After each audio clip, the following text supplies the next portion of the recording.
All right. Welcome back, everyone. I think we have all but one of our party members tonight. Last week, we had what we thought was going to be an epic pit battle. Turned out to be not so epic, very anticlimactic, but we had some fun with it nonetheless. And Willem was victorious in the pit, which means that he was able to ask a single question of the scars of scale and tooth. The party is still waiting on a response there. Wasn't really given a time that they would get a response. And then they went shopping at a curious inside the mountain shop called the General, where you found pieces, remnants of the fallen city or city-state, I guess, of Draconia itself, with these magical floating rock formations connected by chains, almost like a archaic trolley car system to connect you from platform to platform, like a very massive warehouse meets shopping plaza of sorts. You guys got some basic items. There wasn't anything overly powerful or magical there, but for those who were missing, we definitely had to leave early. We were going to cover that quickly before we jumped in too far. Anything that was general purpose stuff that you could find at a general store, replenishing your ammunition, bolts, arrows, that type of thing. Assume that you were able to do that, rations, that type of thing. If there was anything else that you may have been looking for, particularly non-magical, let me know, and I'll let you know whether it was available, and we'll assume that you purchased that when the rest of the group went. So I believe that was Anna and Link. Yes. I would just check to see what they had in terms of maybe potion recipes, if any. Not there. Okay. This was like very general warehouse, like army surplus type of thing. Gotcha. Anything for components for making healing potions? You could get like your basic herbs and that type of thing. Okay. Yeah, you can replenish whatever you needed for that. Okay, I'll do that then. Link, I assume you're topping off on arrows, or do you have enough? Yeah, I'd probably pick up another bundle of arrows and restock on rations. All right. Anybody else realize there was something else that they meant to pick up? Negative. Last week I got a long bow, and some arrows, and I also replenished rations. And everybody, And as far as I gear. know, picked up some winter weather gear. Yes, cold weather. Correct. That's So, correct. yeah, Anna and Link, if you wanted to do that, cold weather gear is in D&D Beyond. I believe it was 10 gold, and that makes it so you don't... Is it half damage, or you take no damage from just extreme cold weather? You're immune to the effects of Immune. extreme cold, yeah. I will mark that off then. And I believe they got... did you guys get... snowshoes, that's right. Yes, snowshoes. For those who could find them. And Some of us did. yes, but I rolled for you guys. It was kind of a bargain bin that they found, and they had snowshoes in your sizes. So whatever the cost is, if you wanted snowshoes, they were available for you as well. You and your standard humanoid feet. Yeah, I'll probably take those as well. Also, So it's 7.5. 10 for the warm clothes, and how much for the shoes? They're both in D&D Beyond. You can add them. Oh, perfect. Yep, I will also take both. Yeah, so the cost is in there, and then you can equip them or whatever you need to do on that. All right. Beyond that, that was basically your morning. Ryan also had lapsed a little bit in his gambling habit. Did well because he bet on Willem, but then lost the guy that had collected his bet in the crowd. Instead, he and Pix had an impromptu retelling of the battle inside for all the people who had missed it. Yep. It was so-so. And I believe you guys have stepped back out into the bright late autumn sun of the main thoroughfare, and possibly are considering a drink and lunchtime at this point. But you have not yet decided what you're going to do, if anything, with the rest of your day. So now's the time. What would you like to do? So, should we stop for a bite or get on out there and see what we can find? No, I think we need to be close in case that message comes through. I haven't seen the other tavern yet. The Struggling Drake? It's very nice. Let's go check it out. It's only lunchtime, so it probably won't be too wild. How was the food, Whiskey? It's bar food, you know. You like it. Oh, You don't. tell me they have wings. Whatever they make them from, but yeah. I didn't ask. That's impolite. It's called I'm the willing Struggling to Drake stop for a in and give reason. it a look. I'll I'm lead the hungry way. now. Let's go. Do they know where to reach us at? Is it something that we have to stay at the pit, or how? The town isn't that large. I'm sure that they can find us, especially considering how easily we stand out, since it is mostly Dragonborn here. And Willem, for Anthony, the... what's his name? Styles? What was his name? S.T. I can't remember his name now. The guy, the piano player. I believe his name was Stimson. Dimson, that's it. I wrote it down somewhere. I just don't have it. Willem, for the two that weren't present, do you remember what the question was that you asked? How do we earn the right to defend the Dragonborn in this place? I can't remember the name of the city. I'm sorry. Zarthus Kittrell. Zarthus Kingdom. How do we earn the right to defend them from the persons or creatures we suspect that want to reanimate the dragon, the corpse of the great white dragon? Because from everything we've learned, the site is hidden and we can't go near it unless we get permission. So basically I asked them, how do we earn that permission? Yeah, so that was after a little bit of conversation on what exactly that one question should be. Yeah, what we suspected was going on, that archlich of some kind was attempting to have someone bring him here and reanimate the dragon. So how do we earn the right to prevent that from happening?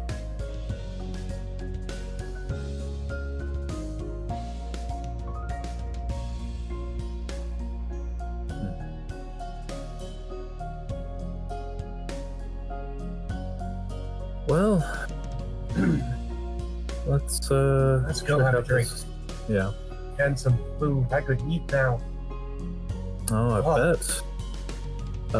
That was quite the bout. Well, let me tell you, he was having a remarkable run of bad luck to start with. But once he started getting the hang of things, he clocked me pretty good a couple times. Hmm. I think perhaps he's used to fighting other Dragonborn. His style might have been just a bit off when it came to fighting a human. Or Possible. half-elf. Close enough. But But he had the moves. That I can absolutely attest to. Hmm. If all these Dragonborn are of that quality, I pity anyone they make as an enemy.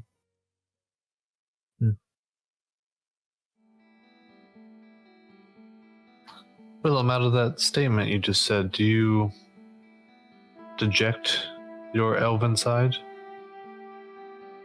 No. It's just, I'm used to living in the Empire, where there's not a whole lot of people with elven blood, and those who do, the current hairstyles, and he points at his long, somewhat longish hair, tend to cover up features like the ears, so it's not necessarily evident So it's simply habit. I understand.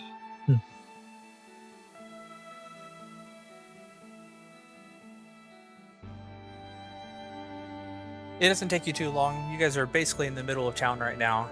You head left and further north, and takes you but maybe 5-10 minutes tops, and you find yourself right in front of the struggling Drake. Relatively quiet. Whiskey, you can tell right away there's not a lot of noise coming from inside like there was when you showed up last night. Disappointing. Well, it's middle of the day right now. Still disappointing. All right. But I'll have to bring them back at night when it's Is it rip-roaring. actually open? It looks like it's open. Okay. Yeah. Oh, I'm hungry. Let's go in. It's a slow period. Yeah, it's the work day. Just a single worker inside, bartender, and a couple patrons off at a side table. Outside of that, relatively empty. Those of you who haven't been in here yet, the room itself is probably twice the size of the place that you're staying. And it's definitely set up to be a lot more like a standard tavern, what you're used to being in. So smaller tables, a lot more room to maneuver in between, an actual open dance space for whatever type of frivolities. Even a small little stage area in case there's a band instead of a singular bard playing that night or whatever. No music currently, and there's a strange instrument over close to the stage that has a little stool seated next to it and white and black buttons all across the front of it. It's much wider than it is deep, and it probably stands about 4 feet tall or so. Huh, interesting. Well, let's find a seat, and I'll just... That is called the piano. A what? A piano.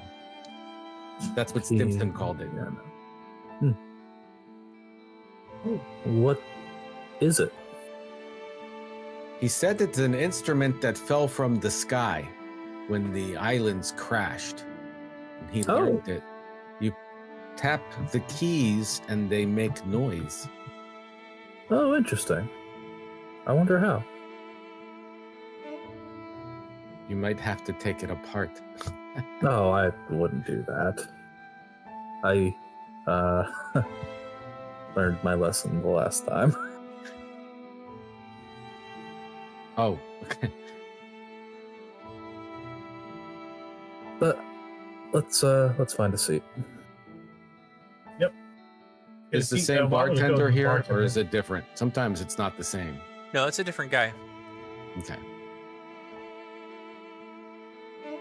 It's like a stocky silver dragonborn. You actually can't tell if it's male or female. None of you actually being dragonborn, you're not really even sure how that works. But yeah, just kind of nods at you as you all are walking in and pointing out the piano. They're kind of watching you, just making sure there's no funny business going on. But other than that, just kind of seems like getting ready for whatever later crowd they might have. He should notice I carry multiple instruments, so I can't hide what I am. Excuse me, Mr. Barkeep. Yes. Can I get some food for our table, please? I don't know what you have available. Not much at the moment. There's get some breads and cheeses, some dried meats. Nothing fancy right now. Well, that'll do for a start.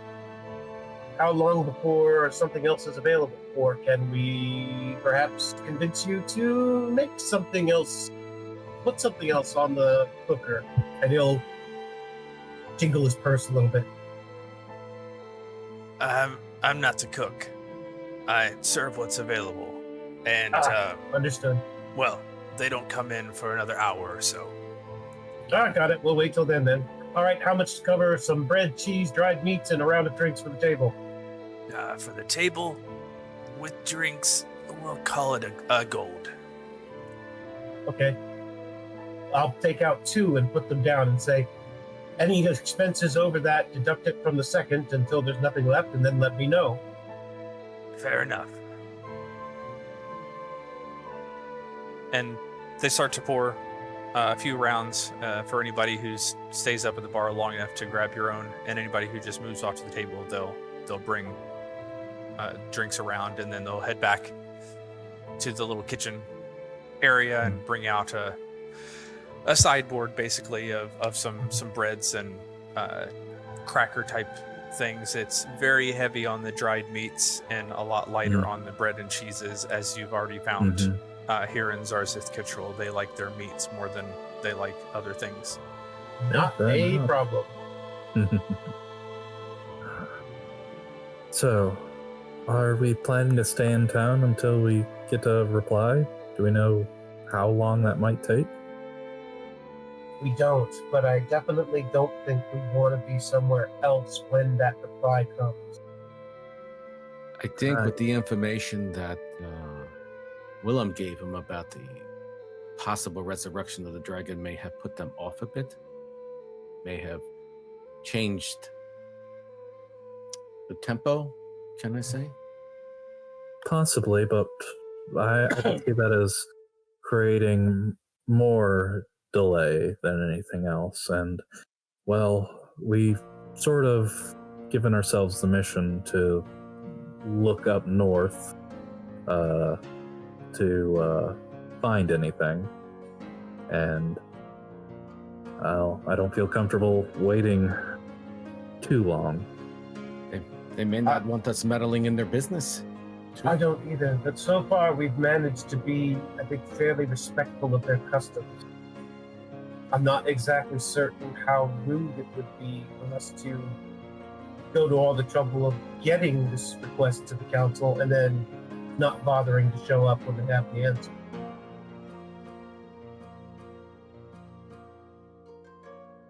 I'd almost think they would have us do something to prove that we are worthy. More than likely. Then wouldn't it be fortuitous to show some initiative on our own? That seems to be something respected and here, as Grolid keeps trying to tell me. True, but we still need to. We don't want to be somewhere when their message comes through and then they go, well, they weren't interested because they're not. Put it this way, if you go to all the trouble to get an audience with the Emperor, and then when the Emperor finally decides to give you an audience, you're not in town. Should you be? How do you think the Emperor is going to feel? That it wasn't that important to you. And that you may have slighted him. Where none of us are incredibly familiar with this culture, so I suggest we tread lightly. I guess. I still don't particularly like it, though. Because we have to wait around? There are miners that need our help. If we didn't, they wouldn't have our help anyway, so a little bit. And there are even more pressing matters beyond that, but I have accepted a plea for help. Grold, are you referring to our original mission? Yes. If you feel the need to press on, the rest of you can go ahead. I think I only need to be the one that's here to get there, whatever their message is. I can catch up to you. Not by yourself. I will stay with you. No I travels wouldn't alone. dash. I agreed with Whiskey. We should stay together. We should, but if the matters are that urgent, it will only take one of us, me, since I served as our champion, to probably be present for their answer, especially if your mission is one that they can that we can show is definitely urgent. To them, it's not urgent because they didn't send the party. They wait 2 weeks or something like that? I don't think that was the issue. It was. They wait a week. So yeah, it's not pressing to them. It's not been long enough. It's not pressing to them, but the guards certainly seem worried enough.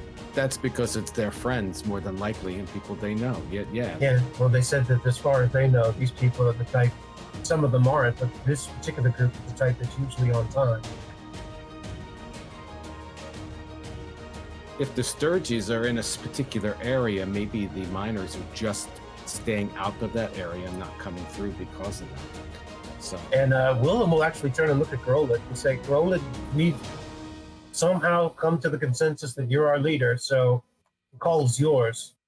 I will say, though, that I do feel honored, bound to stay long enough to get the message myself, personally.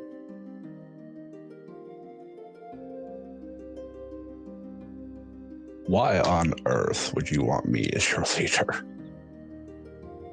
Because no one else will dare argue with me. I think they have to blame somebody. Because it's funny. Just kidding, Groland, just kidding. I hadn't intended to leave yet. I'm certainly not going to tell any of the rest of you what you should do. Although I am impatient. We can go ahead and make all preparations. We can set out as soon as we have received the message. If you start drinking, then all this becomes null and void. You just get happy. That up had occurred to me whiskey. We don't have to drink heavily. We can drink lightly and be ready to go as soon as the opportunity arises. Anna's gonna pull out her pipe, kind of just kick back and pair it with some good meat and cheese. Cheese. Well, if we're gonna just wait around, that's fine. What do we think of this culture so far? It's interesting, isn't it? They've got some pretty good food. I seem to be on the back foot with everyone I've met here, so... That's from staring at his mustache.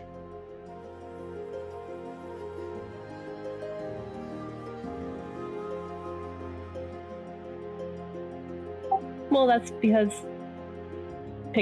you're curious, and most people around here aren't super curious unless they're kids.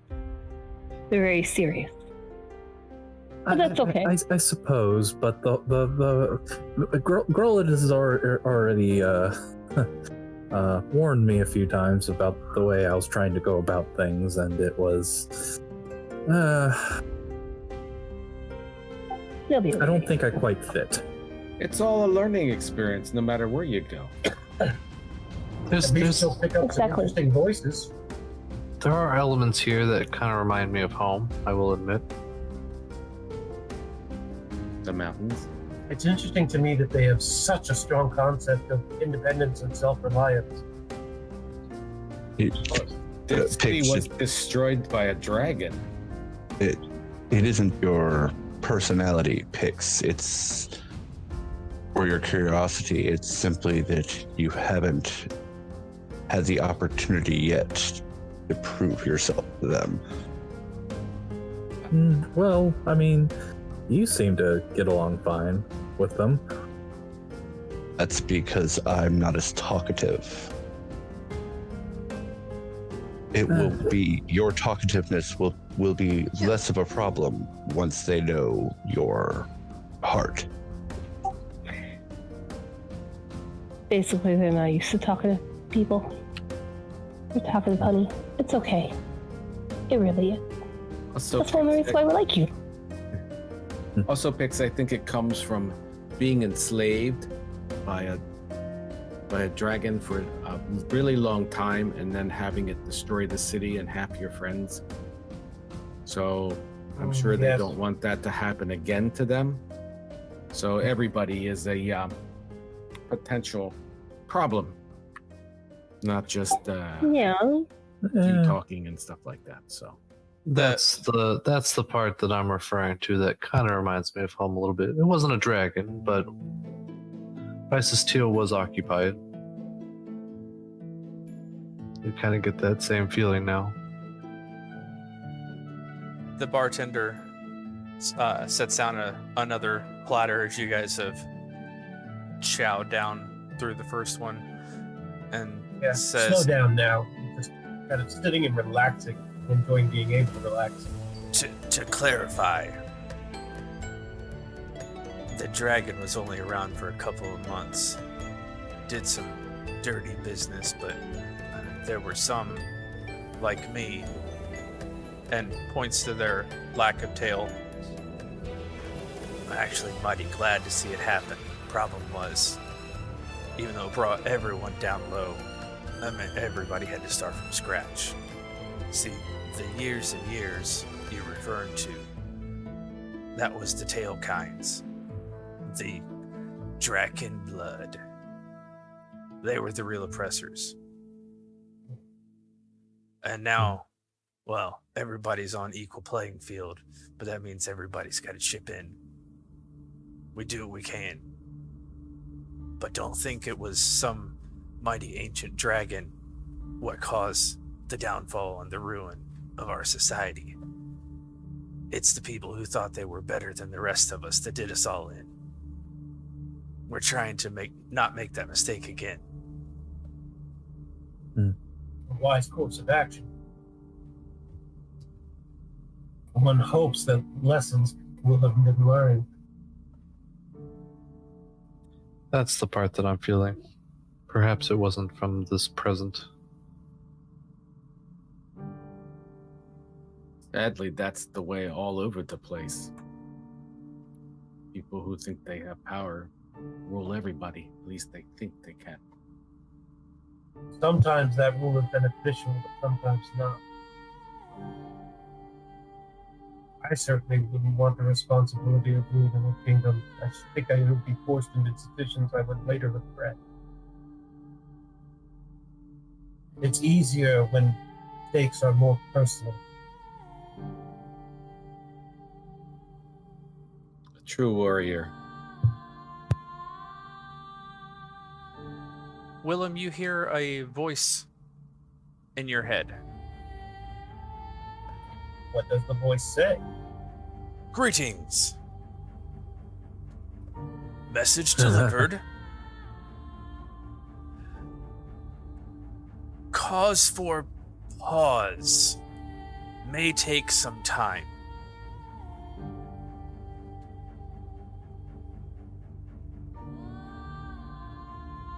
You recognize it as the voice of the blue keeper from across the street.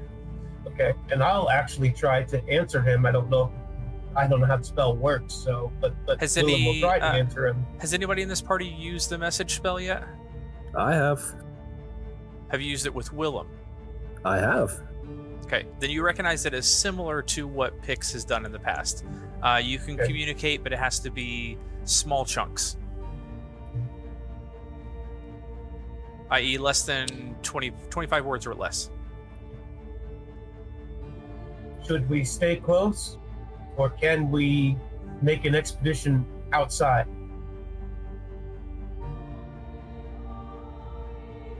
There's a pause, and then you hear again, unknown. Could take some time. They're not in a rush. I don't know if I can reply again, but I'll say, missing miners. We're starting a search. Prefer to leave soon.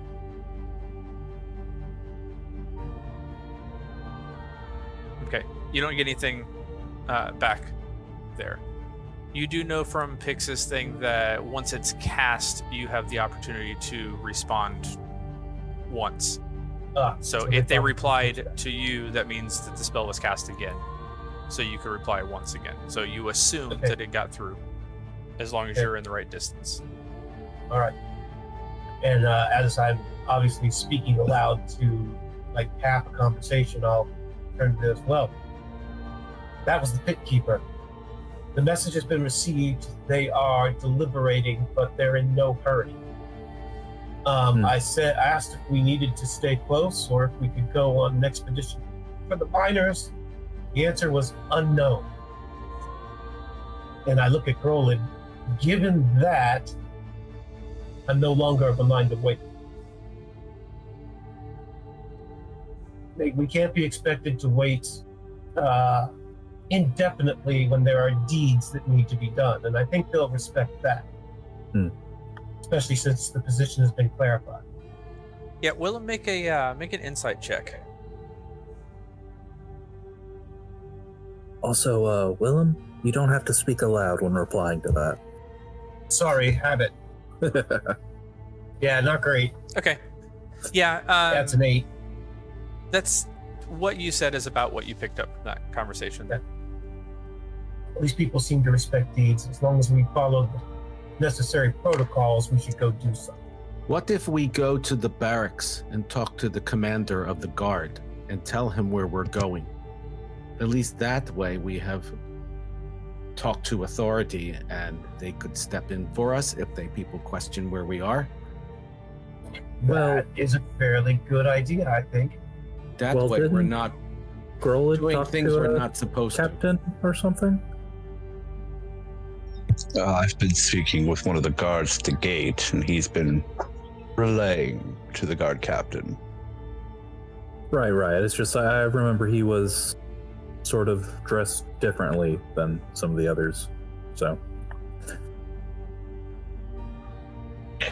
Lucy's idea holds good weight. Then we can directly make sure we talk to them. They might also be able to point us out on the map a better area, And the guards may have received some further intelligence in the meantime. We should check. It's also with thinking that if the council questions, at least the guard commander can respond or, back us. Yeah, the guard commander will vouch for us. That should go some way, I think. Well, Good idea. Suppose, but I think they already know our interest, so. Sometimes pro forma is a good course. Let's get that done. Respectful. Yes. Right, but the people here seem to approve less of redundancy.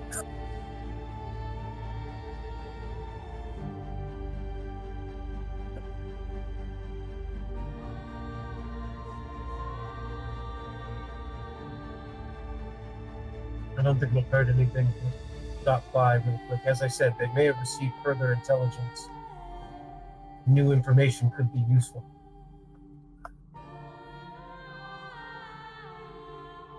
You guys are wrapping up your Yeah. If there's midday no meal. reason to stay if I don't do rap as a not going to wait part. around. So. I like raps. Raps are good. In food, but not in music. Those gnomes, I just can't get into their music.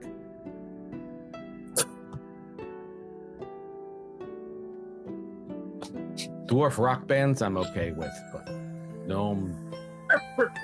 Some practice. All right, so where are you headed? Let's go to the guard barracks. Yes, to see the captain, commander, whatever he is. Do you have any idea where the guard barracks are? That's Nope, called inquire. asking the guard. Yeah, ask directions. You know how to do that. Willem is not afraid to ask somebody for directions. No. Okay. You set back out onto the thoroughfare, and you can see the northern gates from where you are, just off to your left, that the a northern couple hundred lights? yards in front of you.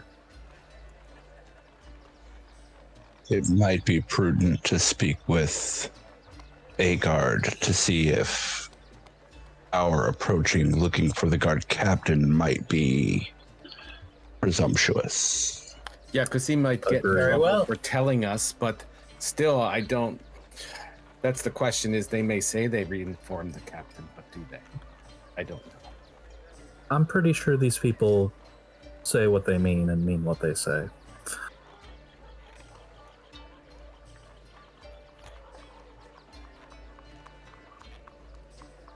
What are you doing? Go to the gate. All right, you approach the gate. Grolid, you've interacted with some of these guards a few times. These are definitely not the same people that were here yesterday. There still seems to be one that's dressed a little better. Seems to be kind of, the primary as you approach is, giving some sense of directions to the others. But other than that, you don't recognize any of them in particular. I'll approach him. Gale. Greetings, traveler. I spoke with your counterpart that was on duty last night. He may have mentioned in a briefing.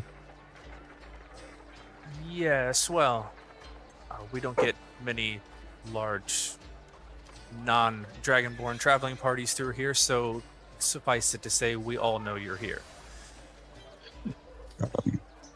Did he mention what we had spoken about? A bit. He did say that you were interested in possibly helping with what he thought to be a problem up in the mines. We have other business that we attend to here as well. We would like to speak with, if possible, the captain of the guard regarding letting him know, someone in authority know, that we have gone out to investigate the mines, so that if the scars reach out to us to deliver a message, said authority figure will be able to vouch for our whereabouts. Is that something that would be possible? He kind of looks you over a little bit, looks at the other 7 of you, very well armed, very well armored, some of you brandishing spellcasting materials, and says, if you haven't figured this out yet, we hold our leaders as fairly important to our infrastructure and therefore harder to get access to. Especially for outsiders, as, looks like they could cause quite a bit of a stir. And he looks over at Willem and nods in his direction, or potentially already have. Which is why we're here speaking with you about it, rather than just attempting to make contact. Could you pass said message along for us? You're wanting someone to agree to the fact that you're going off outside of the city in case someone asks where you are. We don't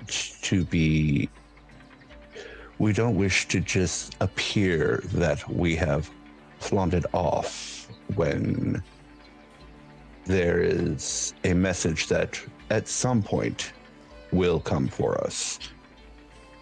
When that some point is indeterminate and potentially farther in the future, while there are matters at hand to be dealt with in the immediate future. You speak very broadly of very little, and he's kind of squinting his eyes at you. Willem will step forward and tap Grolid on the shoulder. May I? Go ahead. If the missing miners are in trouble, we want to get there before it's too late. We're waiting for a message from the council, but they've said they're going to take their time. We don't want to be late if they need help. And we don't want to be rude by just leaving without telling somebody. I have no connection to the scars myself. The captain will occasionally have briefings with them, but even he less connected. I assume if you're expecting a particular message that you have a liaison already. I've been talking with the master of the pits. He would likely be your best option if you're planning to be elsewhere when said message arrives. Good enough. I hate to seem like I am brushing you off, but I also hesitate to inject myself in matters that may not be mine to place myself in. No. You're telling us how we should be doing things here. As strangers, that's what we need to know. Thanks for your candor. I appreciate your understanding. All right. Make another insight check, Willem. Actually, roll it you too, because you were part of this exchange.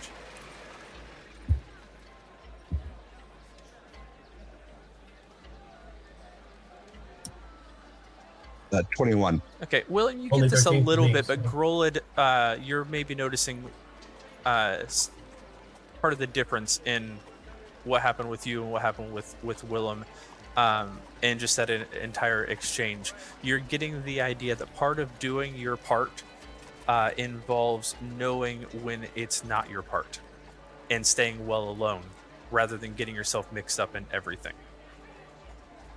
At least here, that seems to be kind of the approach. And I don't know if this is intended or not, but Willem is starting to get the idea that in some times it's probably better to ask for forgiveness rather than permission. Yeah, you're kind of getting that idea. If you're going to go do something about a potential problem, Go do it. go and ahead don't and do waste time something about talking the it. potential problem, because if you die, then nobody's going to care one way or the other. But if you come back, then they'll laud you a hero. You know, that's kind of the impression you're getting. Mm-hmm. Yeah. And I'll tell it to Grolid. I'm getting the idea that we should go ahead and do this. Probably we should ask for forgiveness afterwards rather than permission first. I want to go by the pits and leave a message for the pit lord. It'll be short, but we should then go as soon as we're ready. Well, then let's. Wise leader. And there's a grin on his face as he says it. Don't pawn that off on me after I've gone and tried so hard to get you stuck with it. What time of day is it, Anthony? Well, you just ate lunch. So and it was probably an early lunch at that, so you're probably not even 1 o'clock. The question would be, do we leave now and spend the night outside the first, or do we go in the morning at first dawn or before and hit a full day's walk? I think we go. Agreed. If nothing else, not only will it give us a faster start, but it might be good for us to go half distance and then acclimatize to a cold night rather than go the full distance. Get ourselves settled into it. I was just thinking about encountering the little insect birds Yeah, well, at keep an eye out for nighttime, those and that's things. just not fun. They can see in the dark, and some people can't. A risk we'll have to take, I think. The mines are what? How far away did he say they were? More than just a day. I would right? say almost a full day, if not more. A full day's travel, they mentioned. However, a strong campfire and an obvious watch should, and I'll Is a emphasize good- should, keep these stirges at bay. I would say probably not, but Yeah, Krola, because it was a couple weeks ago, you got the gist of it. The guardsman that you spoke to before said if they were going to the place that he suspected they were, it was at least a full day's travel. He wasn't 100% certain whether that's where they ended up.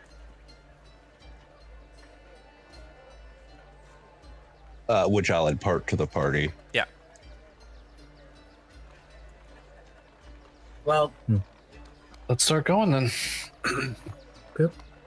And if I might be so candid as well, what is it everyone wants to do? I was okay with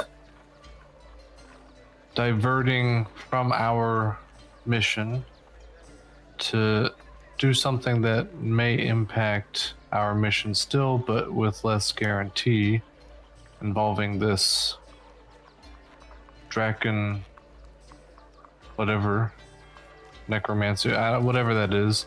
But now you want to divert again for miners? Is that lagging. Is that correct? So what are you saying, Anna?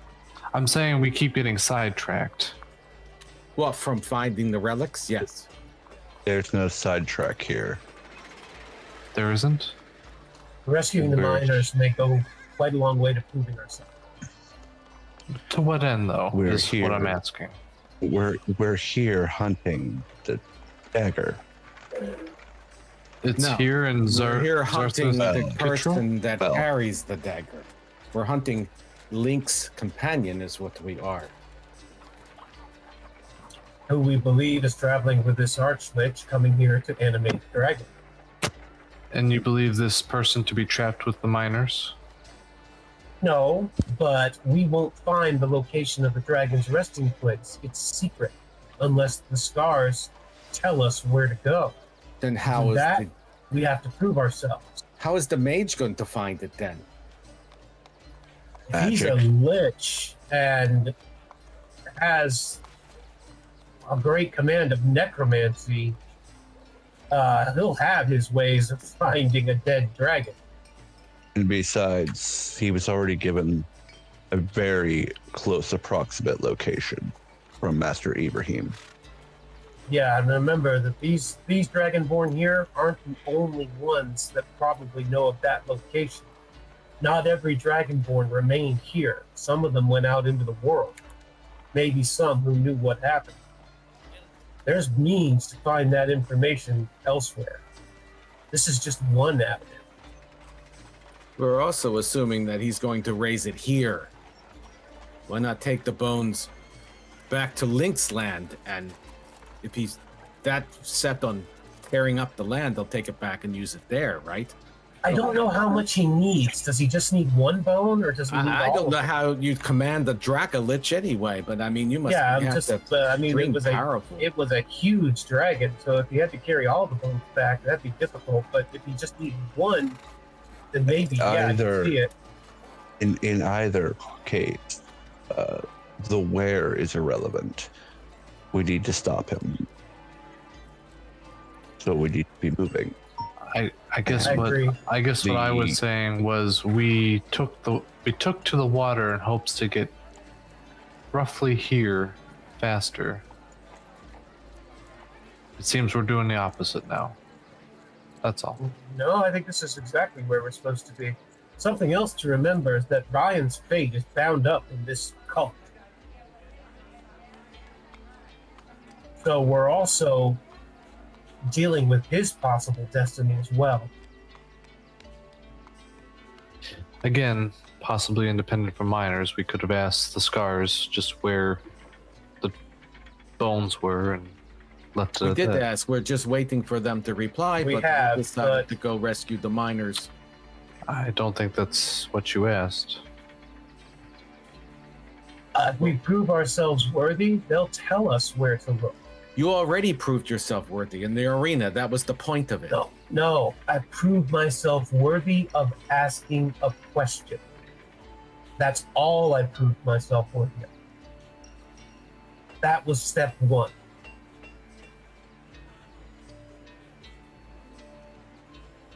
This We may be now part need of to- step two. We need to prove ourselves strong enough to combat a threat that is much larger than a single opponent in a pit battle. And we need to prove our sincerity as well. And if that Dracolich is an ancient Dracolich, we're dead. Oh, it is? We're dead. Possibly. We don't have the ability to fight that. Whiskey, Possibly. you don't have to be here. That matter, No. as I've mentioned before, none of you do. I will do this myself. You'll be dead. And No. perhaps That's not it. that's It's not a question of that, I think. If we can prevent the Dracolich from being raised. And if the Dracolich is raised and we can't defeat it, then at least we can raise warning and maybe get some help. Link, do you know anything about this mage that you haven't told us? He's very evil, but you kind of already know that. But how powerful is he? When was the last time you took care of him? Or you can't remember? I'm still having a lot of difficulty with my memories of past life for some reason. Does the sword know? Well, I would assume the storm has some knowledge of it, but my thoughts would be eventually I become strong enough to beat him. Did you ask the sword? I don't know. I was not with you all the time, so I couldn't tell. We can ask the sword. That would be great, because then we might say the sword will go, "You'll be dead," and then we know we'll be dead. Well, the sword doesn't do any talking. It's just going to give me a feeling of forebodance or joy or, things like that. And my guess would be that just in terms of any enemy, there would be some forebodance. I think there's a range. Well, why don't you ask it when we're in the pit? It's a part of a temple. It might have a stronger way of communicating then. I would not. Secret place. I would not. That weapon is a weapon of the Everlight. Temple is a temple of Cord. True. That's kind of rude. True. Willem, you get a tap on your shoulder. Okay. And it's the guardsman that you were just talking to. Ah, yes. If you don't mind, you're starting to frighten some of the other younger guardsmen with talk of Dracoliches and such. Perhaps. I'm sorry. Out of character. I didn't think we were discussing that like crazy loud. I thought we were walking this whole time. I thought we were walking. Honestly, thought we were walking. You're within eyesight of the temple, but you didn't tell me where you were going. So I thought you just pulled away from the gate and we're having this conversation out in the thoroughfare because I was not told otherwise. Sorry. We're walking past through the gate and going north. Let's go to the pits. Real quick. I was told two different things. Where are you headed? I want to leave a message with the pitmaster since the guard said that was my contact. So heading to the pits. Got it. Everyone doesn't have to go. I can just go and do it real quick. But that's what I want to do.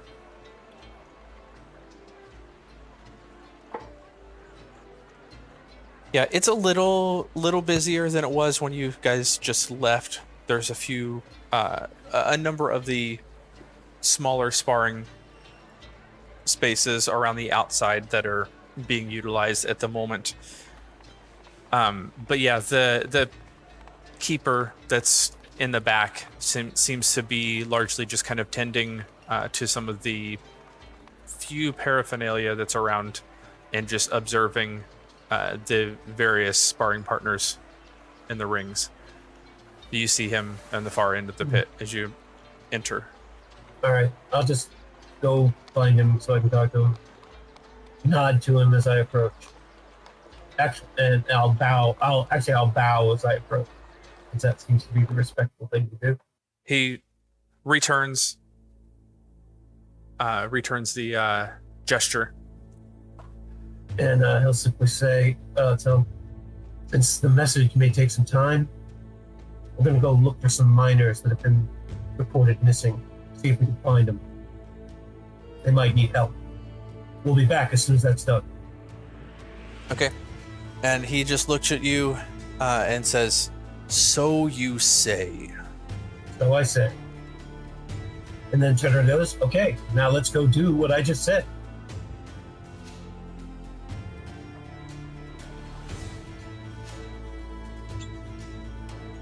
Let's. Link, as you're moving through this space, it's weird because you're not necessarily like a super religious adherent, at least not in this iteration. So you've kind of been told that you're a follower of the Everlight more than you've actually been a practicing follower. So this whole religion thing is a little bit weird to you. But you do get some semblance of this being a hallowed space. Plus you like fighting. So you have a little bit of a, feel kindred spirit in some way here in this space. You do feel drawn as you were just having conversations about the Everlight and your sword. You do feel drawn to kind of rest your hand on the hilt of the sword as you're moving through, and you do get this two emotional pictures. One is almost like a feeling of remembrance. You get the impression that whether you remember or not, the sword seems to always be paying attention. That's the first thing. And then the second one, it transitions almost as if to say, because I'm always paying attention, here's your answer that you didn't ask. And you get flashes of destruction. You get this picture of your home non-existent. And it's more of these strikes of emotional pangs of anguish more than visual representations. But because they're so strong, it's almost as if you're getting these snapshots of, photographic replacements in your mind of what these emotions may represent. You see most of your friends or feel the connection to most of your friends gone. And you just kind of feel there's blood on your hands, but at the same time, you're soldiering on. All these emotions kind of flood to you. And then there's just kind of this last final feeling as it leaves you of this sigh of resignation, of determination, and at the same time, hope that this won't happen again. So it's a lot of weird emotional pictures, and especially you in this iteration of Link, you're not great with emotions, so interpret those as you will. I will ask the party to pause for a minute as I kind of gather myself from that wave of emotions, and then explain to them some of what I just felt, just the forebodings, the darkness of what those emotions represented, and then tell them that basically I think this mage is a very bad guy. It seems then that we should be moving with yet more haste. Agreed. How bad? But I feel like he either has the potential to or has previously wiped out everything I've ever loved.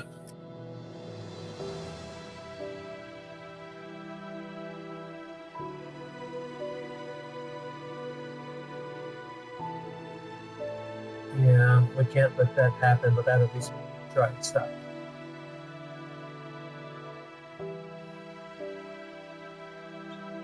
As I said earlier, if he was that powerful in this iteration at this moment, we would not have found a wounded Ibrahim in his room. We would have found a dead Ibrahim. Exactly. So we have an opportunity if we take it now.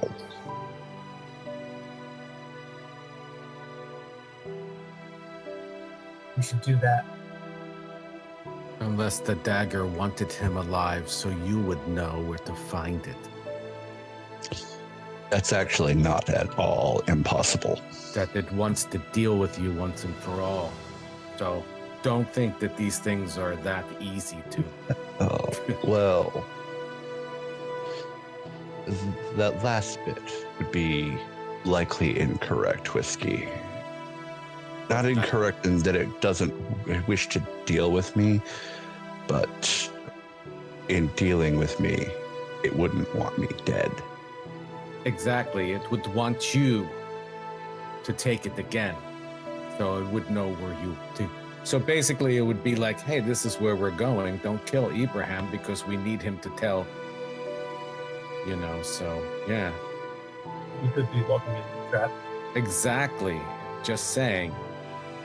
Gotta be aware of all things around us at the same time because it's our lives. If people want to throw them away, that's easy. You can do that. But I don't want to throw my life away for no reason. we have a lot to do for the Queen. Well, On the side, the night to say it's not like out there, but if Link's foe is successful in raising this thing, I honestly don't give much for the Queen's chances either. well, then basically you're saying that We need the to world stop is it. gone because of this guy. Well, No if- one is powerful enough to stop him other than us. It would certainly be a question, and I don't necessarily think we have to stop it. We have to stop Link's foe from raising it.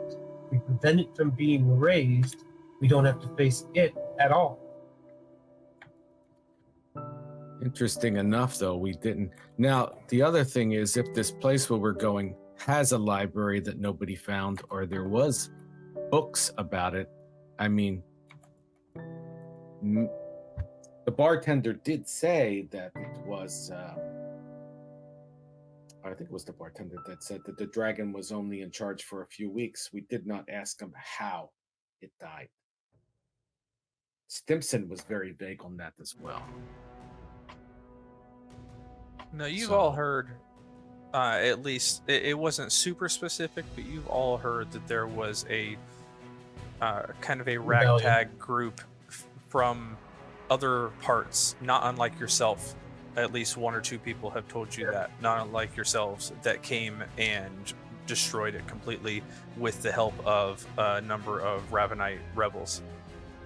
That's true, but we now also need to know how that wizard was killed. How was he defeated? Had his head cut off? How Well, that that? was Link, wasn't it? That had nothing He to has. do. That had Well, nothing to he do with you. has a disciple or pupil, and we don't know who that is. There's a lot of unanswered questions. Because it's been a while, and you guys know I give you a nice, long, winding tale, but also because I'm guessing most of you did not take good notes early on in the campaign. Whiskey, since you're asking the question, Grolid and Link, all of you make a history check, please. Grolid will not make the history check. Read your messages. Link rolls a dirty 20. That's good because I only rolled an 11. I'm an idiot today. All right. As this conversation is going off, Grolid apparently is heading out of the pits and moving off wherever it is that he is going. Well, if he's the leader, we follow him. And this conversation can happen as you're moving. Yeah, I'd moving on. rather those things, unless they're like super secret assassination stuff, you might as well just say it. Just don't metagame it, because Did you, anybody did you- listening or watching needs to know what's going on too. It's a matter of talking over people. Gotcha. Did Willem? Did you ask the? Did you leave a message or? We're covered. Link, as far as you know, from what has been pieced together so far, you don't know of any connection. There may be some, but you don't know of any connection between this mage that attacked Grolid's master and the skull from the ancient wizard that was buried in outside of your village. As far as you know, the only connection may have been the assumption that you guys are making that your pixie friend took the skull looking for you and possibly was seen in the presence of this other mage who now has the skull. That's the only thing that you guys have potentially pieced together on all of that. And I would remind the group of all of that, and also thought that I honestly don't think my pixie friend would do what we think is being done.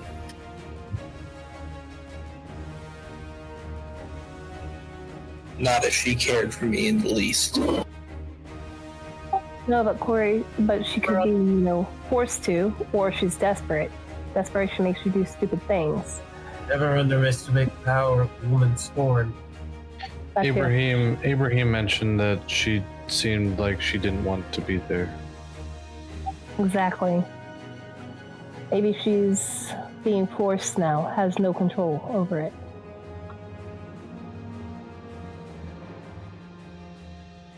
If your Link has access to his memories in whatever iteration he's in now, whether it's a skull of a lich or whatever, he would remember how much she has meant to you and would leverage her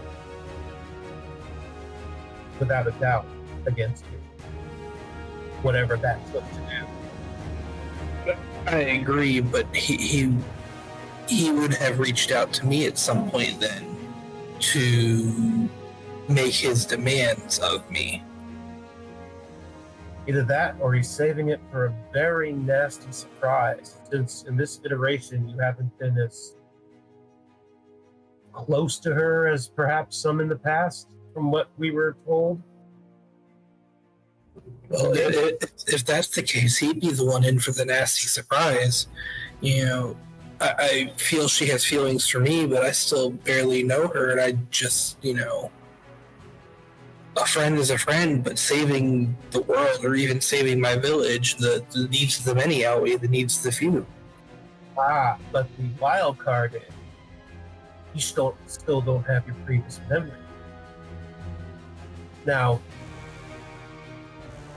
I don't want you to think ill of me, but if I were the supervillain in this tale, I would probably not only have her, I would leverage her to release those memories upon you in a flood at the most inopportune time.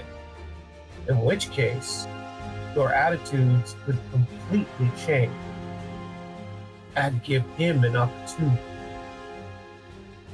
That would be the nefarious thing to do. That's how I would use her if I was the villain.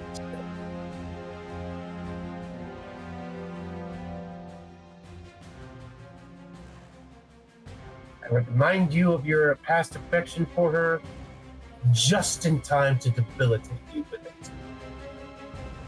I would just eradicate this village and leave him in pain. As this conversation is going on, you find yourselves north of the gates, Grolid probably a good 60 to 80 feet in front of you, seemingly determined to keep moving. Once I notice that they're moving along, I wait for them to catch up. Willem at this point will fall into his custom place at the rear guard.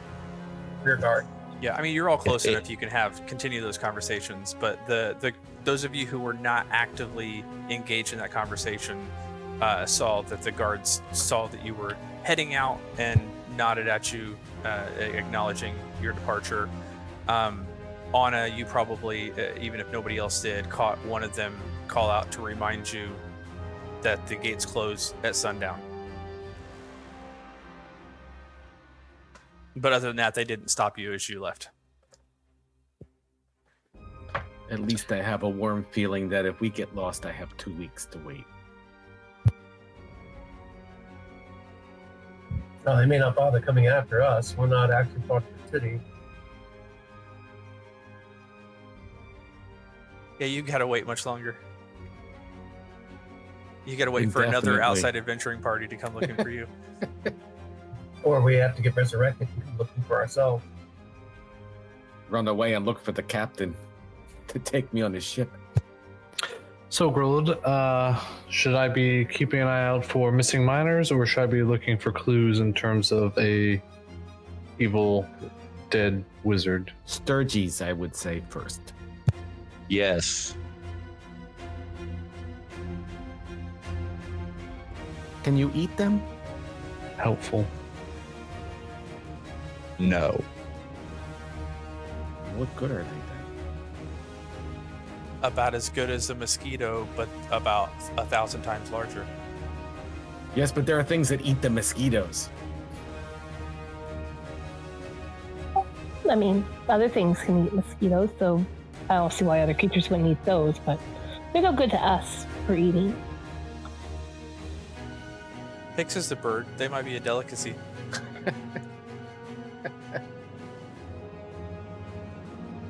But it's mostly bats.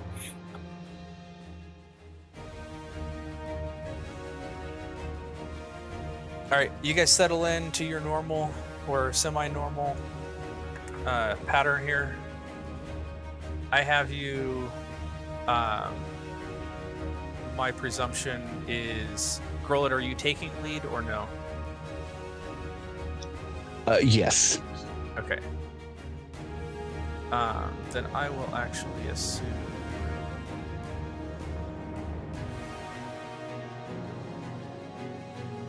That Grollet and Anna are up front. And then Pix and Link second, Whiskey and Ryan third, and then Nona and Willem in the rear. Does that sound about right? Yeah. Okay. Okay. Just for potential future stuff, I got you arranged properly now. All right. So, what's the plan? Those of you up front, what are you looking for? What are you hoping to accomplish? Because I assume everyone else is just falling in behind and following. At this point, Grollet has already had a good look at this area and not found anything. So Grollet is moving at time and a half. Okay, Yeah, so I'm just- less interested in looking around and more just trying to make good pace. I'm trying to keep my eye out for the Yes. creatures that we saw before. And I'm trying to make sure we don't get ambushed from the rear while we're out. As well as I can, just moving at a quicker pace. Yeah, let's not be snacks. Okay, Anna, why don't you make a perception check, but do it with disadvantage if you're trying to keep up with Grollet, who's trying to just make good time here. Okay. This is site based, right? Yes. So it'd just even out then with those goggles. I got a 19. Okay. Yeah, the first half hour, 45 minutes of your trip seems to be the same as it was before, and Grollet, what little you're paying attention, it's the same as every time you've been down this stretch. There's just nothing going on really. You pass at some point then the occasional entrances that you looked around just briefly to what appears to be older mines that they don't use anymore, and they have boarded up a little bit. Just at a quick glance on it as you're moving through, it doesn't look like those have been any further disturbed from when you were last here yesterday. And so, Grollet, I assume you're gonna continue hoofing it. Until we get to about the area where the stirges were, and then I'll slow down my pace a bit and keep more close eye. That was at the pace you were going before. That was probably a good 2 hours into the trip. I'd say you can make it in an hour and a half if you're hurrying, but you might be a little winded by the time you get there. Don't need to make myself winded, just moving, not necessarily like stopping Intentionally, to look but not at to this. exhaust yourself. Yes. Okay. Like, yeah, basically, no need to stop for anything the way we may have before. He's moving to make sure that we don't have time to get caught in conversation. Yes, I recognize the It's all the feels. I recognize the metagame happening here. I was just making sure that story-wise it made sense too. No, I think he's doing it in character. Yeah, everybody has to just run to keep up. You can't. Not quite, but sort of. Anyone who pays any real attention to Grollet can see that he looks annoyed. Which is nobody because you're in front. Also on purpose. That's exactly. Anna sees. Anna sees everything. Honestly, it's far too much. She said she true. was She's very going north when everyone went to the pit, so maybe you catch up about now. She sees. Yeah, Anna didn't even want to go to the pits in the first place. Well, if we're playing it that way, Pix would have been with Anna. But you're all together now. We don't need to play who ran down the trail first.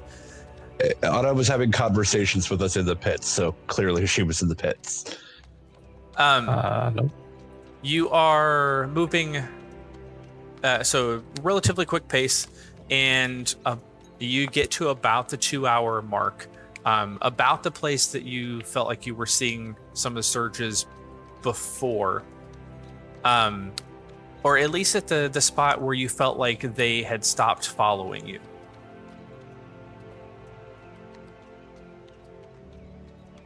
You rushing forward, or are you approaching? No, at this point, I know that there is a known potential threat, and so I slow down a bit, and my eyes are a bit more open and moving about. Okay, so everybody else notices pretty acutely that Grolid has slowed down at this point, and if you don't recognize the space as you also slow up to match his pace, you realize this is about the spot where everyone started noticing the stirges all over the place. Well then, let's keep an eye out and keep moving. They seem to have tried to surround us when we stood still for too long. Or at least gathered. Not likely to bother us while we're moving and aware. Mm-hmm. Unless they're starving. Yeah, still targets are easier.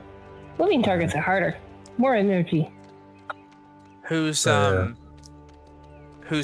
the Overwatch at the moment? I'm keeping an eye out behind us, but not necessarily in front of us. Yeah, I'm still doing the same in terms of looking for stirges. Okay, why don't we do perception check for front and back, then Willem and Anna.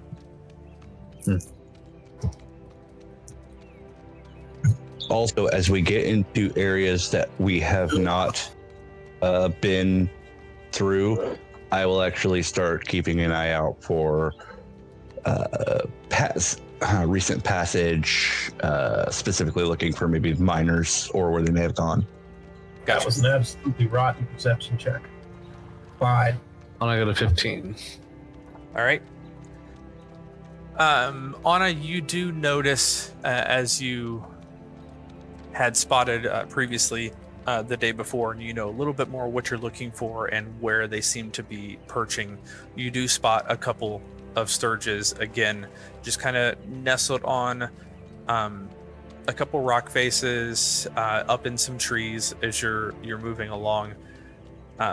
They don't seem to be overly agitated, but as you kind of fixate on them, you can see all of them at least partially are keeping an eye on your party as you keep on moving through.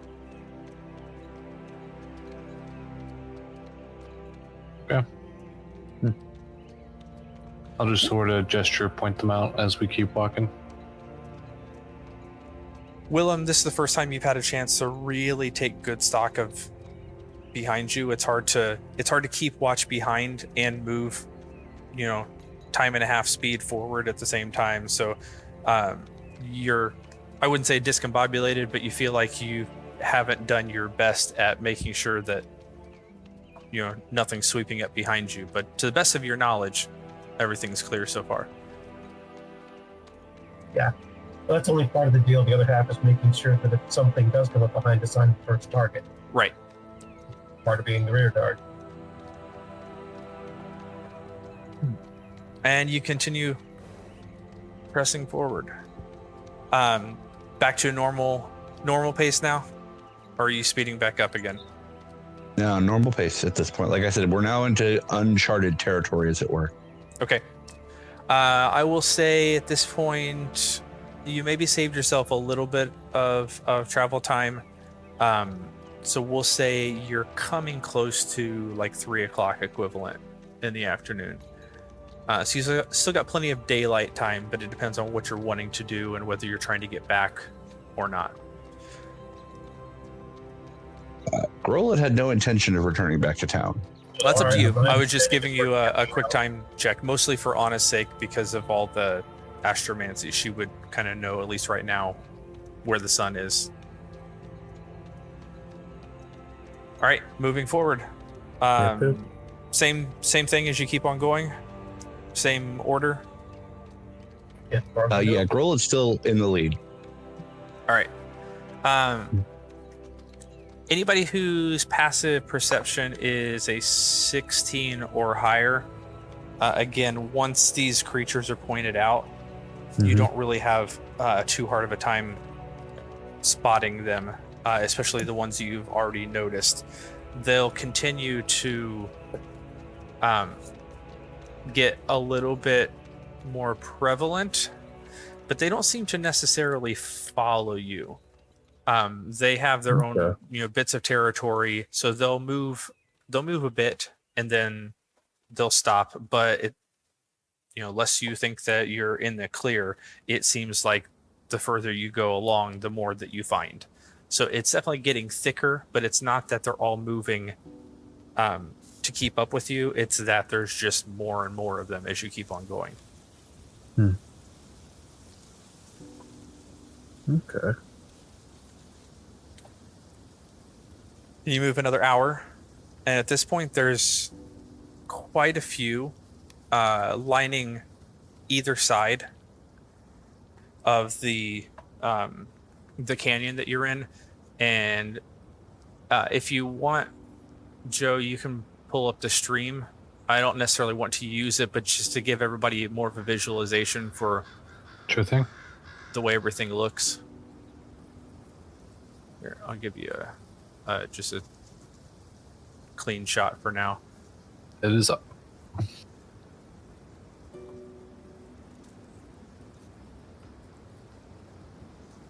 So fairly narrow. I didn't build the wall on the left side just yet, but fairly narrow space that you're looking at.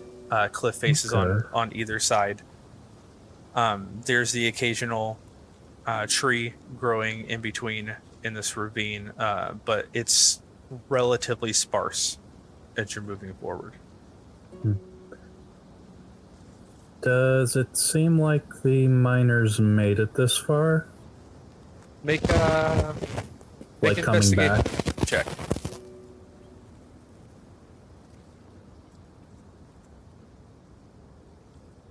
I still muted. No, Make I an can hear investigation you, I just check. don't understand the Okay. question. Like, how would we know? Like getting inside the anything light. like tracks, debris, anything like that?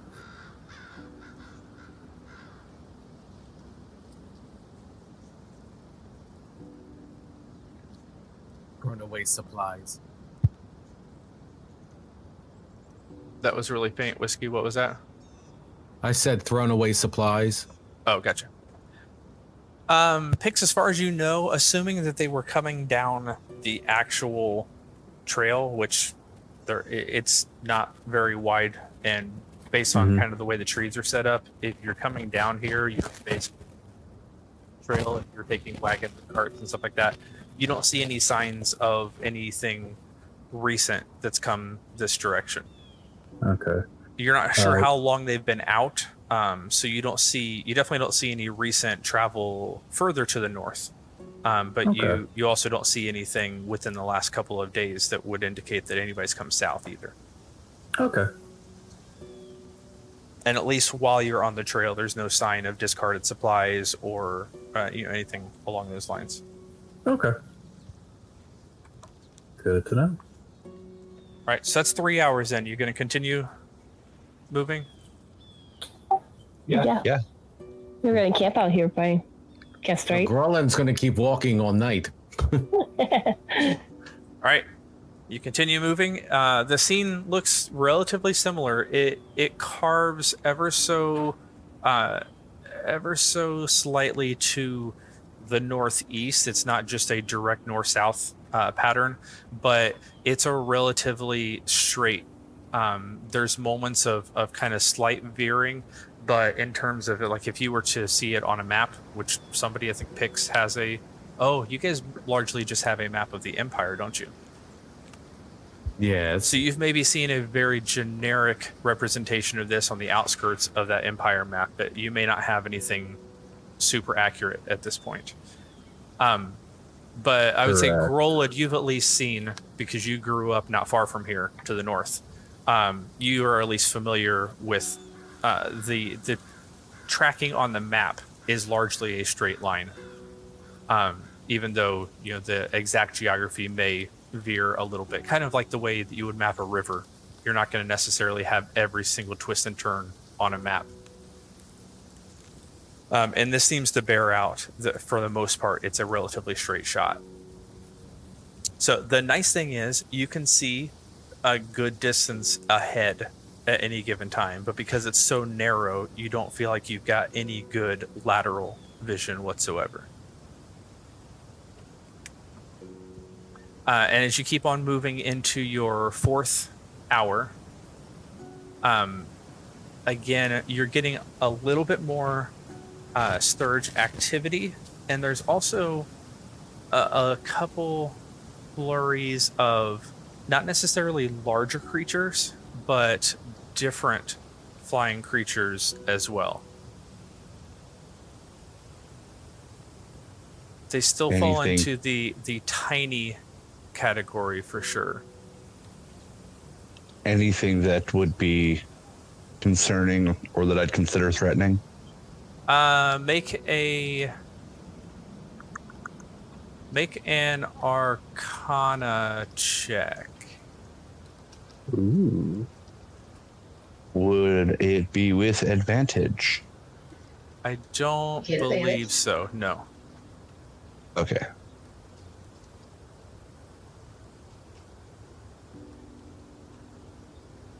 Ooh, that's an 8. Yeah, you're not really sure what this thing is. Those of you who have decent perception, or if it's pointed out by those with good passive perception to everybody else, it largely looks like a bird, like a hawk or an eagle or a falcon, but the head looks more like a horned deer or a stag. Oh, that's not good. It sounds vaguely familiar. They look definitely a little bit more aggressive in general than the stirges, but Grolid, your hackles are standing up partly because of this, but partly because you also remember what the guardsman mentioned when you were talking to him about the stirges. None of these are necessarily afraid of you and flying away. None of them look aggressive yet, though, correct? Only aggressive in terms of, again, nothing seems to be frightened enough of you and leaving the area. They seem to be, well, let's see. Anna, make a nature check.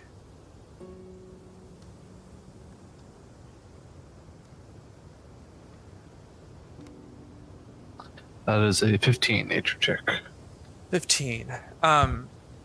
You know largely the way the animals behave in the wild is they're either just designed to be aggressive, but those are usually carnivorous creatures and ones that are kind of up higher on the food chain, and even then they're aggressive largely because they are looking to either defend their territory or because they are looking for food, right?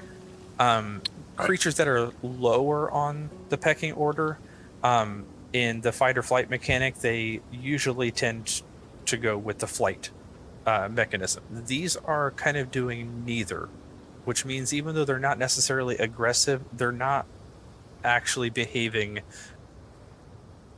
Okay, yeah, so they're not behaving the way that a typical creature should, even though aggressive may not be the best description for it. Okay. I'm also picturing like those like savannah standoffs between two that could thwart one another. Nothing like that though either, you know? No, Okay. the other types of creatures that you haven't seen yet seem to largely be ignoring the stirges. They seem to be aware of them and not necessarily fluttering, near them. These creatures seem to like to perch much higher up on the cliffs. Gotcha. What's the status of the typical wildlife? Like just regular birds and other such mundane creatures. Make a perception check. You haven't really made a note of them so far, so you're not really sure specifically what to compare it to. I thought someone had mentioned it last week, but yeah. All right. There was signs in the mine entrance that you inspected that seemed like there was at least some sort of standard wildlife that had entered and exited from time to time, but specifically what those things were, you weren't entirely certain. Okay. 12.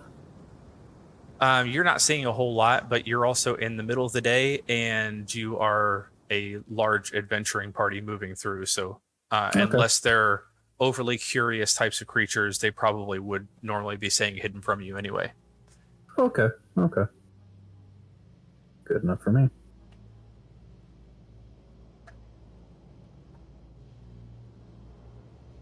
Pushing forward? Yeah, I think so. Yeah, but keeping an eye on those weird... did Grold point those out? The new creature?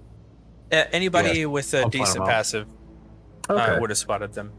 And then, like I said, that's up to you on whether you pointed them out to everybody else that didn't notice them. Okay. I'm going to keep an eye on them, just kind of focus on them and try to see if I can recall anything about these, since they certainly don't look natural, and my first assumption is going to be they're magical somehow, but I'll just kind of pay attention to them, see if they'll act against us or anything. Okay. Anthony, out of character, I'm pretty sure I know what they are, but I don't know if Willem has ever encountered them.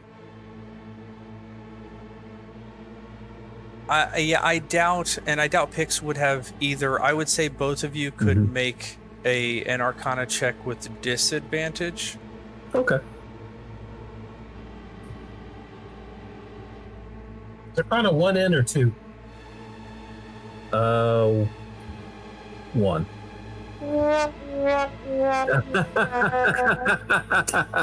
That was great. Wow. Oh, great. That was loud.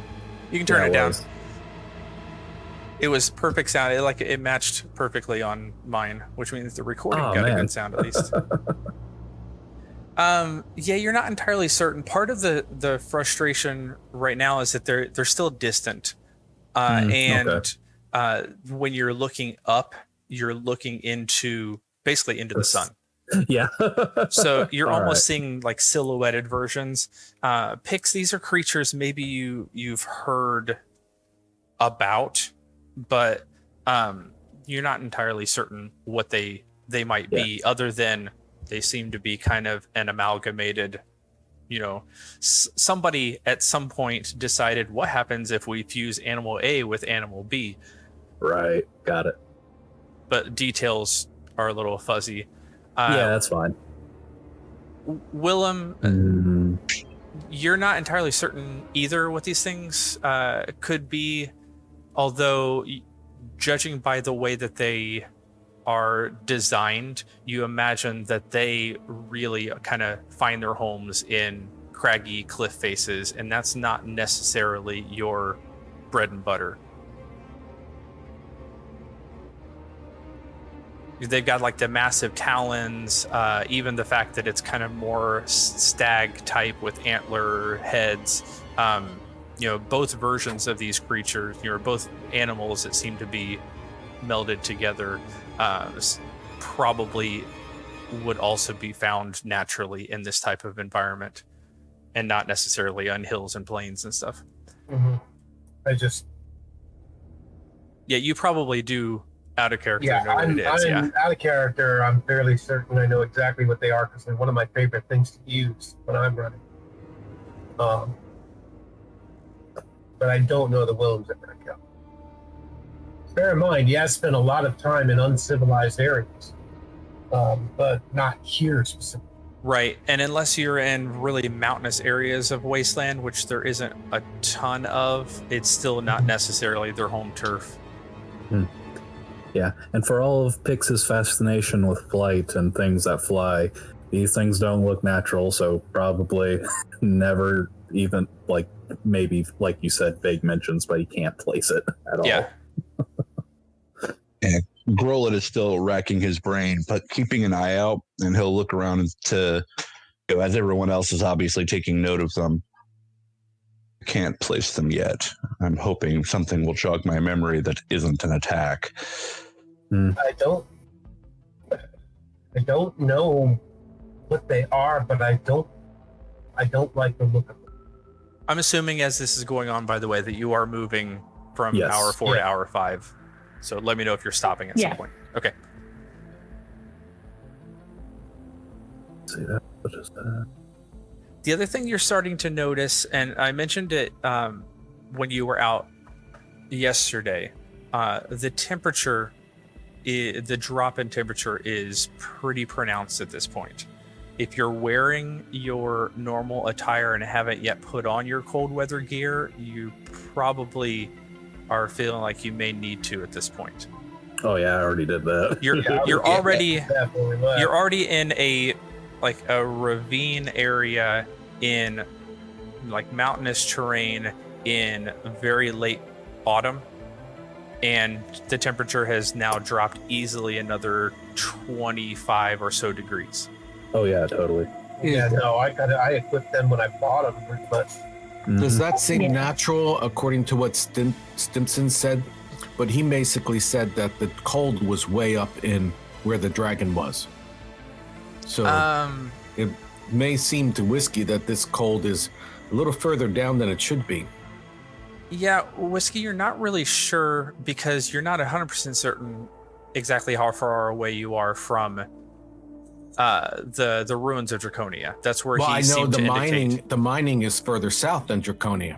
Yes. Yeah, you're not entirely certain when it's supposed to be getting cold. But yeah, it does cross your mind as this seems a little bit early. But since you've never really traveled this, you're not 100% certain because you don't have anything to compare it to. Well, I'm going to note that Stinson said that the cold was in Draconia, and the miners are south of Draconia. So yeah, you do at least remember that he told you that the ruins itself, like the ruins proper, are easily 3 or 4 days, if not closer to a week, of travel from where you are. So it does seem a little bit early, especially as quick as the temperature is dropping. That's not a good sign. From what you said, maybe. Could be a cold front moving in. Draconia is 3-4 days up. It seems a little early for winter, but two in front. Give me a perception check for your 4th to 5th hour as you're having this conversation.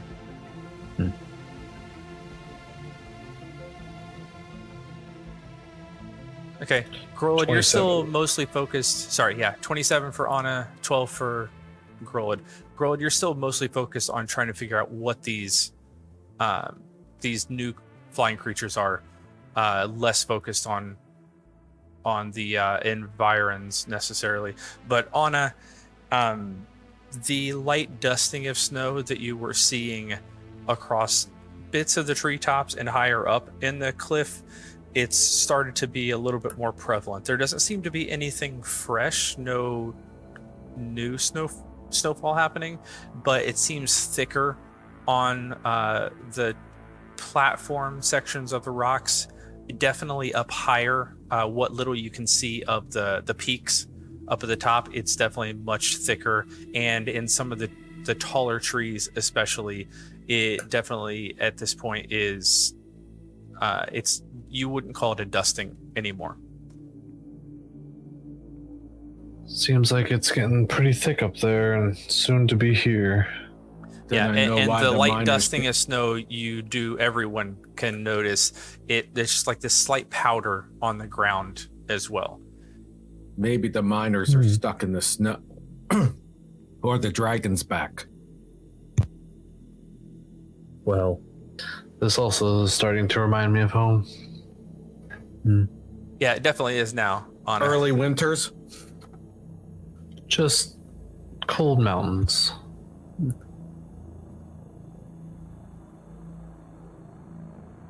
can't say I have too much experience with snow. Interesting. Okay, the party slows down long enough to let Grolid throw on his cold weather gear, and anybody else who hasn't done that at this point. You do notice that in the 10-15 minutes or so it takes for those layers to be put on, that the stirges do seem to get a little more agitated and a little more focused, and these other creatures seem to hover a bit more over top, almost vulture-like in some ways. We're attracting attention. Yeah. Maybe we should find try and find a cave or an old mine to try and camp out in to avoid those things. Right. Well, don't those things live in caves? The stirges, anyway? Possibly. They can.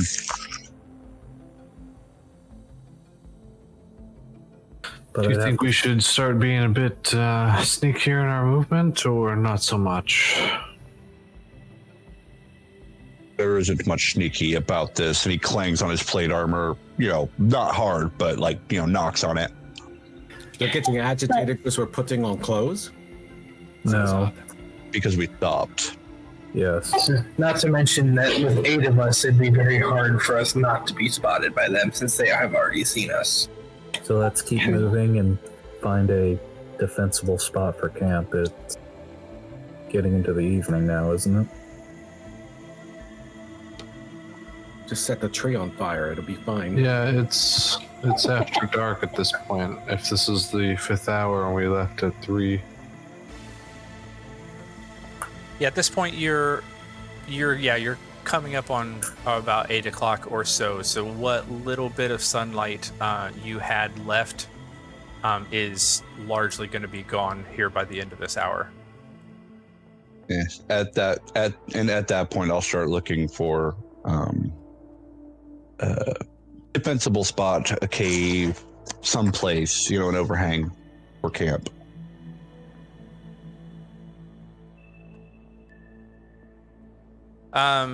We have some torches we could light and keep walking if that would be better. Yeah, defensible is going to be hard. You have the occasional tree and the occasional boulder what has fallen off of cliff sides, but it's largely pretty homogeneous as you keep on moving. Yeah, Pix will light his lantern. I will pull out my Lowy ribbon. Pull out the sword.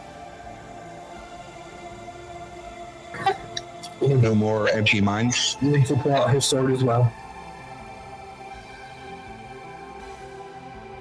Not that you've seen. You passed a couple further back, but you're not entirely certain how helpful it would be to turn around at this point. So not currently anything visible.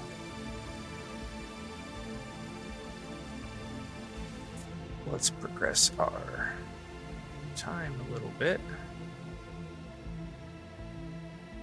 There we go.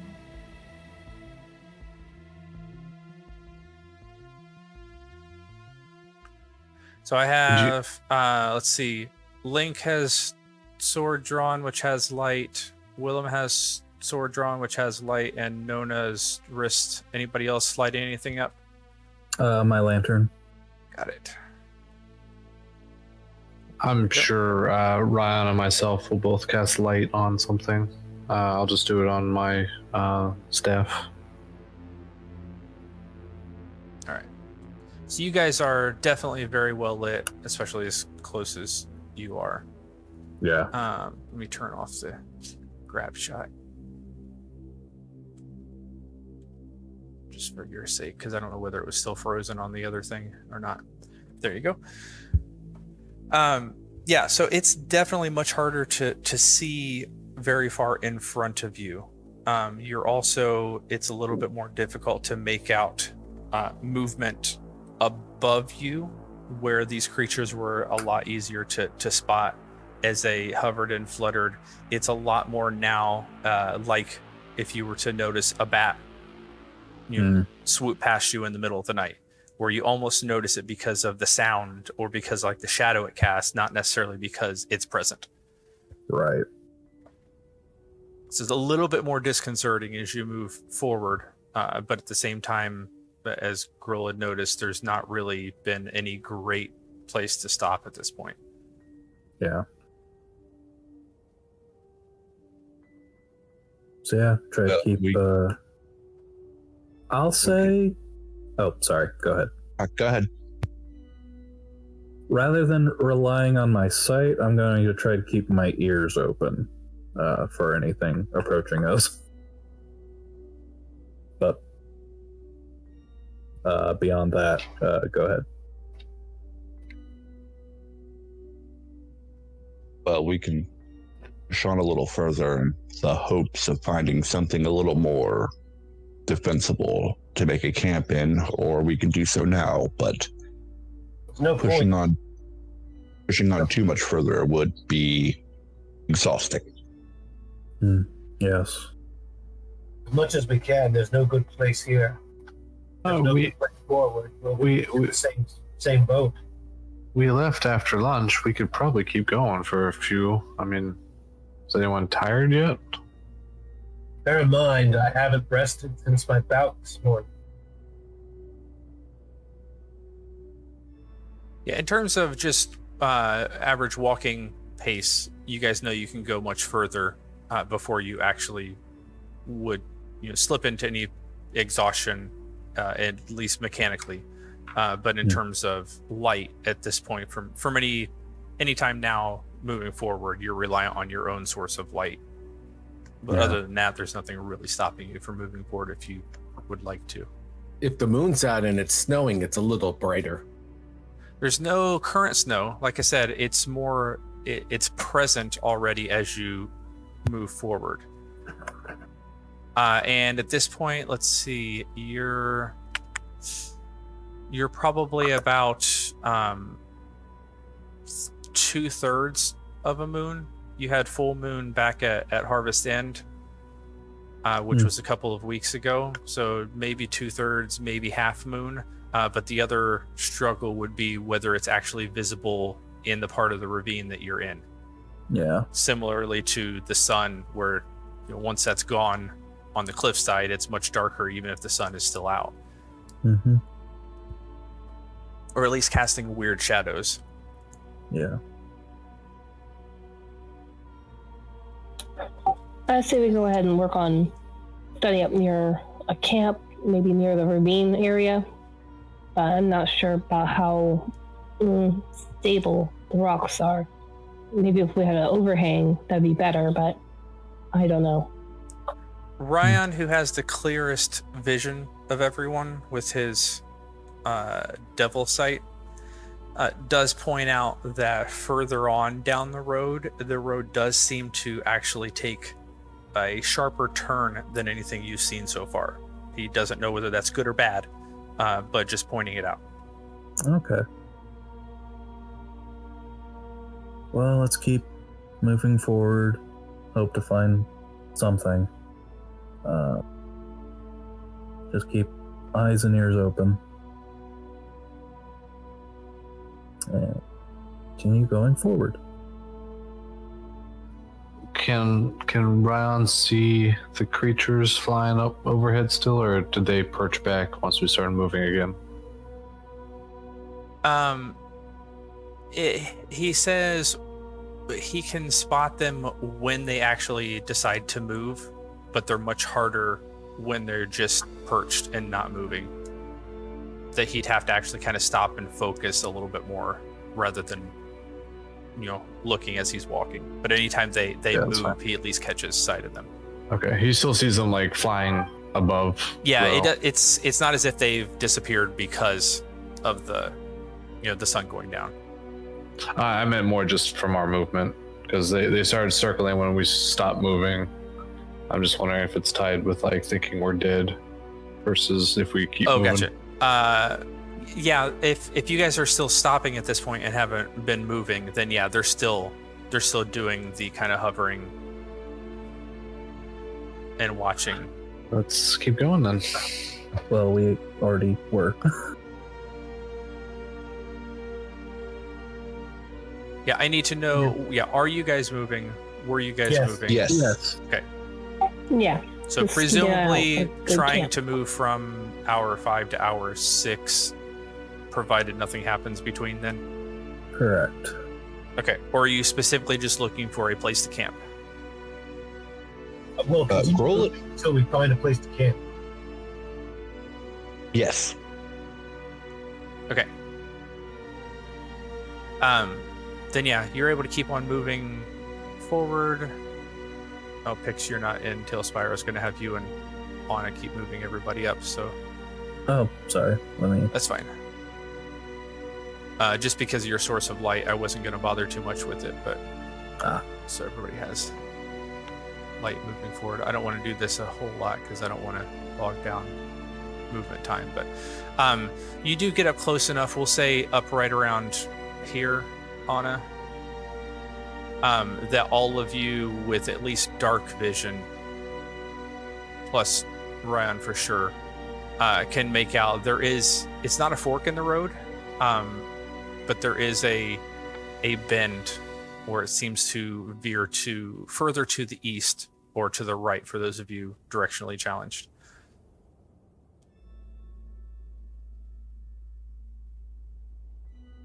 And at this point, there is quite a bit, again, those with dark vision, with the amount of light that you've got, you do see there's quite a bit of movement about you right now. And I would say, let's see. Well, the two up front, Grolid and Anna, make a perception check as you keep on moving forward. You're about a half hour into this next hour at this That's point. a 21. Any modifiers? or no? This is hearing based. 25. All right. Nice.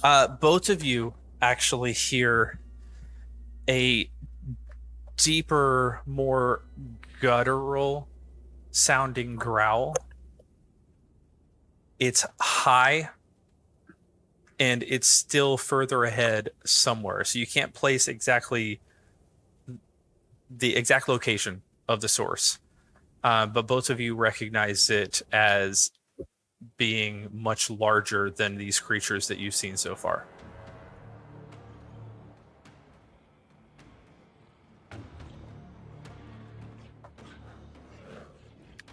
Everybody else that did not hear, which I would say, based on passive, if you're not in the front, it's probably just Grolid and Anna that heard it. Everyone else sees the stirges, the few stirges that you're able to make out, do kind of flutter. Wherever they were perched, they flutter and kind of scatter a little bit and then settle back down elsewhere as if they were also slightly startled.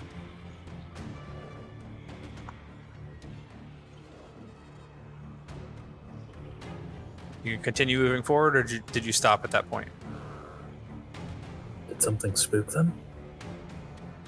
Sort of whispering.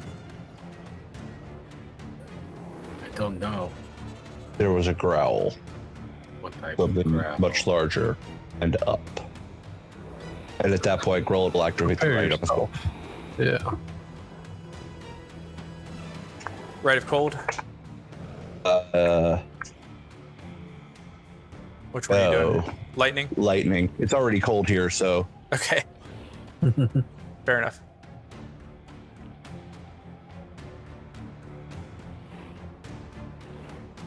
All right. Hey, you didn't roll max on your hemocraft damage this time.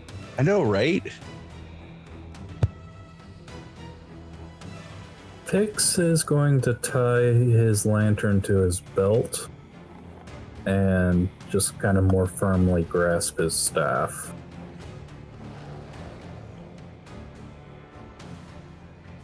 Anna, you definitely, as you've been kind of paying attention to the nature of these creatures, they definitely have started growing a little bit more aggressive and almost antagonistic. Towards us or In general, yes. They don't seem to be moving towards you in any large way, but they definitely are. You'll see one that will perch just right on top of the tree that you're moving past. Instead of being further away, they just seem to almost be antagonizing in some way, almost as if they're trying to provoke you to do something. should we be provoked by them or no? They still largely are just watching as you move past, but even more so, they're not really avoiding you guys at all at this point.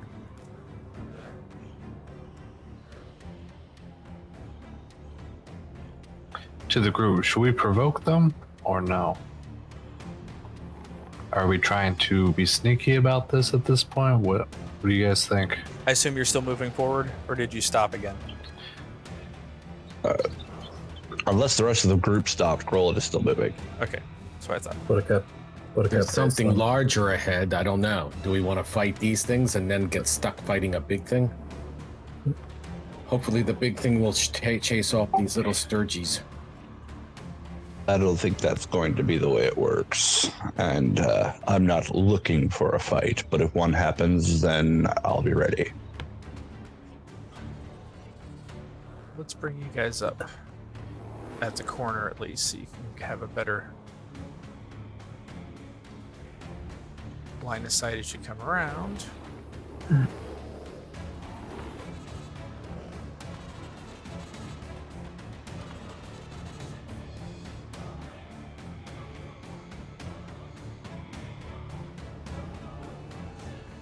right, yeah. So you come around the corner a little bit, get you through the tree line. And again, at this point, everybody hears some sort of a guttural growl. It seems like a very large feline to some degree, but it doesn't quite fully match. Not family.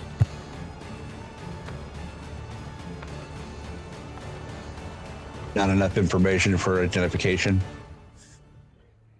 No, not really.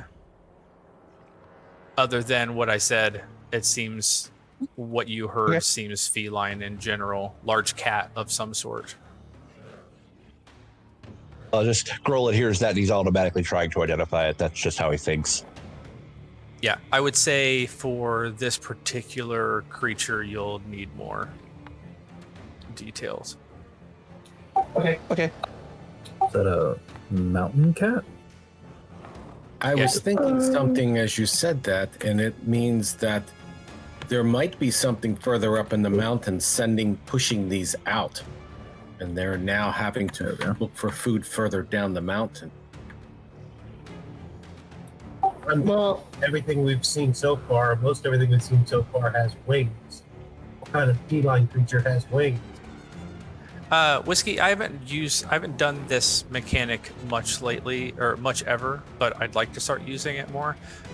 Give yourself a inspiration point. It's different from Bardic Inspiration, but it's something GMs can give out. You could actually mark it on your D&D Beyond up close to your hit points.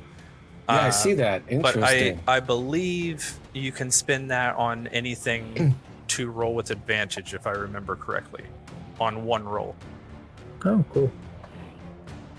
there's something going on further up into the mountains. I am almost certain. I won't These always creatures- tell you why I'm giving it to you, by the way. No, but I'm gonna just. Yeah. I'm gonna say that if these creatures are like Pixet, the mountain cat, they don't come down this close. Something's driving them out of the mountains. Whether it's the freezing cold that's above their normal or something. But this cold is not natural. No. Well, I say it I sounds like think it's we're one a of- little too late, is what I think, but we'll proceed on. I think the dragon is back, or something as such, relative, mate, anything. It's scary and unnerving, actually. Well, I say we stop here. And we're giving a growl and you can't see it. Usually that means you're getting too close to its territory. And it might Yeah. have babies with it, and then we're really. So just, I would say, stop here and just kind of do our best to fend if we have to. Light a big fire that usually somehow burn a tree while it's standing. That works too. Oh, we got. Let's camp on the road. Okay. You have better sight, and if it's a cat, like we're thinking, cats climb. So Well, I'm- it'll be in the tree, so he'll just wake up next to it, right? possibly.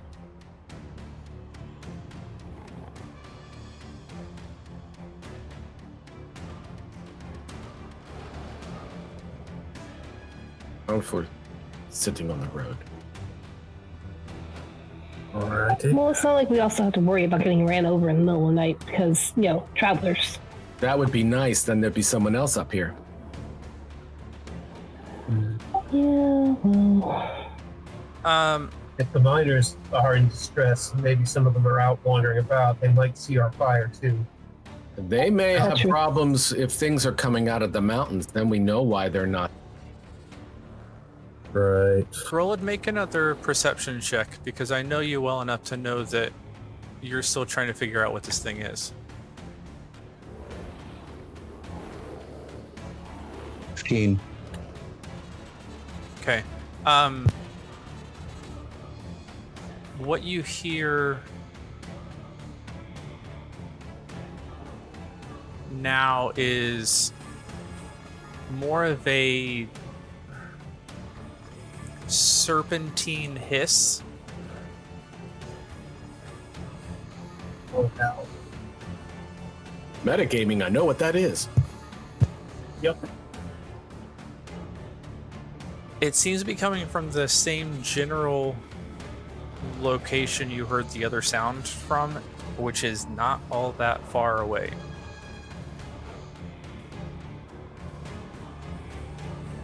Dogma. Mhm. I was thinking about that. Growling and hissing now. I want to run. Roll it. And it isn't far. Oh boy. Once again, Anthony, I think I know what this thing is, but I have no idea Um, if Philip's ever encountered one. Anthony, Yeah. Didn't we fight one of these? I would like to cast Dancing Light out ahead of us. Okay. What's the Was that us or the other group, Anthony? I thought we fought one. no one has know we did it some- officially faced this creature yet. You threw this at us at one Let's point. see. Somebody. I can't remember, but I know.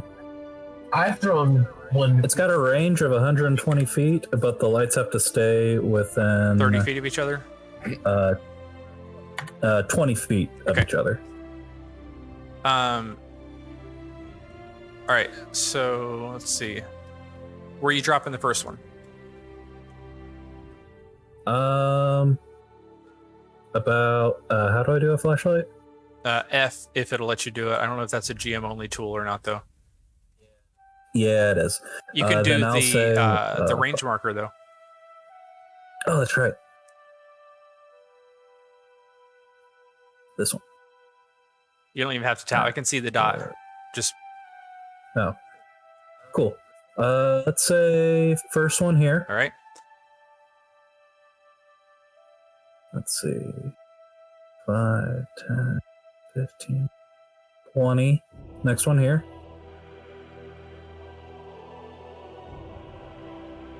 Uh, 5, 15, 20. Next one here.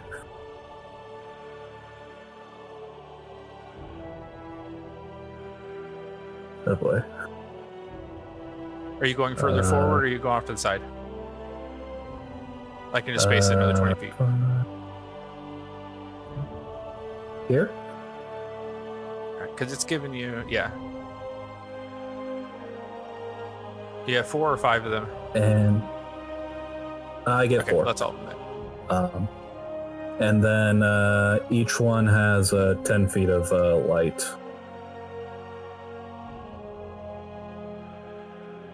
Okay. You drop all of those, and yeah, that's probably enough there. Do I have them? No, I don't have them hidden.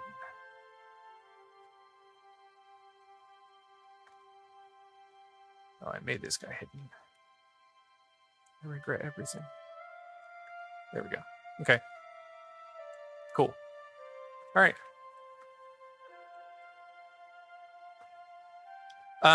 The path itself looks clear. 10 feet of light. You do still occasionally see stirges, but for the most part, what you actually see and directly in front of you from what you've lit up is a little more clear than where they are sitting right near you, which is also in its own way slightly disconcerting.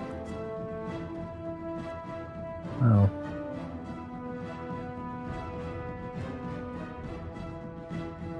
Yeah. You don't really see a whole lot in the field of where your dancing lights are placed. Is basically what I'm telling you. Yeah. Should I keep moving them? Try to find whatever this is? Yes, like, because we're gonna know sooner or later. Can I get an idea of what direction moving the dancing lights towards would be more likely? You know, having heard the hissing and growling. Yeah, do 2 things. Number 1, make an Arcana check.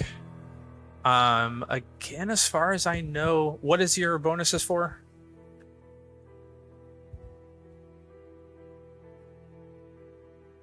Oh, this is specifically Grolid, I think.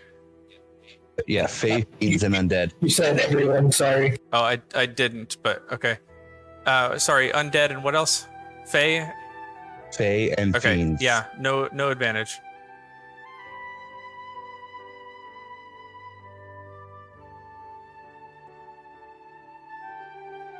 Okay, I would say based on the information you have now, and this is a more common, at least commonly known creature, even if it's not necessarily commonly faced.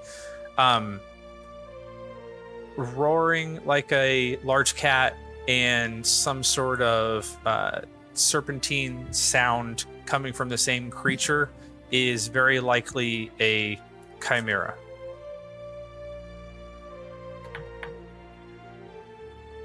Yep. Never mind. It's metagaming, sorry.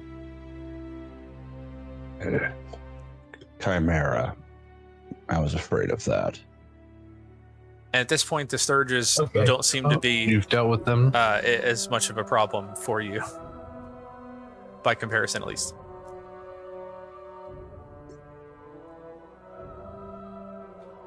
I studied That Has means Willem heard anything about why the Chimera in your miners aren't travel- coming down out of the mountains. Well, you can make an Arcana check to see what you might know about them. Cool. Have you faced chimeras before? only the mecha one. Although I've done a bit more study on the regular one. So you can kill this without us? Perhaps. You want me to roll it again, Anthony, to have disadvantage? No. I doubt that you have faced one. They're fairly rare. But two things that you probably know based on lore of them, or what you maybe are piecing together based on what else you've seen. And I'll give you this actually with the Arcana check.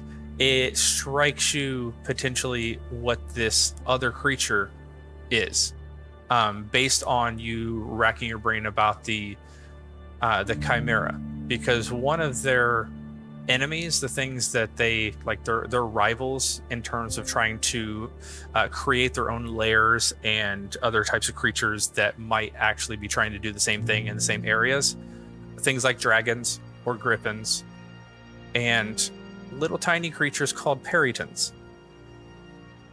And it strikes you as, oh, that's these other creatures that we haven't identified yet. Yep. That would make the stag creatures perytons, wouldn't it, Roland? And now that I have a name, what do I know of them? What everybody is, who maybe has a vague understanding of any of these creatures is grabbing in this exact moment, is all three of these creatures are flying creatures that are some sort of animal amalgamations. You have a mosquito bat, you have a bird of prey stag, and then you have the chimera, which is the goat, the dragon, and the lion all thrown together. All of them are kind of monstrosities in their own way. The stirge is technically a beast, but unnatural and largely not found together, which makes the fact that they're not necessarily fighting with each other or fighting you that much more strange. Disturbing. Yes. I would say in this exact moment of you guys trying to figure out what you're doing, that's about the best you're going to get in terms of racking your brain on stuff at the moment. Oh, that's interesting. I've used, out of character, I've used perytons before, Anthony, but mine were always the size of condors. They were not tiny. Oh, it does say medium. I was classifying them as tiny, but it does say medium, which means they are larger than, I used to have like a huge birds of prey. ones. I mean, like, 8-9 foot wingspan type. A medium flying creature possibly could be that large. Yeah, I could see that. In that case, they're also slightly easier to spot if you're looking in the right direction.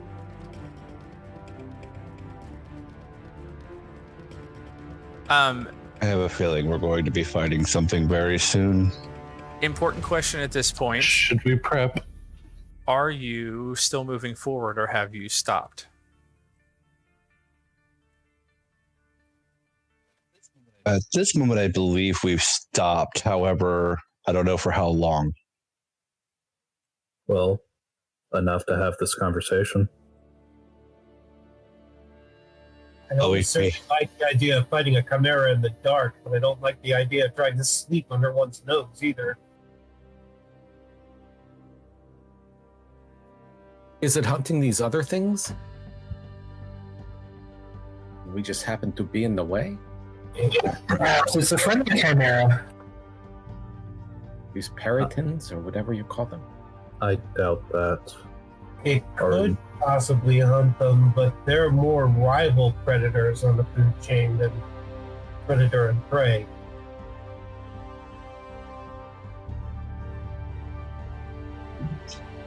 Oh, we should either keep moving or we should make a camp here. I am more inclined to find what will hunt us and hunt it instead. Can't say I'm all too eager to sleep with a chimera nearby. And this is really not a great place to camp anyway for this crowd. As you're paused, you definitely are still seeing more and more of them starting to kind of flutter and move in your general direction. Let's keep moving before we're surrounded.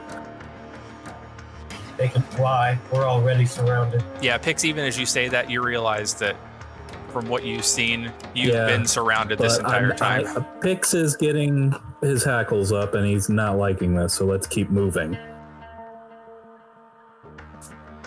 All right.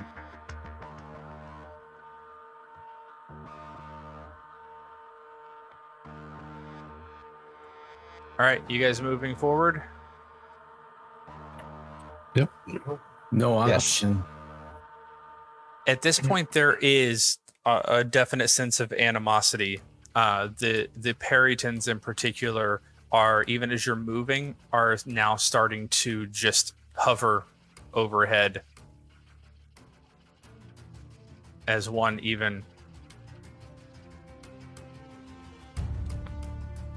I'll move right there just to emphasize the point.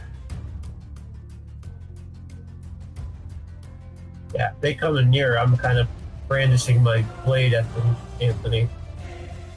They Warn them off if I can. They don't seem to be deterred. Again, this is strange animal behavior, at least for the stirges. What those of you who are familiar with Perrytons, I would say anybody who grew up in or around mountains. So Link, it's probably likely that you don't know them by this name because everything else around your village you guys renamed as well. But you recognize these creatures. They're extremely aggressive. And you don't suspect just brandishing torches and swords if they're looking to attack that's necessarily going to scare one off. You also know once it attacks, it's basically dedicated to the attack and won't leave. It's definitely kill or be killed once it starts a fight. Anna, you probably, because of the mountainous terrain, probably know somewhat about these creatures as well. Potentially the Chimera also, for the same reason. Okay.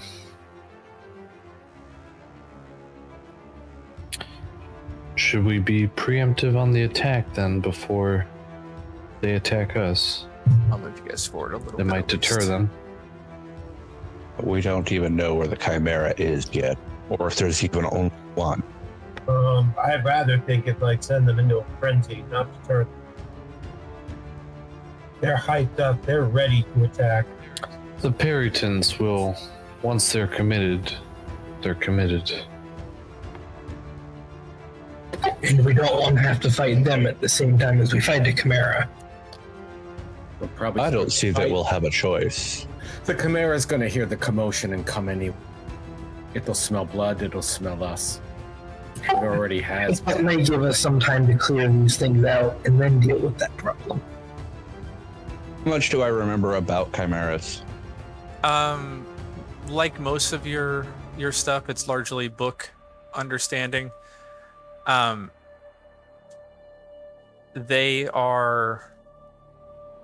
not overly cunning, but they're smart enough to if you have something that you think it could actually want, you might actually be able to bribe it enough to let you pass.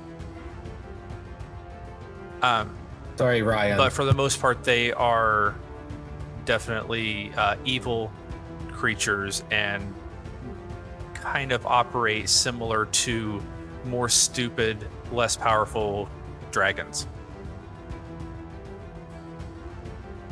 How about their combat capabilities?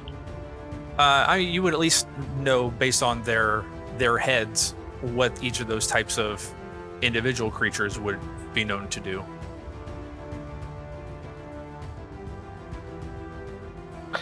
We could always kill a Perryton and give it to the Chimera.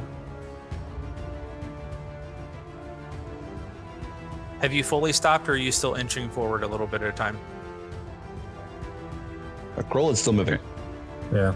looking And, for the Chimera. I'm moving the dancing lights along Yeah, the path. I moved a little bit already. If you guys want to move the figures, I'll Yeah. move the lights. Sure. At this point, I'm expecting an attack, so I'm prepared to meet it. Instrument move to the ready.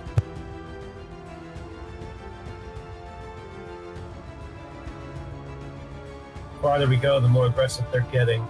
I think we're getting into their territory, and as soon as we reach a demarcation line, they are going to come at us. Or they're getting aggressive because we're going to be out of their territory soon and away from ability to take us.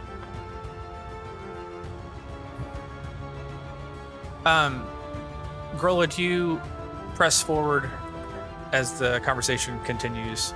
You press forward, and as you do, you hear directly to your right another, and everybody hears it, even if you missed it before. It's that loud and that present.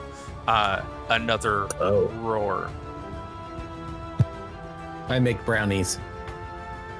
Pants brownies, trouser brownies. That like a feline roar or something different? No, my hackles go up. My fur stands up because that's just too close.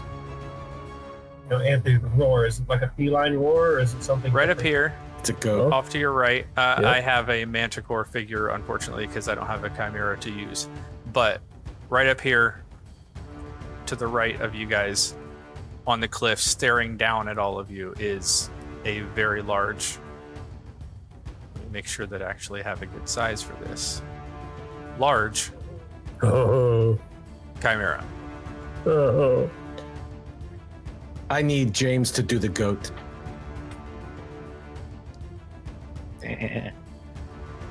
And at this Well. point, I do need everybody to roll initiative, even if you're planning on running. I need initiative here.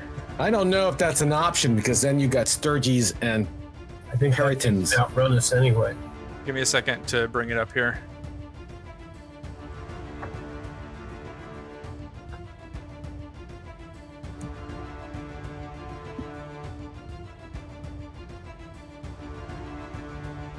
never can remember this.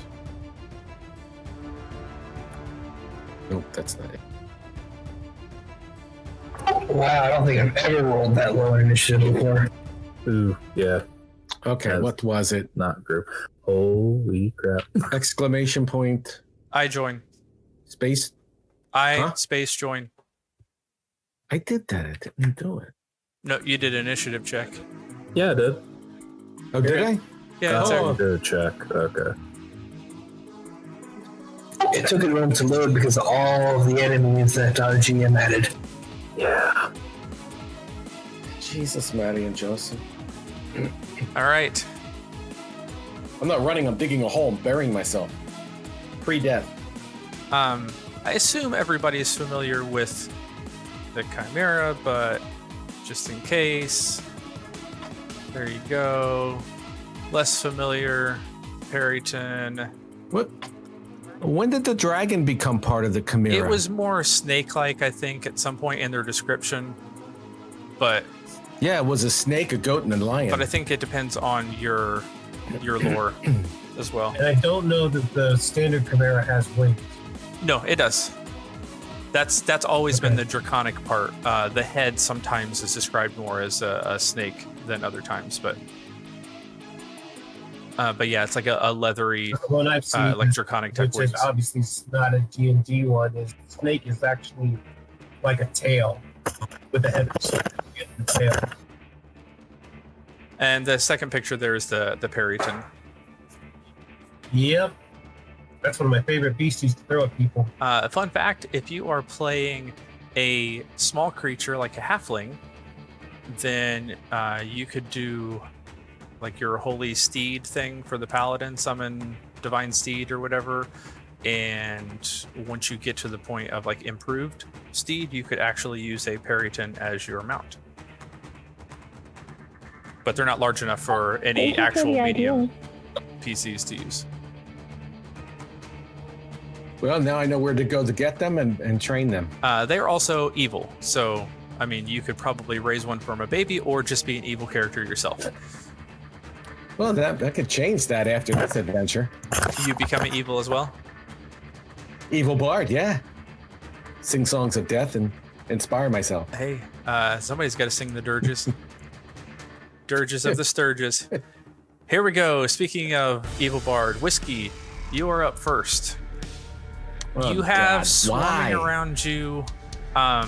I will, just for purposes of combat, bring up the light a little bit more so you guys can see, but know that you really, outside of any of your light sources, are going to have trouble seeing. But I'm going to, like I said, bring up the light a little bit more so you guys can see better. You do have Anthony, about 10 stirges fluttering around, 4 perytons, and that chimera up top. How far is the Chimera away? Chimera from you.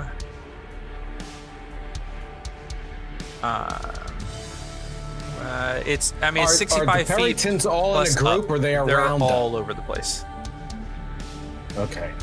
But the Chimera is how It's far away? 65 feet straight over, but it also is up higher, so I'd probably place it at least 80 or so feet. 120 feet hypnotic pattern on the Chimera. Is it only him, or will it hit anybody else? No, it's a 30-foot cube, and it's up there. It's going to hit him. Okay, and are you that's it. centering it on But- him? All right, let's see what Yes. else it might actually hit. Hopefully it will. Maybe it could hit. Or no, bring it a little further. I'll hit those stirges or whatever they Okay, are. yeah, that's too, what I was trying so- to figure out, is whether it hit those two. Yeah, I can't. I just saw them on your Yeah. picture. So yes. you're gonna have let's see, their designations would be Chimera is CH1 for your targets. Wait a minute. Cast. Is that C, right, or spell? Spell it out. Cast. C is check. So it's exclamation point S, or spell. Cast. Can't remember. Oh, cast. Okay, that's right. Cast space.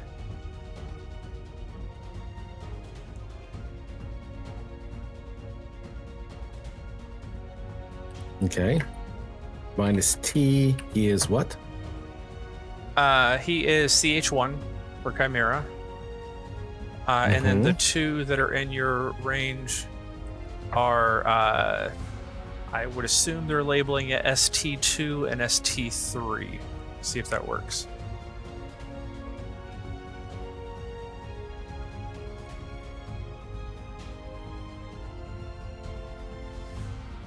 Let's see if that works. Oh, you mother. Oh, All right, good. the Chimera. I don't care. As long as the big thing failed. That's all The that Chimera matters. failed. It saved with a 14. The surge number 2 made it save and rolled a 5 total for the surge number 3. So 2 of them failed and are charmed for the duration. Just the Chimera. That's all I cared about. Go kill the others. I did my job. Now I'm going to. Link calls out, nice job, Whiskey. I'm gonna do. So just so you know, let's see, 2 and 3. This one here on the corner is the other one that you affected. This one made it save. Okay. I'm going to give inspiration to Link because he has the bow. GM, just a note, I didn't end up on the pinned initiative, but I'm after Nona before Link at an 11. Oh, is it too long? I don't know. It's just not showing up there. Then it's gonna skip you. Why are you not on there? Any idea? It says I don't know. added combat. Interesting. Yeah. I will be maintaining that, just so you. Okay. That Okay. means I can't.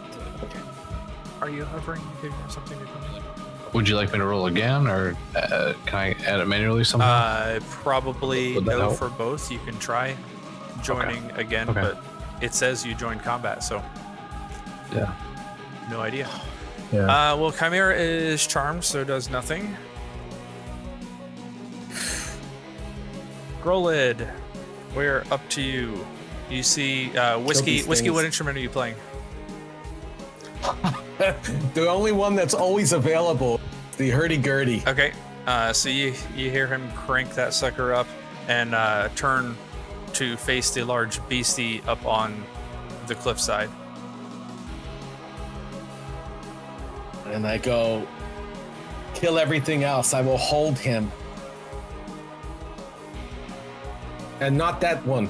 Not that. And I point to the Periton. The stirge. Because he's just kind of wiggling back and forth. This stirge here.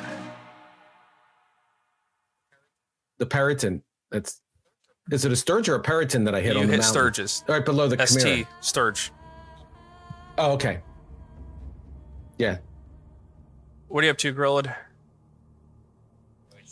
Do I see any Peritons low enough for melee? Nothing is melee. So all the stirges are up too far as well? I mean, they're all hovering, but you'd have to climb cliffs, climb rocks to actually melee anything right now. Unless you have a bow. Like the closest one that you see is here, but you'd have to climb up there in order to even get to him, which is doable theoretically.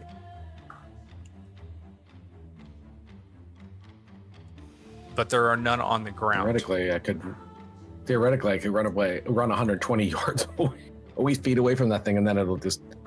So stop. The one that's right there in front of me, up, you said I could climb to.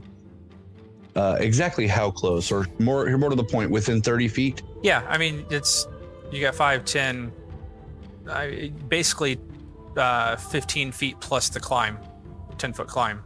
So yeah, whether you got to melee or just were hitting him with something. So I know why he's asking. That is a stirge, though. And that. Okay. Yeah, no, that's fine. So I will go ahead and out a javelin. Okay, so long as I don't add the right snippet, it won't do it, right? Because the javelins don't have the right. Correct. Yeah, it should. Correct. Okay. So, I mean, unless it does transfer to any weapon I pick up, which I'm pretty sure it no, don't. it's on a particular weapon, not on you. That's what I thought. Okay. Let's see. Because if it's I your can- blood, and your blood is only on that weapon. Yeah. So, He'd be number 7. So ST7. And it's ST7. All right. Just so you are ready. On the same initiative as Grolid would be the Peritons, and then Willem. Anna, when did you say you were supposed to be? I got an 11, so after Nona, before Okay. Link.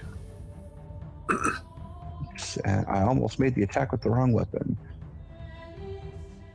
Try joining again. I don't think it'll let you. I think it'll tell you that you're already in there, but for some reason it's not showing up. So adding you now? Huh? Yeah, added to combat. Okay. Yeah, I had the same issue. I rolled a 6. It might have just got overloaded all at once. Oh, I shouldn't have put a space. So 7. That was outstanding. So, natural 20 with the javelin, which you theoretically could possibly go and get later, as it's gone directly through the stirge and embedded itself into the rock face behind it. 11 points piercing damage, and it is completely impaled. 1 down. And is there another nearby, within 30? Anything, Puritan or Stirge? Sorry, what are you trying to find out? I'm looking to see if there is another either Puritan or Stirge within 30 feet.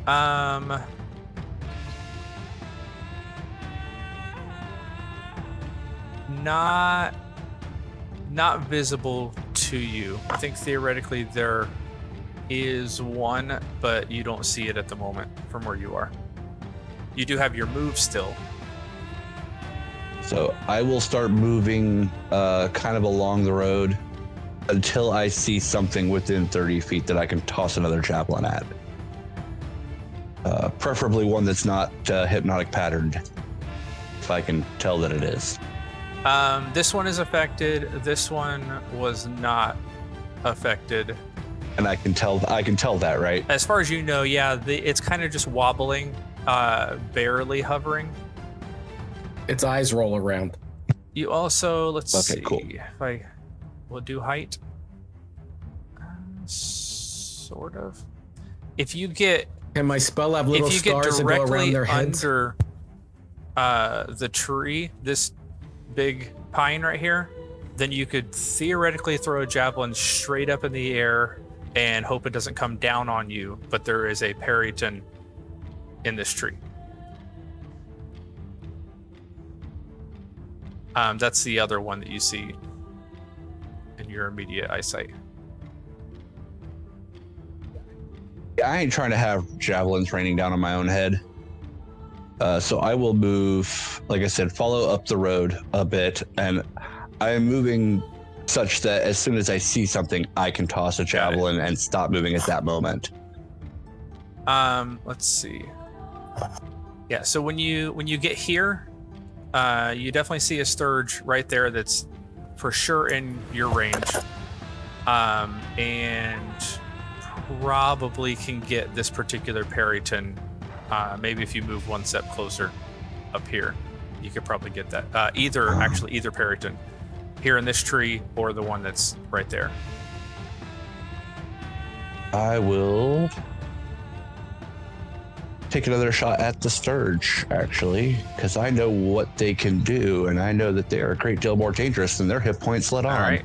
So he is. Rolla knows he what is they can 8. do, and the player knows. It's 8.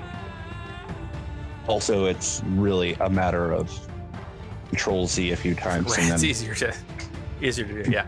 yeah.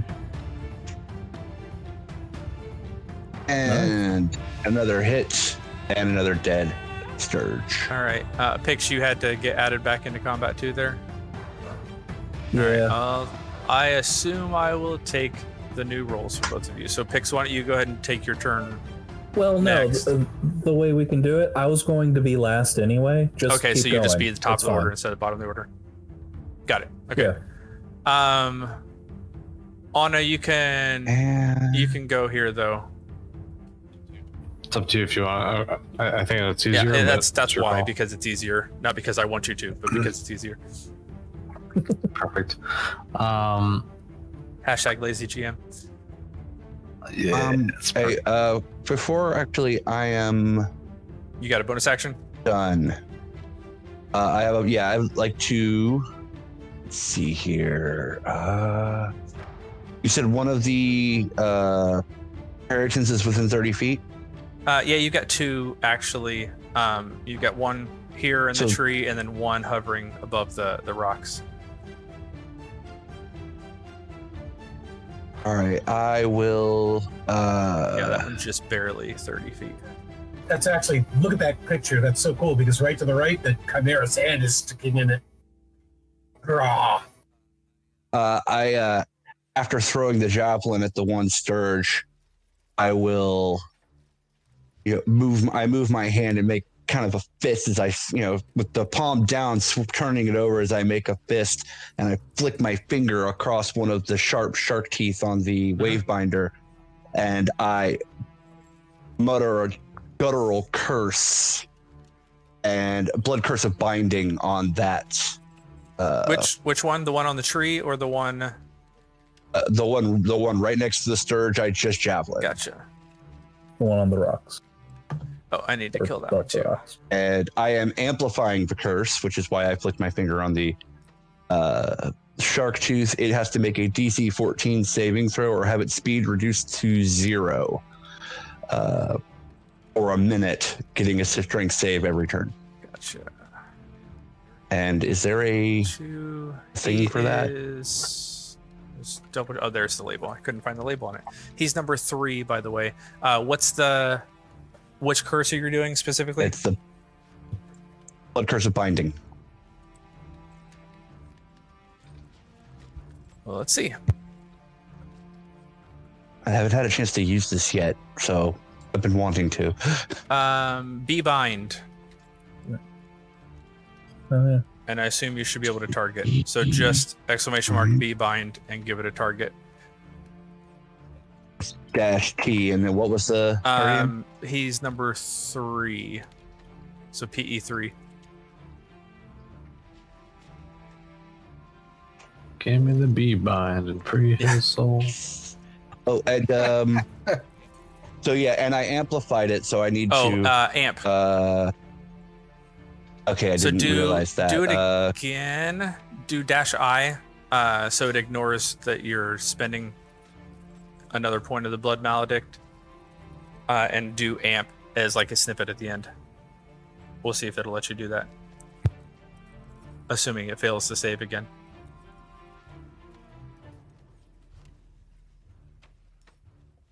Oh, of course it.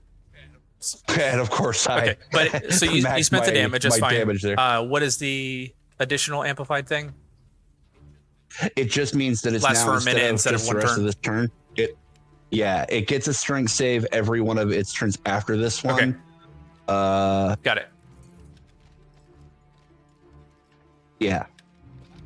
So I actually do have a good question though. Because the curse, it gets a save on its turn if I've amplified it. Does that mean since it hasn't gone yet, it's going to get one now rather than waiting until the end of my next turn, which is what it would be unamplified? At the end of each of its turns. So it would still be able to do its normal, or it would still have the normal effect regardless, but then it's saying it'll make the save at the end to decide whether it continues on to the next round or not. So the normal effect will always happen, but then whether it has a prolonged effect or not is the difference. Okay, so for the first turn, it doesn't get to make this for its next initiative because it hasn't gone yet. It doesn't get to make a save. No, it's still at the end of each of its turns. After my next turn. Well, no, the reason I asked is because unamplified, it can't the reactions move or the only thing that changes is the potential reaction. Well, no, it says their speed is reduced to 0 and they can't use reactions until the end of my next turn. Yes, that's So saying that will still happen. Okay.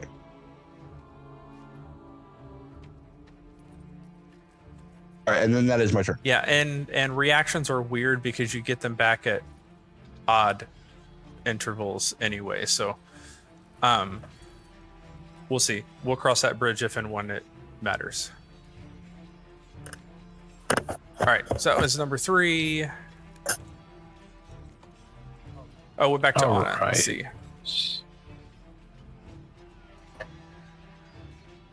There you go.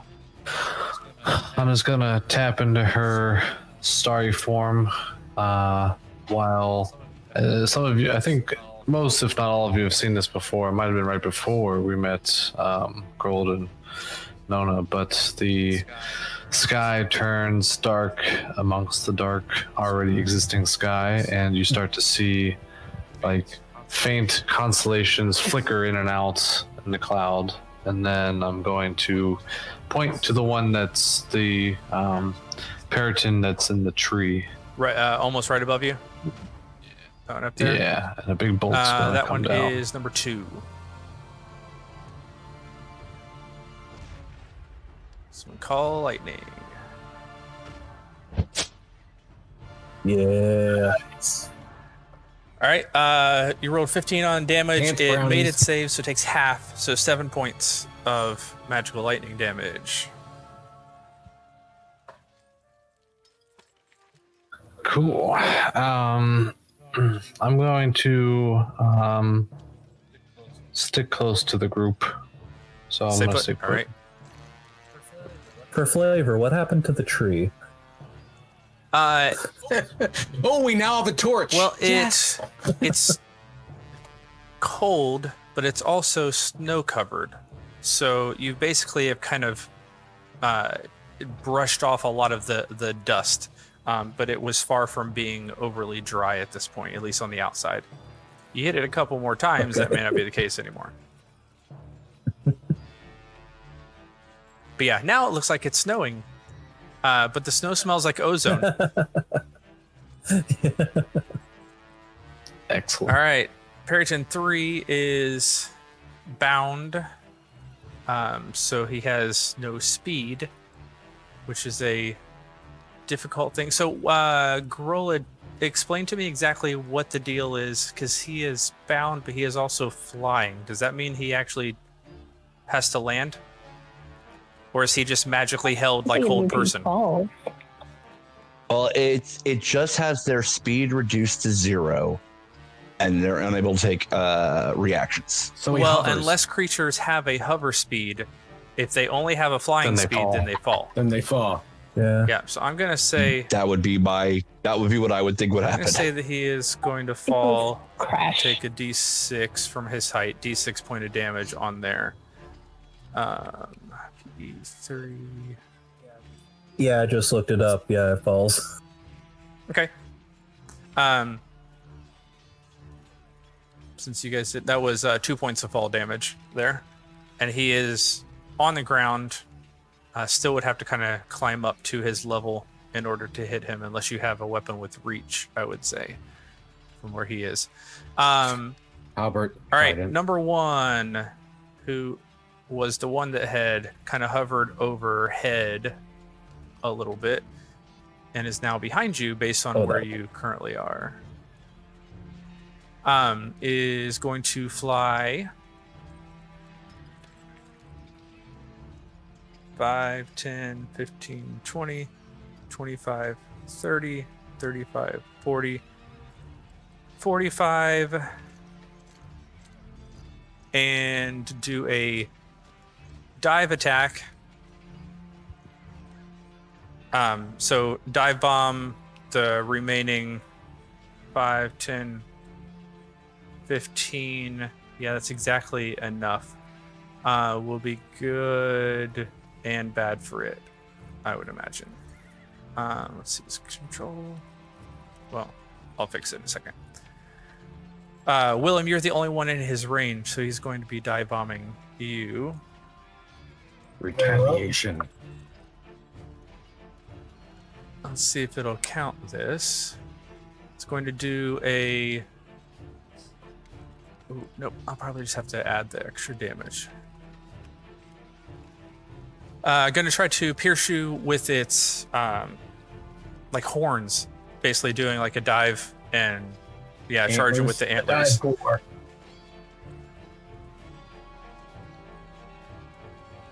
It's a gore attack. Willem. I didn't vote. And picked up some extra speed as he's flying down in your general direction. There are 4 variations. No, there's 4 creatures on the same initiative. But misses. Oh. Misses the attack. Rolls a total of a 9. Let's see. Willem ducked. He's going to try to slash you with his talons. Next. And rolls the exact same 4 on the dice for a 9 total. The dice seem to like Willem. He is now. There we go. Has the flyby ability, so he doesn't have much room, but is basically going to. Was he going to let me do it? Yeah. He basically has enough move left to basically flutter right above you. It has flyby, so does not provoke opportunity attacks when it flies out of reach. Okay. How high? He's up about 5 feet above you. I would say if you were to jump, I would let you try to melee, but the jump would basically at very least be a bonus action, if not like part of your attack action, and only get 1. Probably I would give you 1 attack instead of 2. I can't do a jump as part of my movement. Maybe. It's technically part of your attack, but we'll talk about it when it gets around to your turn here. You know that cartwheel attack you can do with a 2-handed sword in the games? There you go. All right, Peryton number 2, which is the one that got struck by lightning, is going to dive bomb Anna because why not? it knows It did not knows like that. what just hit him. and does not like that. Yeah.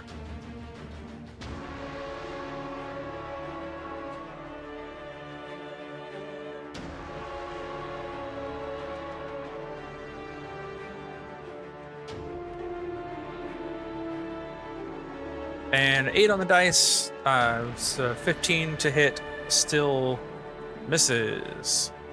We'll try same thing. Try to slash you with his talons as it moves through. And still, for 2 weeks straight, can't roll higher than single digits on anything. So 7 will also miss. And he has enough move to continue swooping up, and probably about over here. It's about as far as he can go up. Imagine.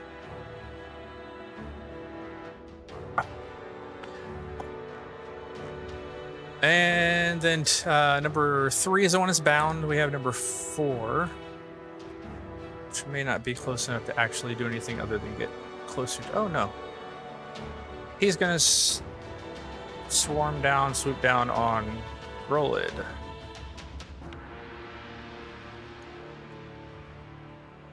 And just because I have it here first, we'll do the talon attack first.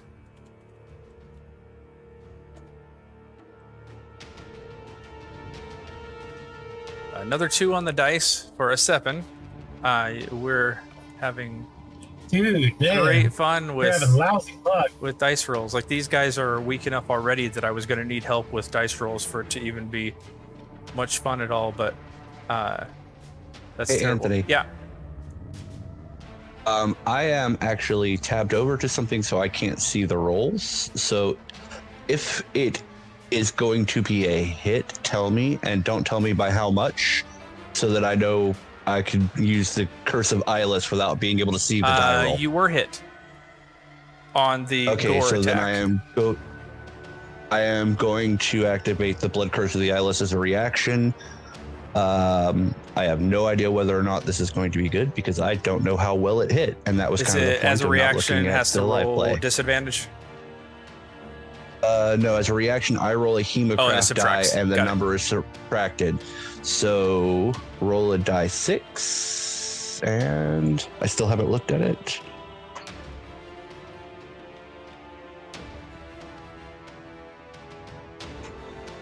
Yeah, your 18 goes down to a 13, so that's a miss. You can add that 13 points back. Nice. There's a cacophony of sounds at this point. All these squawks, especially from the ones that, well, 3 of them now have missed, and 1 of them has been toppled down to the ground as well. So not happy Perytons right now. The Chimera, all 3 heads are roaring, snorting, all sorts of stuff, because it's making noises. It just kind of has no idea what's going on around it, as it's just dazed. And confused. Was that error from your concentration check, Anna? I think so, yeah. Okay. Did it actually work on the roll, though?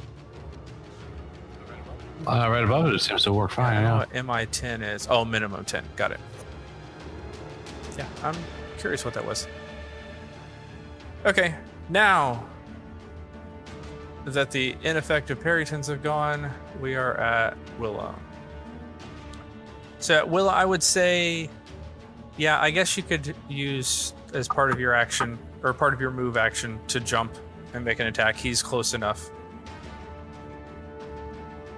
If I spend my entire movement, can I get both attacks? Or are they all part of the same attack action? You're wanting to like jump and then jump again, basically? I can, and I'll roll athletics check if you want me to do that. Yeah, I would say I'll give you one for free. Make an athletics check, and if both are good, then you can do both.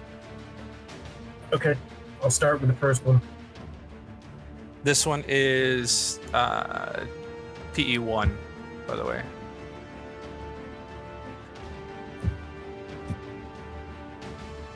After Willem, Nona, and then Link.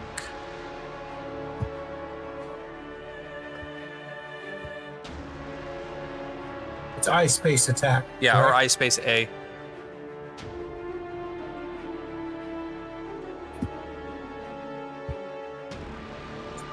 Smite. All right. No, can't. Don't have any left. Yeah, I think you have a second level, and that's it. Actually, let me check. You have 2 first level and 1 second level left, looks like. Then I will smite. You didn't end up having to use it all that often in the fight. You just don't have any lay on hands I left. thought I'd run out. Yeah, my lay on hands is gone. Mm-hmm. Okay, let's make an athletics check and see if I Alright, can. so for everybody not able to see the dice rolls, that's a 16 to hit, so 13 magical slashing damage, and then smite added an extra 4 radiant. Oh, nice. Athletics check is 25. Yeah, so you jump up and take a full, two-handed swing at this thing, and then land on 1 foot, almost like an ice skater would. Plant with your toe, and then leap back up and just kind of plunge it directly up ahead of you. See if it hits.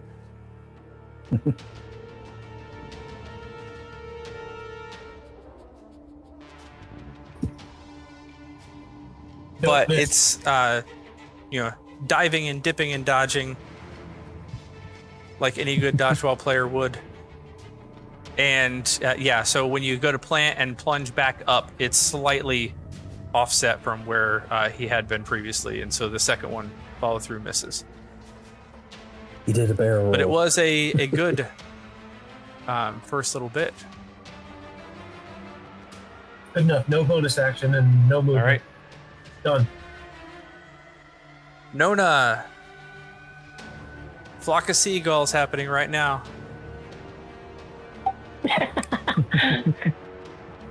Well, let's see here. Yep.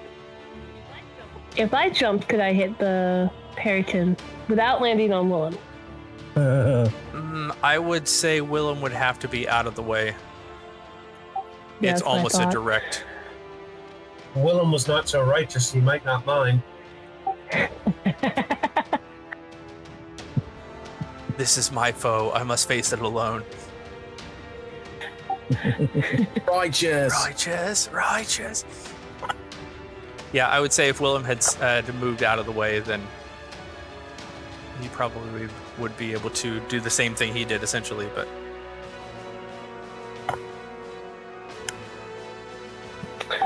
Okay. That case, I'm going to pull my scimitar out, and I'm going to actually hold until something swoops down at all right, me. so holding an attack until something comes within range. Got it. Yeah, because I can't see where the anything else is. Dumb human, Right. Blind. Okay. Any bonus action or move? Or are you staying in this exact spot? I'm actually not going to Okay. rage yet. I'll just hold. Fair enough. Hmm. Link. All right, Link is gonna switch to his bow for a bonus action, and then target the Inspiration. Phaeton closest to ground level. Looks like it's The one behind you above. Yeah. That is number 1, PE1. And yes, I am aware of my inspiration. Thank you. Excuse me. Nice. Dang. All right, that was a Ooh, it had a bow Yep. noise too. That's natural nice. 20 for a 30. I think that may be our high on an attack roll, at least. Definitely my highest. And so 15 points magical piercing damage. He looks not long for this world.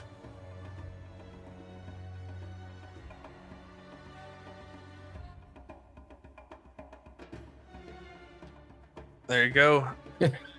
Nice. Second strike's a 26. Good ball. Does max damage on the dice that time. So 13 points. And he falls. William, you probably have to kind of like knock it to the side as it basically kind of topples down on top of your body. You know, Do you want me to no, make you're some sort good. of That's check more for just that? flavor. It just kind of lands in a heap and you shrug it off your shoulder. And Nona, your closest target now is laying at your feet. It's dead. Good shot, Link. Are you moving at all, Link? One down, 7 more to go. No, Link has plenty of targets within range. He feels okay where he's at. Fish in a very large barrel. Exactly. All right. Well, there's your list of stirges. 7 and 8 are dead with javelins. Number 3. So many stirges. Number 3 is still untouched, but is charmed by the hypnotic patterns. So we still have quite a few left. I'm gonna go not by order. Well, I probably should, so I can remind myself where I put them all. So number 1, fly speed of 40. Will probably not get too far. It's going to go 5, 10, 15, 20, 25, 30. No, it looks like he can. So we'll say 30, 35 puts him right back here, and he's going to try to burrow his little needle nose right into the back of your thick tricep, Willem.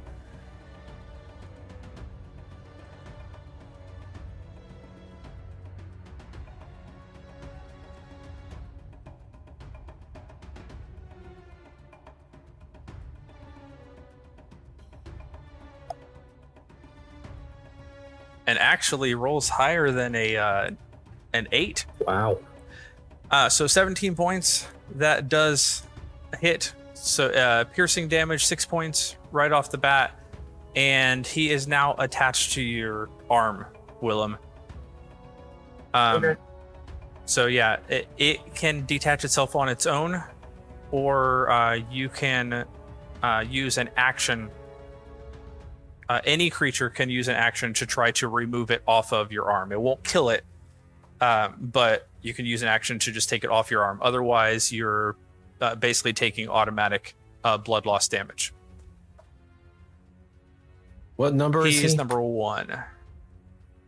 ST1. Sturge number 2. Let's activate flying on him so he doesn't fall to the ground. Do top down here. 5, 10, 15, 20, 25, 30, 35. Link, looks like straight shot. You're his target, and since you just killed one of his buddies, why not? I'm just gonna change to Link. But he's trying to poke you with his needle, and you just kind of stare him down. He just completely misses. So he's basically right in front of you, technically flying, but not too far off the ground. These guys don't have as much flying speed and do not have the flyby ability, so he's stuck right there. Number 3 is the one that is currently hypnotized. Gives us to 4. Over here, probably not likely to get anywhere. 5, 10, 15, 20, 25, 30, 35, 40. Grow, looks like he's coming your direction, but can't quite get to you, and does not see a reason to use his action to dash right up into your melee range. So Sturge number 5 is here. He can definitely get to you and is going to try to find a soft spot in your leg.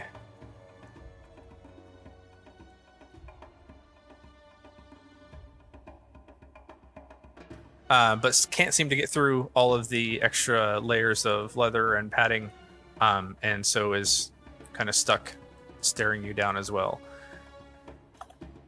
Number 6, because like a good Grolid, you ran out in front of everybody. You got, actually he's got It's enough Grolid. move. He's going to try to not take the frontal approach and come around flanking. Now, these are like sky leeches. Yeah, pretty much. I mean, they're oversized mosquitoes. It's disgusting. The New Jersey Air Force is attacked. Natural 20 Ouch. for a 25. Ba-da-dum-ba. Ow. And so 8 points of piercing damage. And so the one behind you, Grolid, is actually attached. Kind of the back of your neck found a soft spot, and nice oversized leech type feeling going on as it just kind of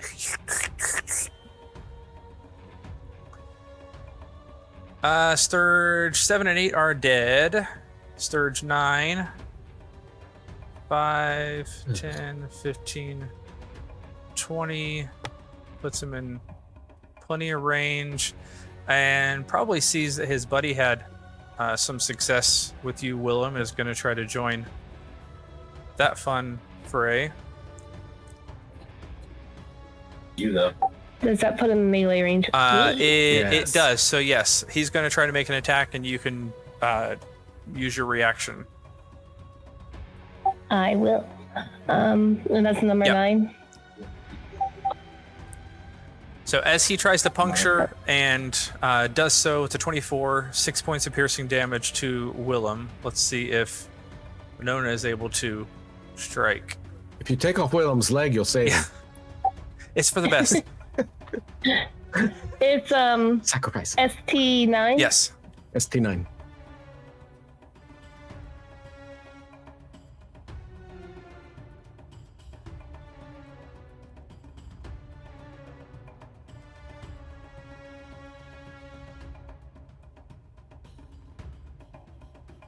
You need to do an attack of opportunity. So I space AOO, Yes. because it's not your. Which blood drain would you like to use? So I space AOO space your name, and then do your normal attack. Number 10, while you're doing that. Number 10, which had also like 9 started closing in. There you go. So Yeah. Willem, it punctured and then falls dead and is just like loosely hanging. The nose still like dug into your calf muscle. It's like the head. It's like when you kill the tick and you're like, oh great, the head's still embedded. What do I do now? Willem's going to leave it in there for a while. It builds character. 10, Hey, I've got that 15, very active health. I'm immune to disease. 20, What am I worried about? 25, 30, 35. And seeing his dead buddy at the spot he was about ready to dive for, he's going to go for...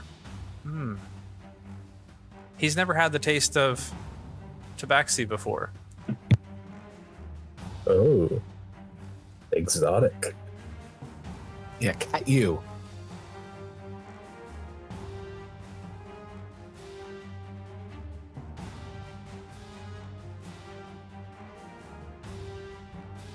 And misses. I smack him with Can't my find tail. out. That's probably what it Get is. out of there. He's not. He's trying to actually like puncture your tail and doesn't realize it's kind of an appendage, and so you swat it away. No, not me. You won't like my blood. All right, that's the stirges.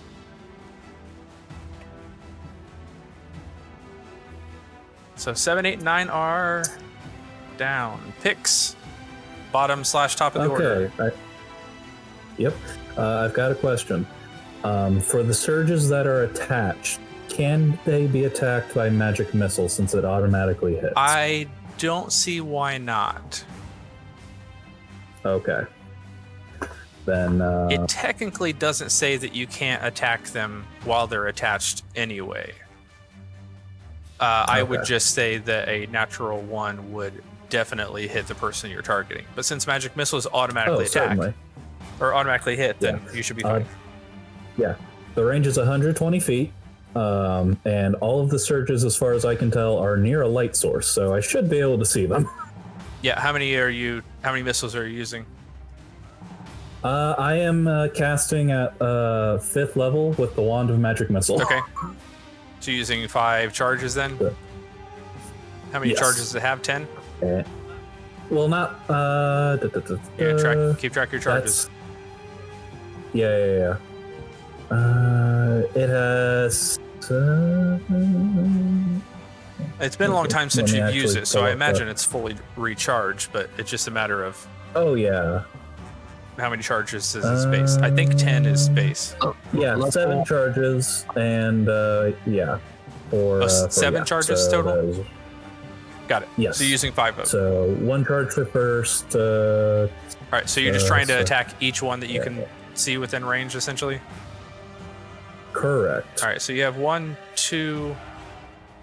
4, 5, 6. you're leaving and 3, correct? 10. Yeah. Actually, no, I'm Okay. not. Well, actually, can I even see 3? Let's see, from where you are... Can he see one that's attached to Steve? Yeah, he's close enough. These things are not actual mosquito size. They're more the size of if a sparrow, monkey jumped on a you. sparrow or like a blue jay or something came and tried to do the same thing that a mosquito does. Actually, from my point of view, it looks like it's behind a tree. So Yeah, I'm I don't going think to you can assume I see don't 3 see from it. where you are unless you move. Yeah, no, I'm fine. So yeah, let's hope this works since I don't actually have the wand built in. Just do dash I. Yeah, that's what I was planning. A lot of dead stirges. Yep. 3 points of damage all around, which was enough to kill 1, 2, 4, 5, 6, and 10. All right, are you moving? You. Yes. I'm going to, at the very least, move up to be with Grold here, give him some backup. All right. I love the image that he just literally holds the wand straight up and magic missiles just fly out of it everywhere. It's like a Roman Yeah, candle. exactly. I'm moving it around. I'm just kind of like doing a spin. Magical girl invocation here going on. Anna's over here going, thunder, thunder, and yeah, Pix is the one pew-pewing everything. Yeah. Pew, pew, pew, pew, pew. Oh, I see the little gunsight design. Anna's going Thundercats, and Look, I'm taking the shot. and yeah, Pix is going full on Magic Girl, like Sailor Moon style. It's the perfect combo. All right. And then I am going to use. Oh no, I can't do it for dodge curses. And I already moved towards light, so I can't do that. So my turn's over. What are you trying to do? I was looking to see what all my cunning action would allow gotcha, me to yeah. do. It doesn't let me dodge. Yeah, So Dodge is I only the action. actually I'll use my bonus action to move, and I'll use my. Oh no, I can't do that either. Never mind. I end my turn. Okay, fair enough. Whiskey, you're up. All right. What's left? Did What's- he take the one what's- out of his the- leg? What's the one in front of Grolin? Directly in front of Grolid. I just haven't killed him off yet. Oh, okay. Yeah, the only one that Yeah, the should only be around Sturgis is left is that the one on that's the rock. hypnotized. You have the Peritons and the Chimera. So the Periton above my head. I can see that one, right? Oh yeah, if it's above your head, you can see it. You're talking about this one here? Yes. He is number 2. Okay. Excuse me. Maybe do that. After Pix is the Chimera, who is still charmed. What's his number? Then you got Grolid and Anna. Number 2, I think I said. Yeah. PE2. No, is it S? What is it? Yeah, PE? PE. It's always the first two letters of the creature. And then it's minus L and the level, right? -L space Correct. and then the number. Yeah. Okay. Let's see if this works.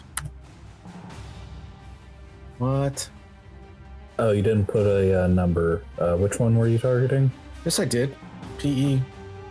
Just hit 2. Okay, Just hit 2 and enter. Yeah. It's giving you a list. Just select from the list. Not? Oh, not nice. I saw 20. I was like, oh, awesome. Did you upcast it? I can't upcast anything. Sure you can. You can heighten anything you want. You Yeah, chose the and it level. shows I here threw it. that I cast it at level 3. Can you choose multiple targets? Because I think that's what it was trying to ask, was what targets do you want to choose? Double check on the heightened casting at higher levels. See if you can choose multiple targets.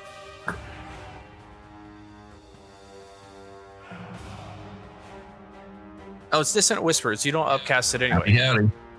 Hey, Ryan. Oh, hey, Ryan. Yeah, it's Distant, which is a cantrip, right? no, it's a First level spell. Oh no, yeah, I did Yeah, lose. so I upped Yeah, it. double check to see what the heightened casting actually does. I think it was telling you you could select multiple targets, and it was asking you what other targets you wanted to pick. Oh, that'd be But cool. double check. When you cast a spell using a spell slot of 2 or higher, the damage increases by 1 for every slot. Is that all it says? The creature doesn't. Yeah, it's just one Okay. creature. Fair enough. Oh, okay. On a failed save, it takes 3d6 psychic damage and is immediately uses its reaction. Okay. It's available to move as All far right. away. So, Yeah. He takes the damage, but he doesn't move away. well, it takes That's half the- damage, Half damage. and yeah, it doesn't have to run. So 9 points. He rolled a natural 20 plus 1, so 21 on the save. 9 points of magical psychic damage. Welcome, Ryan. There in the middle of a fight in the ravine. So feel free to jump into Okay. combat here. I maintain the hypnotic. That's a concentration. I cast that. That's a spell, and then as my reaction, I can Not as cast a reaction. cantrip, right? Bonus action. As a bonus action, I can cast a cantrip, right, or no? If you have a bonus action cantrip, That's right. Okay. like healing word. No, healing word is not a cantrip. Yeah, it depends Yeah, on that's whether you first have level. any bonus action cantrips or not. No, I'd have to do a cantrip, then cast healing word as a. Yeah, usually the way Bonus those actions. work Yes. is your bonus action spells are the ones that take the spell slots, and then you cast a cantrip for your normal action. Pix, do keep in mind that if you're taking any damage, that may affect your dancing lights as well. I will keep that in mind. Okay, I'd like to move out of its way. They're all right there, so moving back now. There's nothing behind us, right? Theoretically, yes. Theoretically, I like to move back behind Willem. Just right behind him. No, a little bit. One more. Hopefully, that's out of the way of this thing, but one never knows. I don't know how far it can fly. You saw the one that was way back here come up and dive on Willem a few minutes ago. Do you feel like so- it could outfly most of you guys running? So even if I move full movement, Well, it if wouldn't you do do anything. tabaxi full movement, Yeah. No, not but at then the you wouldn't be moment, able to but get yeah, back up in time. But that's okay. I have 2 fighters right in front of me, so that okay. All right, it's still Yeah, charmed. there you go. Grolid, we're up to you. We got to get Ryan. Yeah, into Ryan, the, like I said, feel free combat. to jump into combat here. Ryan, you missed me become a magical girl. He did Roman candle. Yes. There we go. All right, so I have the bound one over here, and then way up on the rock, I see one there. This one's the one that's Is bound. there anything else I You can got see? that one there. You can see a lot. There's one remaining stirge that's still hypnotized over here on the rock. There's another Periton here that Whiskey just shouted something horrifying at. Some sort of pronounced curse against his mother or something. You're not really sure. May have involved a hamster and elder But that's Was the and then diarrhea obviously curse. you can see the chimera up on the top of the cliff. You can see everybody from where you are.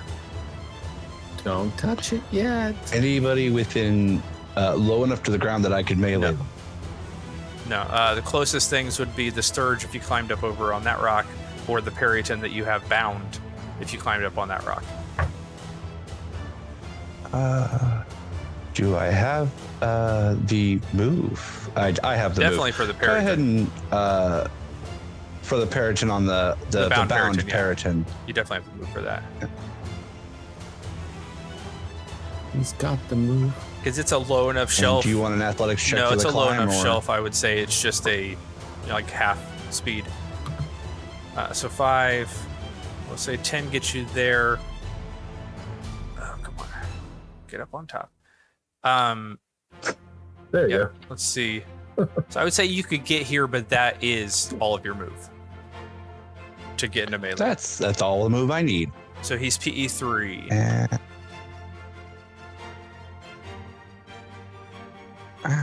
Ryan, to So quickly catch you up, they are about 5.5 hours into their trip, maybe probably close to their 6th hour at this point.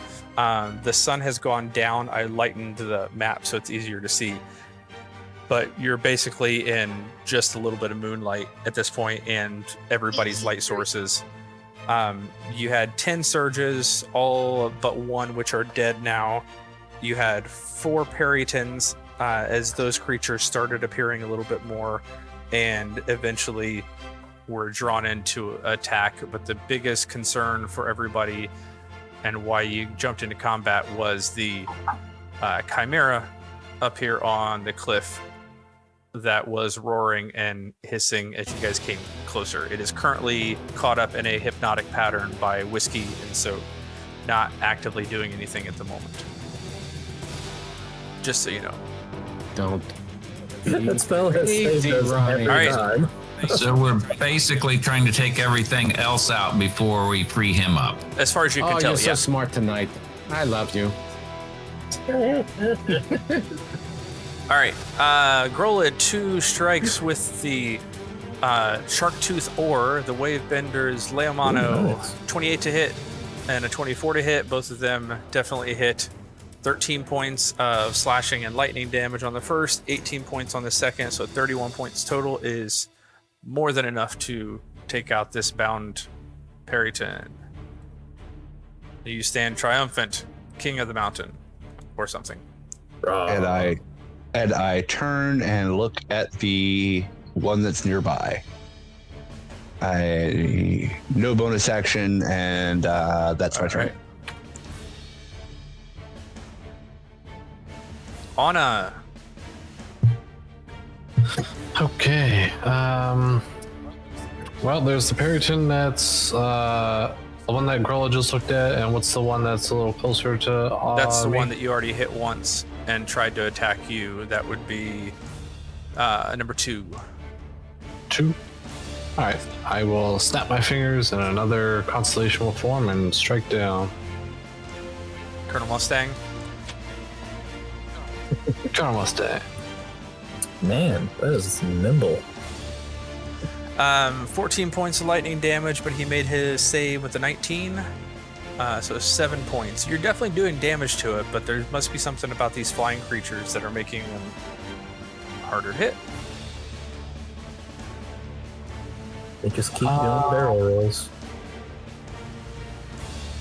Willem looks okay, right? I mean, he definitely looks worse off than anybody else, but doesn't look that bad. He's fine. I'll Yeah, I'm pretty good. I will move up to where Pix is.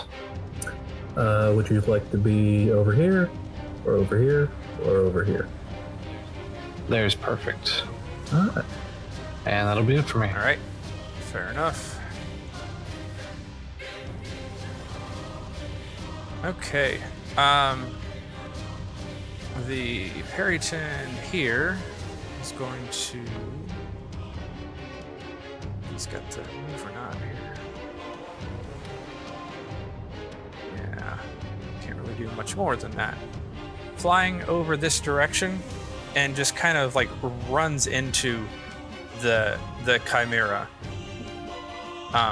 But basically kind of has to swoop past and can't really do anything else. But he is it an action whiskey on your hypnotic pattern, or can it do it just... It says has like shakes or disturbs the person. I'll go all the way up and find it, I guess. That's disturbing for me because that means that somebody's. That's how it works. Uses an action. It to does shake use an the action. creature out Okay. of its- Then he Yeah. can't actually. He can get right up to him essentially, and that's it.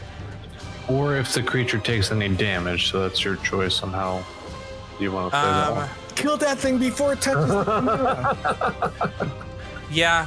Kill that Yeah, thing. I think because it's an evil creature and doesn't really know what else to do anyway, and they're not natural allies. I think it probably would actually just attack. Yeah, I can see that. So just full Can on. it attack after going that far? Yeah. It's got the dive. Well, ability. the dive bomb is if it dives 30 feet in a direction that it adds bonus damage. It was going straight across, but it's got a fly speed of 60.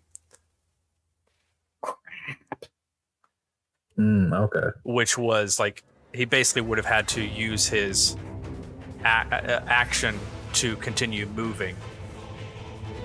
But I think the attack okay. would have been the more natural thing for it to do.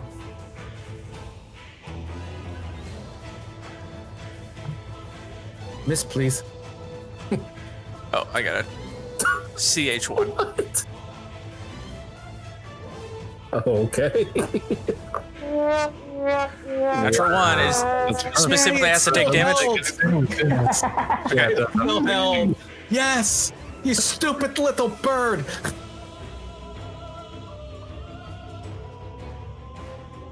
Multi-attack. And tries to swipe the talons and also, also no. misses. So this Perryton is desperately trying to...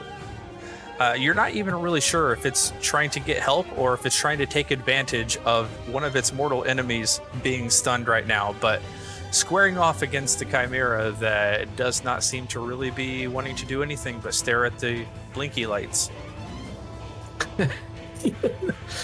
Kind of like a mockingbird trying to chase a Oh, hawk. and that was 2, but their stats are the same. Technically, that was number 3 or number 4. So number 2 is actually going to... Anna, we're going to dive on you again. I don't think it can do its dive bomb bonus, though, because it's not a 30-foot move. So just a normal attack as it comes down. Let's see. Yep, wasn't high enough. Yeah, so dive here. Gonna do gore. That's not on a. Oh, sorry. That's Link. I'm by Oh, picks. you did move. Let's see. Yeah. But yeah, he knows. Oh, that is 30 feet then. Oh. He knows who's causing it pain right now, so he's definitely focused on you.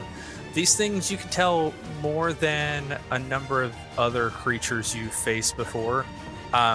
They have like a feral instinct. I wouldn't call them smart, but they seem to be a little bit more clever and than many of the other creatures that you might have faced that were non-humanoid. Cunning beast. Oh, that's fine. Let's see.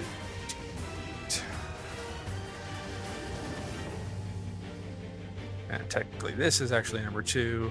We're back to rolling terribly again. So natural 2 for a 7, and is going to try with a gore attack now. And also misses. 9 plus 5 is 14. So dives, claws, all sorts of stuff, and then angrily swoops off again.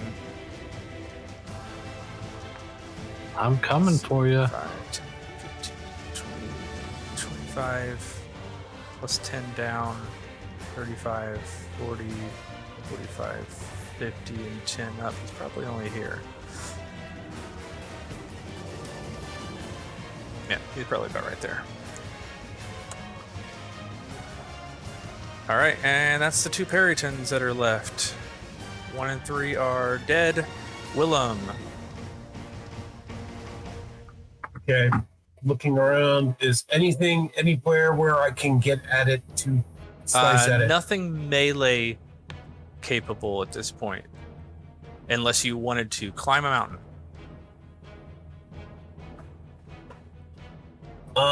Roland is going up there after that Chimera. Can I Roland's see him? nowhere near the Chimera. He's climbed up a different cliff. Roland's over here.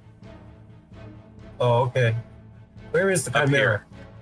On the corner. Got it. Leave it alone. I'll bring it down. So the closest thing you have to you is the one remaining stirge that's still hypnotized. You could possibly, I don't know what your total move would be, but you could theoretically move over there, climb up, and attack it. Otherwise, you're looking at ranged. You'd probably need, let's see, that's about 40. Yeah, no, negative. Yeah, you'd basically need about 60 feet of move to climb up from where you are. I mean, you can go up and hit it for the first good shot. You can dash next to it. Yeah, I mean, you could do your base move and then dash, and you still have bonus action if you had anything. Otherwise, you'd be in place for the next. Move me up towards Anna. Right there. Right here? All right. And I am going to hold my attack until something comes into range. You have 40 feet of move exactly. Okay, Yes. and that's exactly as far as you can go. Hold until something comes in range. All right, Hold until something comes in melee range. got it. Bonus action. Because I don't think I have time to take out the bow, and if I take out the bow, I lose my light. There are No dancing bonus lights action. all over the place. Theoretically, you could drop your greatsword as a free action and draw your bow as a bonus.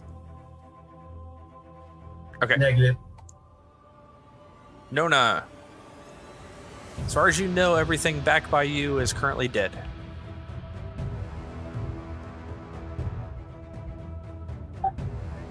Where is that Chimera at? Shields of Whiskey. Here it goes. Here comes the heroes. Up here on the cliff face. You don't Yeah. think you could climb that high. Not without a lot of time and or assistance. Patience, Padawan. Patience. Okay. Well, I'm gonna stay Kill where I the am. sturgy. Throw an axe or something. Kill the sturgy. You're staying where you are? There's still one there. I'm gonna stay where I All am. right, doing Yeah. anything? Just holding. That's it until something swoops in, tries to bite All right. me or something. Ryan, we're up to you. You currently have, I don't know how your map's set up for you guys right now, but you've got a hypnotized stirge right there.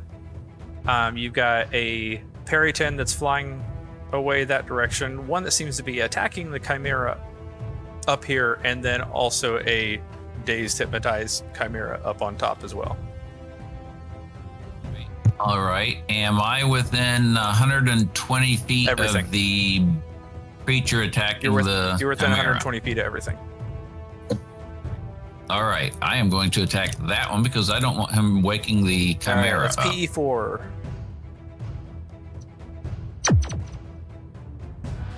All right, 19 hits on the first one. Sad, I So 12 points of magical force damage, and then 11 misses on the second. So 2 light blue streaks go flying in that direction. The first one hits, second one does not. He's taken a It little bit of damage. also Pushes him. knocks him back by 10 feet and slows him. Gotcha. Your Into the your Chimera. angle, yeah, you're not going to really be able to push him at all. Shh, quiet.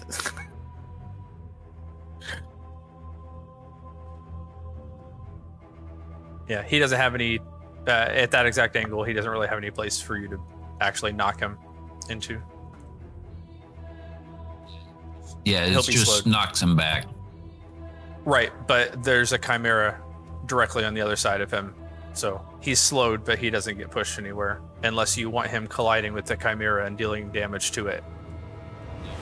No, I do not want that. All right. Bonus action or move. I will stay right where I am. All right, Link.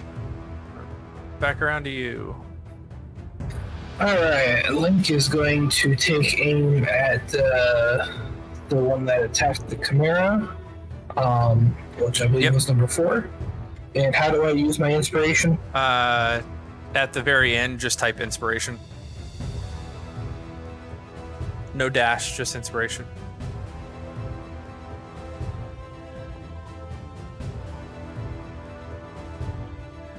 All right, 18 hits, 6 points of piercing damage.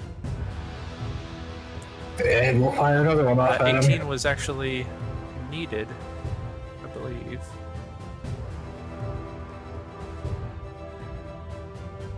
All right, 16 also hits, so 14 points total damage.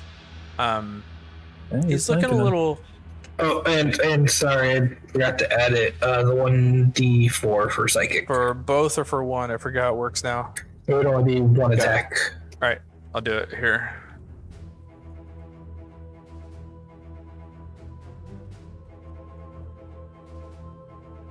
There we go. That was a 3-point. He's looking pretty wobbly at this point, getting shot in the back, pummeled in the head, and arrows kind of coming out of its or going through its wings that are trying to flap to stay up. Move or bonus action?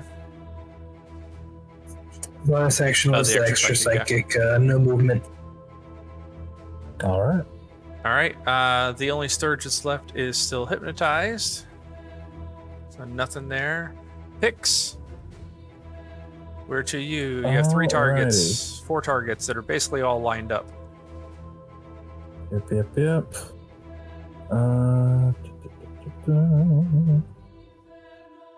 What's the name of that stirge? That's PE2. Stirge? Right? Not stirge. Periton closest to you is 2, yes. All right.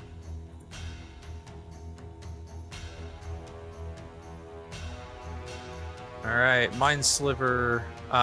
So describe what's going on here.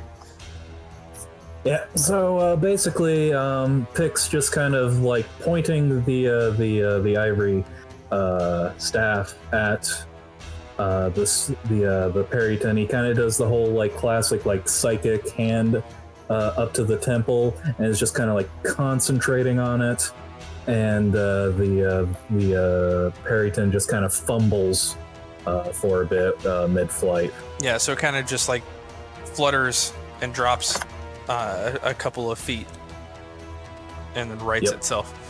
So failed its intelligence stave. You rolled pretty crappy on damage. We'll say he dropped. Yeah, I did. There. So 3 points of magical psychic damage, and has minus a d4 on its next saving throw. Yep. Any bonus action or move? I will actually use my regular move. 5, 10, 15, 20, 25. And will use my bonus action to hide. Okay, go ahead and roll stealth check.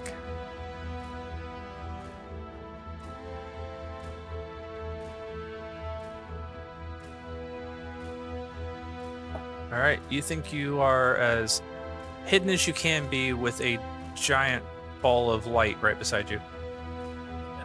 I actually forgot it about is that. mostly dark outside of those, so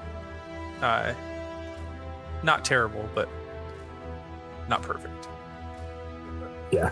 Whiskey, back to you.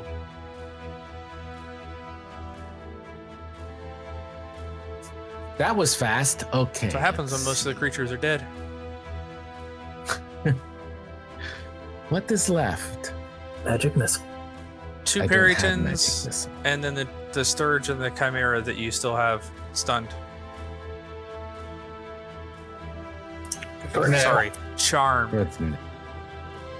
Charmed is what I like.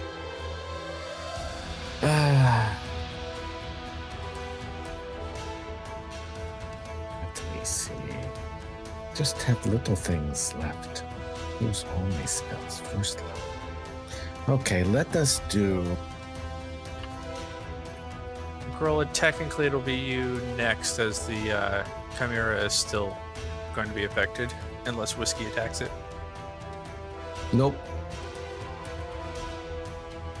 Okay, what is ST? What's the one that's over there? The only Stirge left is number 3.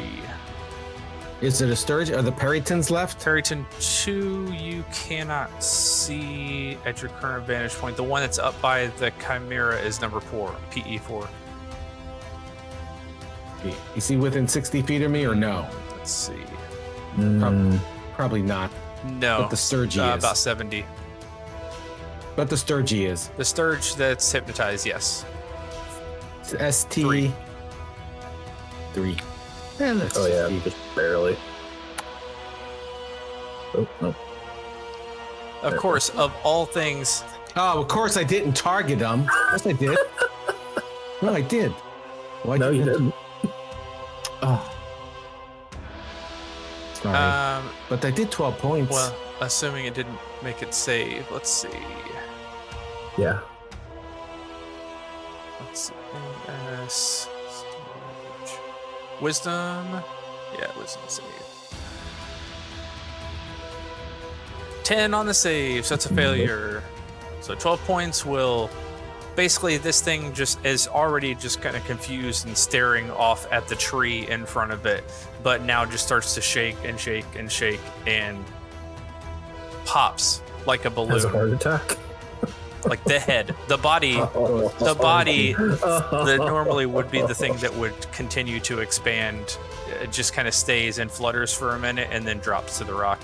There is no head left though. Makes a nice red pattern on the rock. Oh, that reminds me when I smacked like a full mosquito. Ugh. Okay, and I'm going to for a bonus.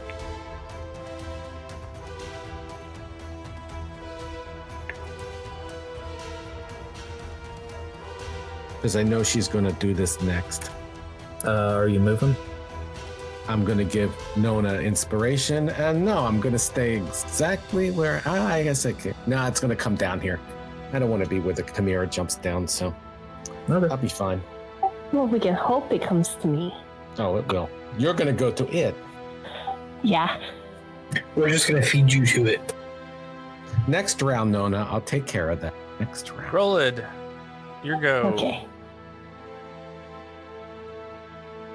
I wanted to pop the Sturgy. All right, so there's the Peryton here, there's the Peryton there, and then there's the Chimera drooling on itself, much, right? yep. All right. Is the Peryton the closest Peryton? It's within 30, 35, No, it's not. possibly 40, depending on the angle. There's no way for me to get within 30 without having to hop down. It's a little dicey over here. You could maybe try to make some sort of athletics check to stay, or probably acrobatics check to stay balanced. But even then, Nah, it's possibly I'll- 35. Yeah, no, I'll just how far of a drop is it? About 10 feet. I let you make a And how check much- to land it.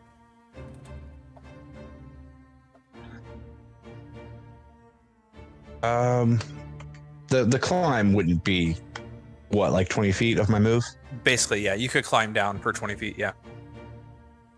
All right, yeah, I'll just do Okay. that.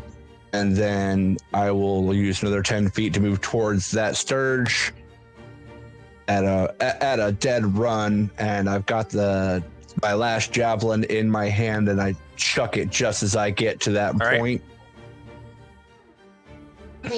Parry. PE2. One After sec. Grolid is Anna, by the way. I'm gonna wake the Manticore. Hope that's alright, everyone. You can wake the Manticore, just not the Chimera. Oh, that's what I meant.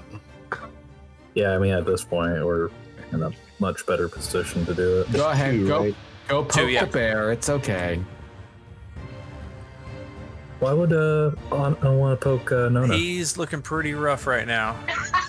Do you have any javelins Oh. left? You know. Why That you was my last one. Okay, I thought so. Tree. Yeah, I used, I killed 2 stirges with javelins, and I had 1 left. Bonus action? I didn't realize they had resistance. I hadn't hit one with that yet. I don't Bummer. think so.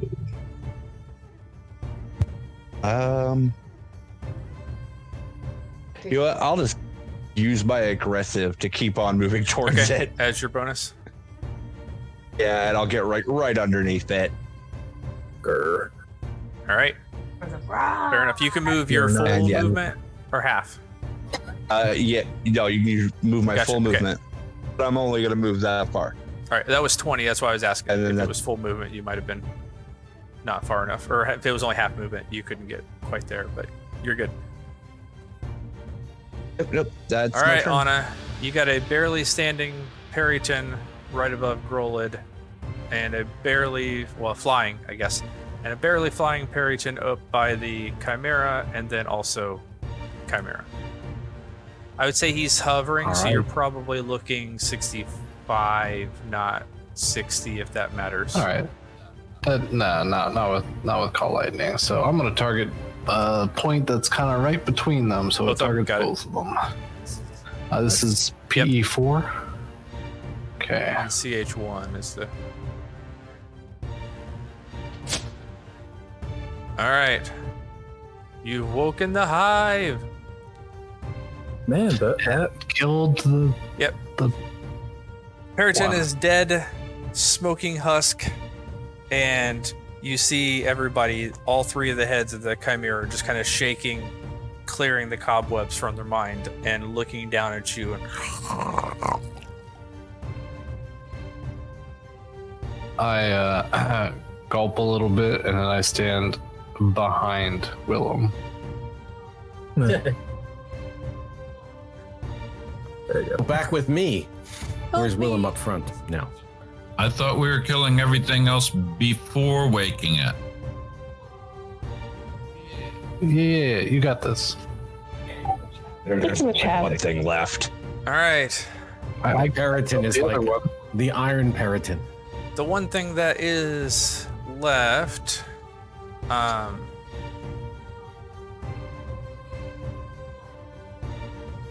is, let's see. Oh, doesn't move enough for it. Okay. Being the evil, vindictive creature that it is going to do its flyby attack still on Anna, because this is the one that kept getting hit by the lightning. Oh, was that the one? Whoops. Yeah. Yeah. But he didn't dive enough to add that bonus damage. So assuming he hits, which hasn't been the case so far, it won't be as much damage. Now, flyby attack prevents anyone from making an attack of Doesn't opportunity provoke on it? an attack of opportunity when it flies out of an enemy's reach. Yep. Finally actually hits 18, does minimum damage. I do need you to make a Yeah, that's concentration check, fine. All right. but it's DC 10, so you automatically succeed, right? With your Yeah. dragon form. Yeah, because he can't roll anything below a 10.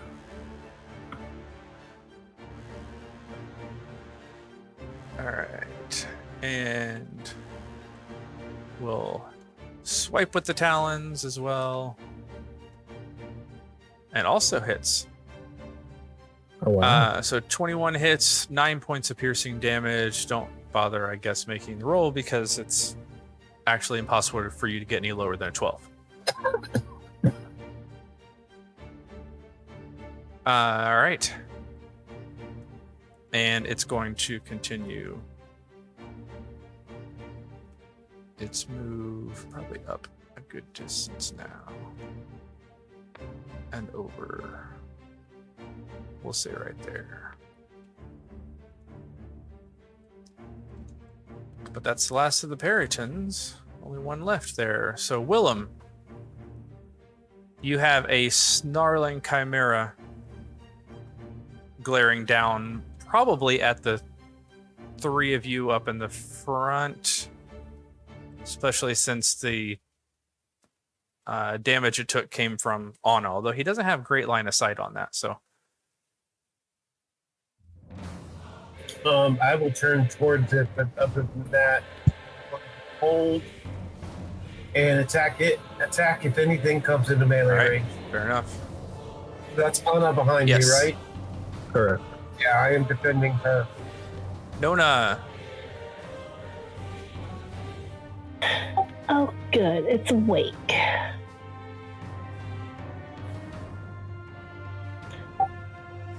I don't have anything to throw. I wouldn't be able to hit That's it a from long here. distance. I'm going to move up to next. Yeah, I'm going to move over to where that first dancing light is. Define first. The closest one to you. Yeah, if I have. That's 40, probably 40 feet. Hmm. What's your move? Well, maybe 35? as close as I can. Mine is 30. 40. Oh yeah, 40. You're right. 40. Yeah, you can probably get there then. Oh, yeah. Yeah. And I will hold at the ready, waiting for big three-headed chimera to come Alright. down. And you know what? I'll go ahead and rage now. Just anticipation. All right, let's see. Go ahead and do your rage. We're at Ryan. Well, if we've woken it, then I'm going to go ahead and see if I can't start Ping whooping on it. All right.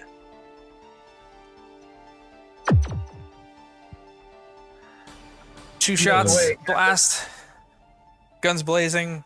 Both of them go wide. 10 on Wow. both. I rolled a 2 on Hey, both of welcome those. to my last 2 weeks of dice. You can have them back.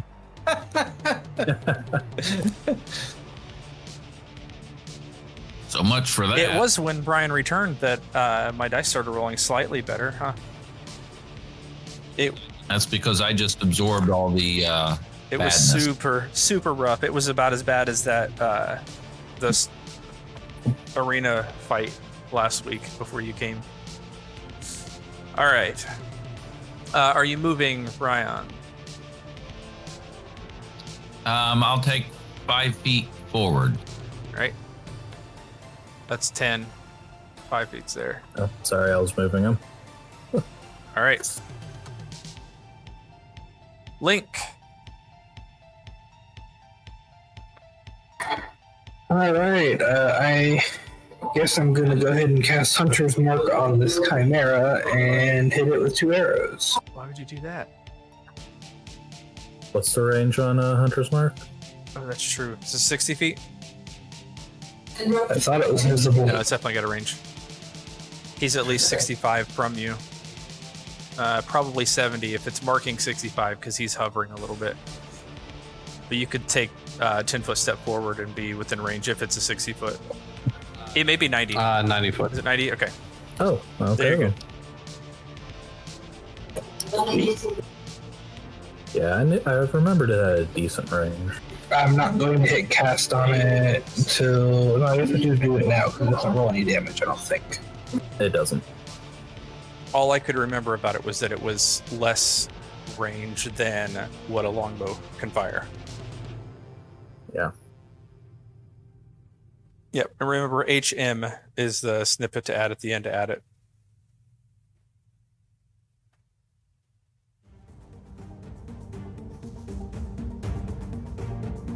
After Link, just so you're ready. Oh, there's a dead stirge, and then Pix, and then Whiskey.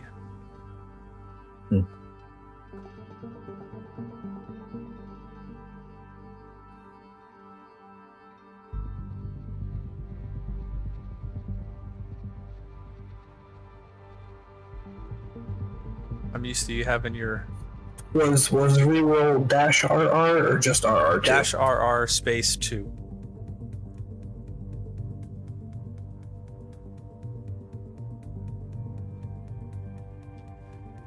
All right, both shots hit a 20 and a 16. Nice. Both hit 8 points and 15 points of damage, so 23 total. I'm assuming you're going to add. Oh no, you can't use your bonus action because you cast Hunter's Mark. Got it. All right. Any movement? I am going to distance myself from the group, but also stepping further back from the Chimera. Oh. Okay. Yeah, not by much, but by enough to where it won't prioritize me as a target. Got it. Hopefully. All right, fair enough. Pix, we're up to you. And then Whiskey. Right. Is that? No, I don't think it's in the way. Okay. Pix will come out of tree cover for 5 feet and cast Chromatic Orb at the You Chimera. get the range on it. Is that also 90? Okay. Yeah.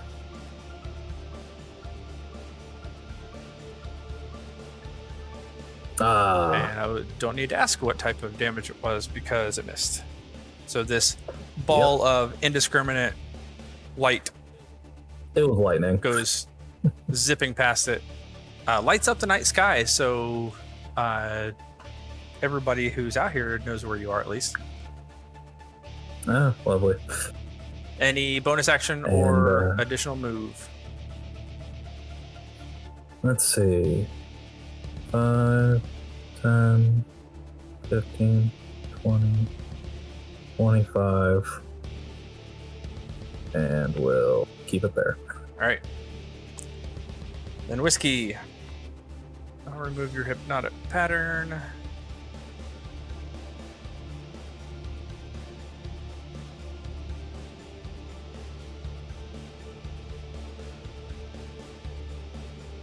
I'm typing the enlarge, so hopefully that spell's added, and then my target would be Nona.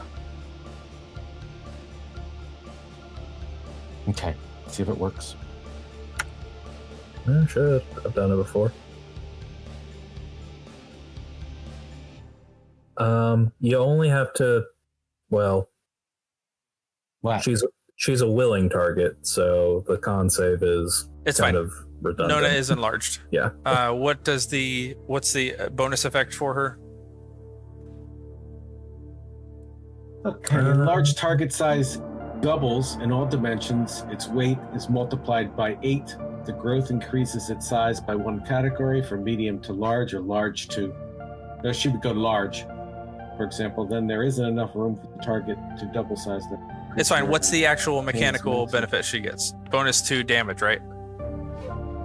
She gets the target has advantage on strength checks and strength saving throws, and she also has a die for Okay, damage. so extra D4 damage because you already have extra d4. advantage on strength and strength saving throws while you're raging. And All I have to maintain that. So. Yeah. right, so just remember extra D4 damage. And Bonus let me action? Use my bardic. Yes.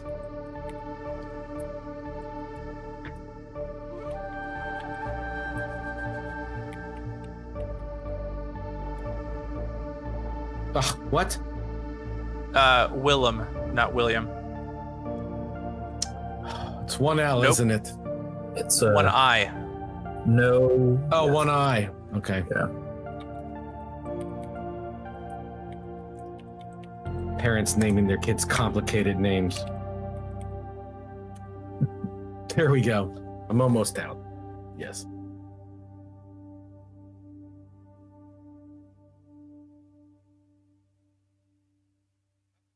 How could it use an extra bardic?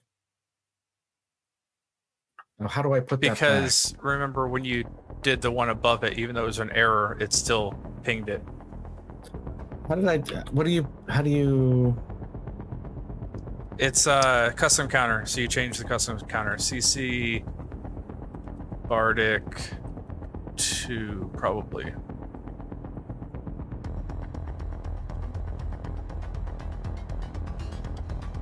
That's my guess.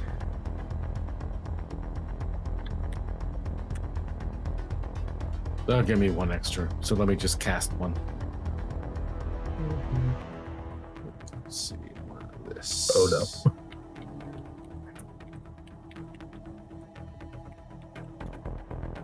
There. That should be correct. Oh, you gave yourself. Oh, because we added 2. Got it. Yeah. Jill is very inspired. She is. She's running naked through the flowers. Jill's lurking in the rocks. That's the Only name. whiskey can see her. Chimera's name is Jill. Only if we tame it. There we go. That's a possibility. Large Nona.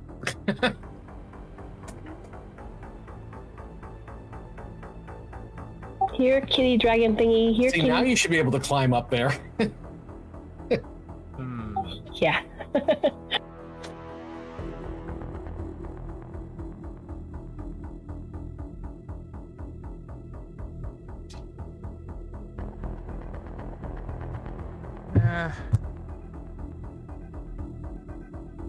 Yeah, I think that's probably what it would do. It swoops down and drops right here. Which, Willem, technically you're holding on an attack, right? Yes, he is. So yeah, Willem, you can attack. And so am I. He's not. Oh, good thing I gave you inspiration, He's not huh? in melee range for you of you.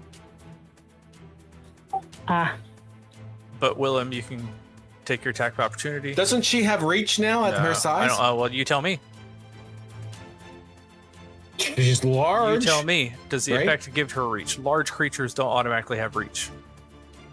It depends how long her axe is, right? No. I assume. If enlarge no? says it gives her reach, then she has reach. Otherwise, she does not. Oh well, that's.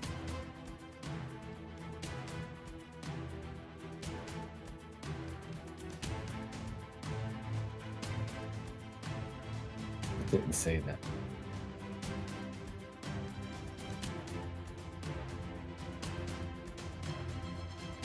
Anthony, question. If I was holding the action and now taking the action, do I get Yeah. the full attack action, both attacks, or just one?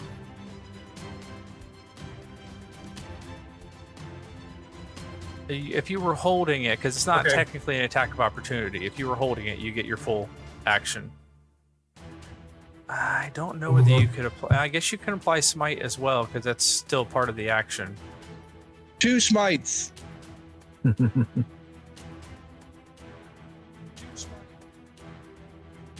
And you do this as this kind of simultaneously as he lands and unleashes a gout of fire Fire. Yikes. at the 3 of you.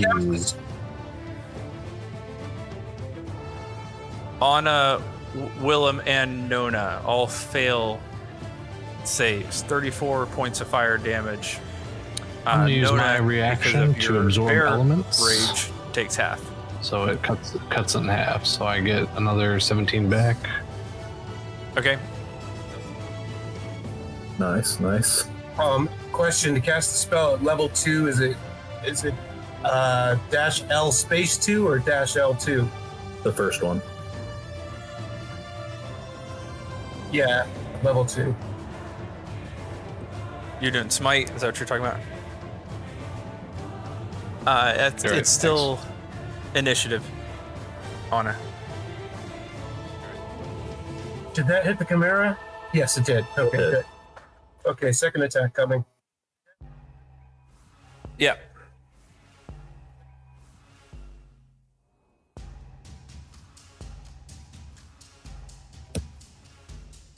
There you go. And I will use my last smite. Oh,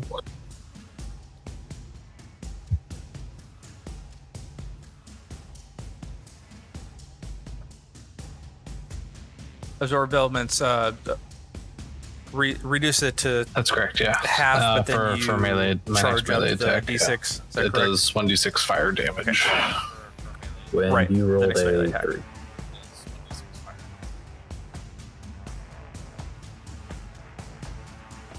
All right. So multiple slashes as this creature.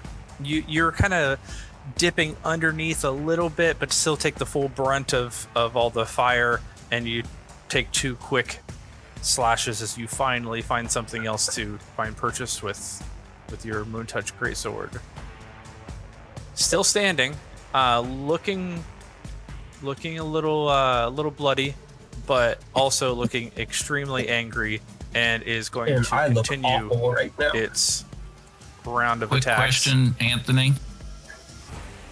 Did we come into this fully rested? Yeah, Negative.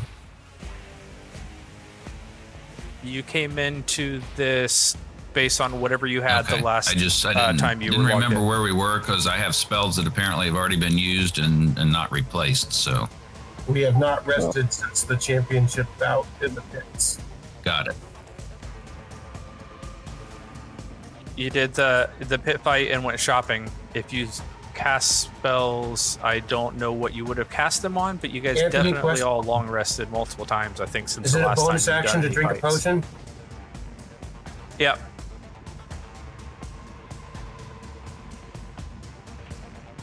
Yes, drink a bonus action. We say bonus action. Yes. Ah, crap. Uh, Never mind. you do not have a Then bonus nothing. action on a held action.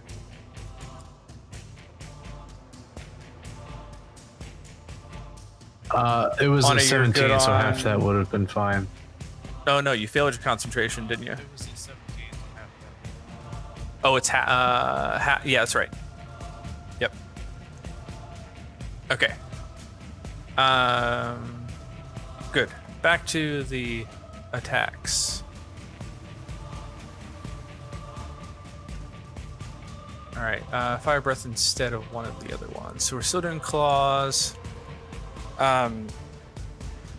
Willem, because you're slashing at it as it's landing, it was trying to find some slighter, tastier Oh well. morsel, So long, but y'all. has decided that you're going to do. Yep.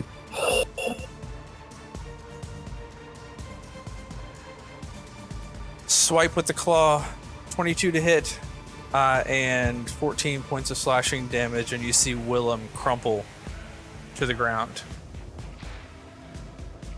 Then it takes, let's see, I think it'll use horns. Yeah, lowers its head, the goat head that's closest to you, Anna, and tries to pierce you with its horns.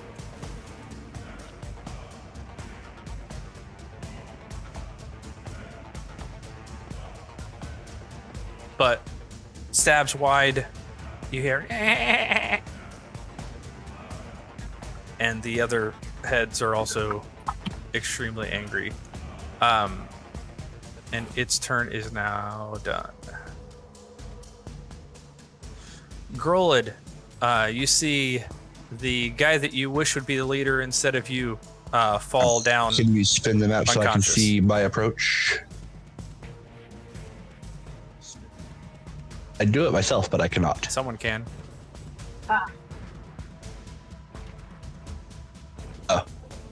I don't that's have actually control not over what far you're at all, saying is right it? now. That's what I'm Yeah, saying. you're like only 10 feet away. All right, so I'm going to move such that Yep. Nona can still easily get.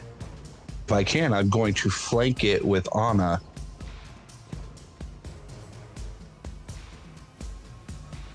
Will that count as a flank? Yeah. All right. You'd have to go. All right. There. While Kind of in that corner spot. no, I'll just go ahead and I won't do that. I was going to do something, but I changed my mind. I will simply take a pair of slashes at it with the wave bender. The age one. Oh yeah, I should probably put in a target, right? All right. Set your target. It's already in there. And don't forget to add your right Have snippet. yeah, I got. After Groll, it is going to be Anna, by the way.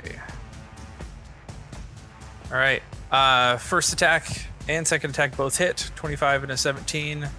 24 total points of damage between the magical Man, I slashing should have and done the what I was gonna lightning, do. I and might have actually does killed it. look a little rough. All whale. And that will be my turn.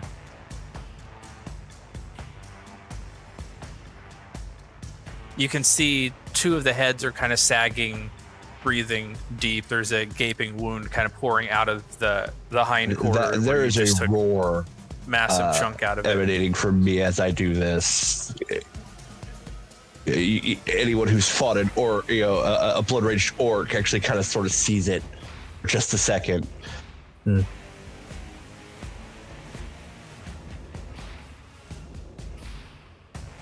You're challenging the Yes. Chimera for control of the tribe. All right, Anna. You got your protector, the guy that you intentionally hid behind, Run! slumped over on the ground. You hear a voice on the wind. Give me 1 second. Let me add all this stuff in.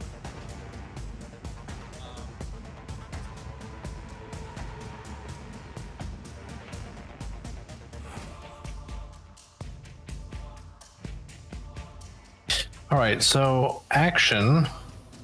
I'm going to.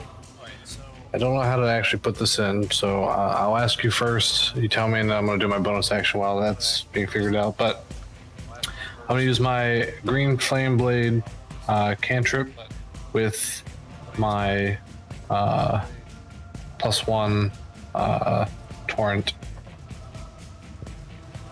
I'm not sure if that's. Did you add that +1? No, I did not. Quarterstaff So in? I can just do dash B for. Because that's I see it's what you basically mean. that I can equivalent, do right? dash. I have another status. So I think there's a snippet that somebody's added where you can just do +1 okay. with no dash D Okay, dash let B, me- and it assumes it's a +1 weapon. I think. As a But snippet. also GFB is a snippet for green flame blade, so you may theoretically be able to take a quarterstaff attack and then add Okay. at the end +1 and Well, GFB. let me at both least the heal. snippets. We'll start with that. I'm gonna heal Willem for a bonus action. Yeah. As bonus action. Thank you. Do. All right. 15 points. You're still laying on the ground, and this giant creature, all three heads are just heaving over That's useful. your Huzzah. prone body right now. But you are not Yeah, dead. since I don't have that figured out yet, I'm just going Yeah. to do a call lightning. I'm going to pick a point that is away, that's more than 5 feet, which I think is the bottom, like corner. Or I'm sorry, the corner that's kind of here. I think it's 5 foot. What is it? 10 foot? Okay. Gotcha. Yeah, I mean that should be fine. Yeah, it's gonna get him and nobody else, as far as I can tell.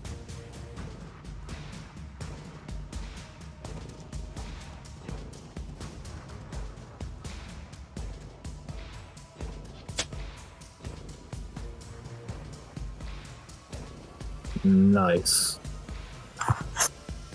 And one final lightning bolt comes down from still the star-spattered, cloud-covered sky and strikes true, and you see smoking corpse just topple over, and now Willem, you're laying down face to face with this thing as it's staring you, eyes just kind of dead and black. Thanks for looking at you as protecting you're me. laying down on the ground as well. We still got one more of those other creatures, those Puritan. Willem sniffs, his eyes get moist. He reaches out and touches the lion's head. It's like, Yep. oh, poor kitty.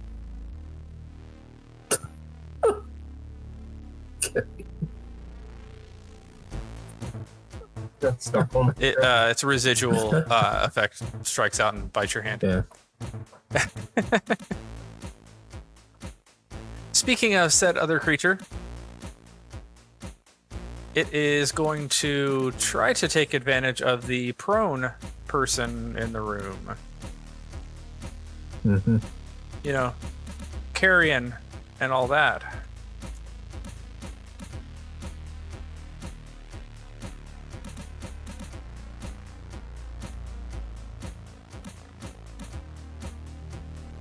Let's see.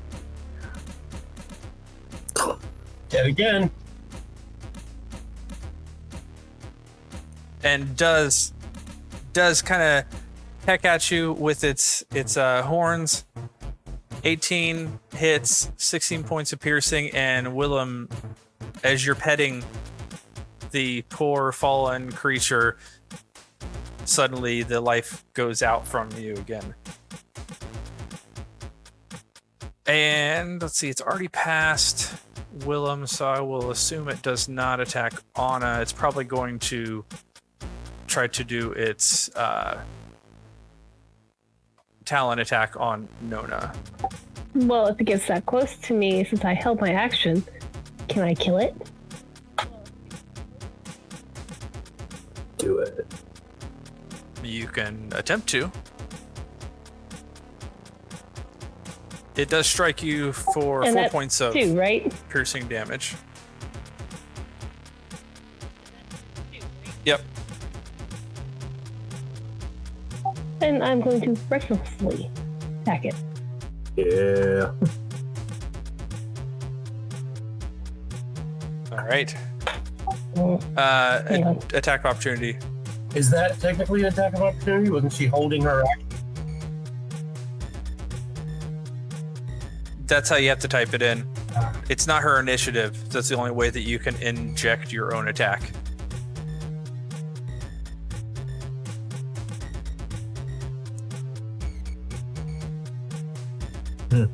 Close. AOO, not That's OOC. true. It is in character. No, it's not. Corinne has decided she's going to kill it, not Nona. And double check that you don't have. That's possibly true. Double check that you don't have 2 spaces before your inspiration. I don't know if that'll affect it. But with rage and 2 attacks and advantage, inspiration may not even be necessary. We'll see. I have a sword. Yeah, my scimitar.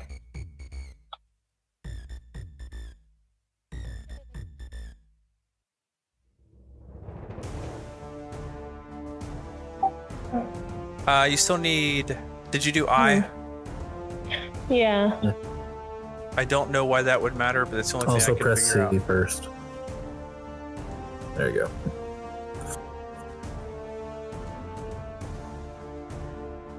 There it is. There we go. I killed it. 25. It died twice. As it All right, how would you like to do this? starts charging at me, I swing the blade and I cut it straight down the center. I'm a big girl, you know. All right, so everybody is watching, who would be probably everybody except for Willem. Rest in peace. You see, Nona, you turn as this thing strikes down your friend a second time, and it turns to claw attack you, and the first swing with the scimitar hacks off one of its wings, and as it's falling, you bring the scimitar back up. It's already dead, and you cleave off the other wing, and now just surrounded by body Can we parts eat them? of this Yeah. Perryton, but also your friend. Good. Oh, you didn't even add the no, I didn't. I forgot plus- that. Yeah. 1d4 enlarged bonus point. either. Pix rushes over to Willem and forces him to drink a potion. I could actually think he's use the going spell to and you fight could you on save that, the so- potion. Too late, already doing it. Yeah. Hit him with a spell also. So Hicks, you can roll the potion and target Willem, or Willem, you can roll the potion. Either one. Let's command his potion, space healing, and then target him if you're the one rolling picks. All right, it's something. A little bit of healing. Take Willem, the you breath. come back to consciousness, just barely. Willem? Kind of doing that, like patting him on the face, trying to get him to Not too hard. rouse. I hit him for 7 more.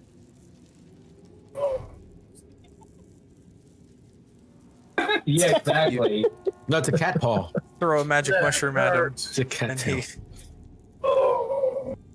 And he'll slowly try to sit up. Yeah, Pix kind of settles him. It was like, take your time. I think we're clear for now. On your feet, soldier. No, reaches down and gently helps him up. He'll kind of You stagger with up your large hand. Yeah, and- like one-handed. Getting the pick. Okay, are we done? Anything left? As far as you can tell, in the immediate vicinity, there's nothing else. Anything else that may have been around has chosen not to bother. Nothing else seems to be trying to provoke you at all. All right. Well, I think, all things considered, we should probably make camp. Link, Not that one. Link, make an insight check.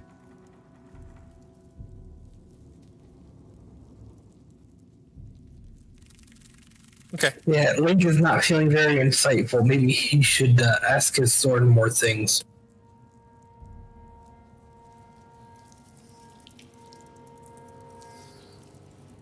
Somebody say they're stopping and making camp. I That's agree. what We Pix should. suggested. And Pix, how long is your dancing lights last?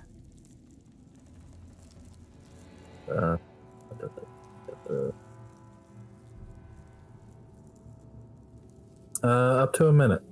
Okay. It's definitely at this point dropped unless you would like to recast it. All right. I mean, Well, I know it's a still cantrip. I still have my lantern lit on my belt. Nona goes small. No, I let the spell go. Gotcha. And we will get you a little closer to. It's probably still darker than this, but I want you to be able to see something. Are we still by the manticore? Chimera. I mean, Pix, Chimera. if he's actually where. Yeah, you guys are right by it. Yeah. Is there anything that I can think of from chimeras or almost called it a Perryton that I might use in alchemy? There's no like acid sacks or anything like that. Anybody who might be interested in trophy types of things would possibly have an interest in that, but that doesn't strike me as your cup of tea. Nope. Trophies are not my thing. Does it have a stinger for a tail? No, that's a manticore. Now, this has the fire breath, but I wouldn't say you'd be able to harvest anything necessarily from that. The claws from the lion, the horns, and the bite. So, I mean, you're looking at largely bestial types of things. Peryton, kind of the same thing. It's more just that weird amalgamation. So people would want to, frame them, stuff them, that type of thing. But there's not necessarily anything magical about what they do.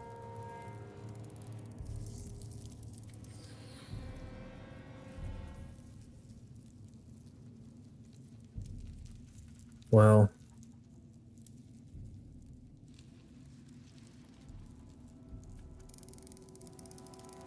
I can't say I know much about these creatures, but Grolid, or was it Anna? One of you said that these creatures are typically rivals with each other?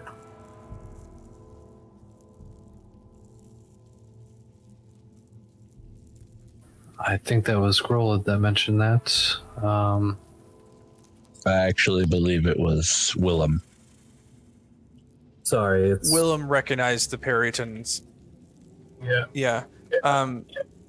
Yeah, you guys all, now that you have a little bit more time to stop and think instead of just react, it is extremely strange for very aggressive, very territorial creatures to take up, location in the same spot because of how aggressive and territorial they are. They seem to not necessarily be working together, but seem to be looking at you all, at least in that particular attack, as the bigger threat.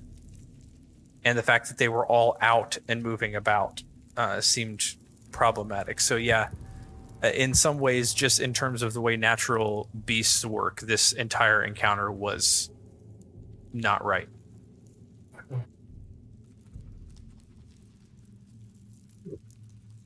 We need to move faster.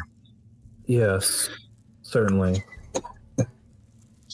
Let's move away from the corpses, lest they draw the attention of some carrion eaters, and then let's make camp. Agreed. Actually, yes. let me do something first. And Willem is going to go and start gathering all the wing feathers he can from any of the perytons that fell. Okay, I mean, that'll take you some time. Yeah. How long are you willing to invest in this? An hour. We'll give you 5 minutes. You all see... You don't know why, but suddenly he's got it in his head. He's gathering up all these feathers. Willem, what are you doing? We should probably get moving.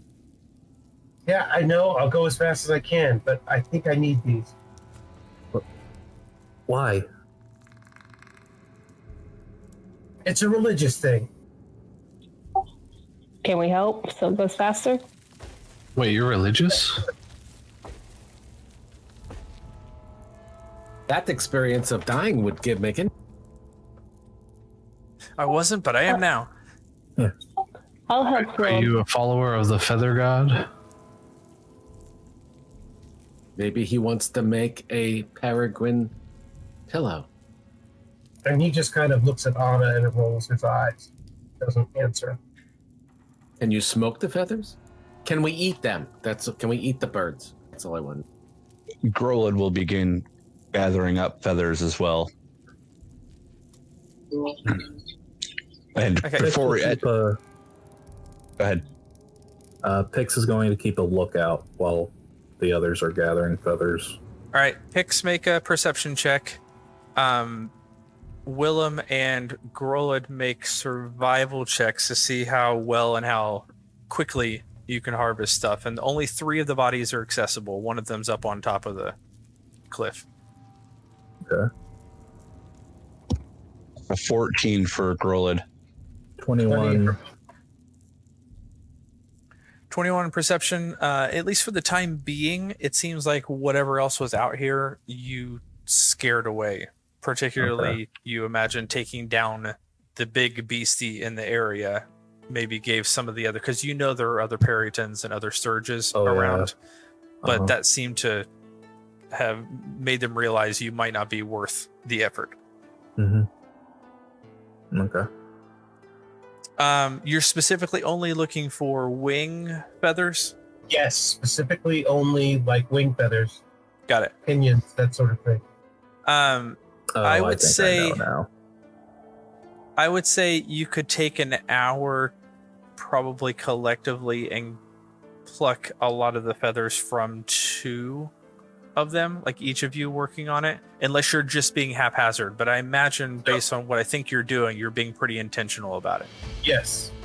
Yeah, And so I I'm would trying say to select the least damaged feathers. you could get from 2 of them collectively between the 2 of you in an hour if you guys are willing to take that much time.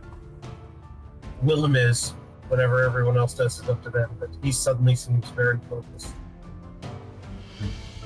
And with that hour, I would also say if you guys wanted to do a short rest, that is about an hour long, and that's not super laborious of a task. So I would still say Grolid and Willem could probably also get that same short rest. I would actually look as we're starting to collect the feathers, I would look to the rest of the group, move a ways up, not too far, so that we can still shout to one another. Find a suitable camp, set up. We'll be along.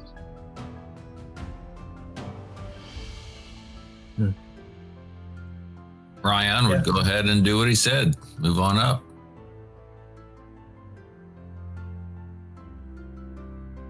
All right. Ryan, we did also assume that you cast light on something on your person for people who couldn't see any better. Yes, I would do that for someone.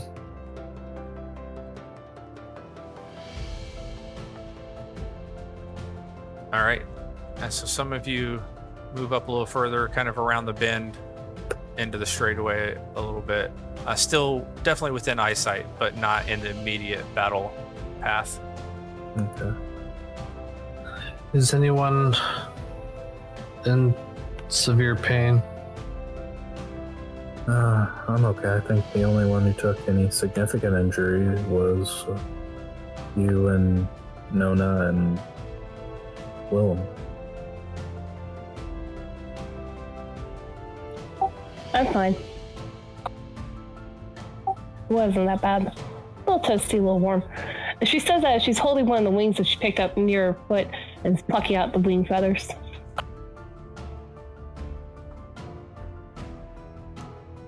Is anybody spending any hit dice? I plan to, but I forget. It's been a while for me. As part of the short rest alias, just Yeah. XDY.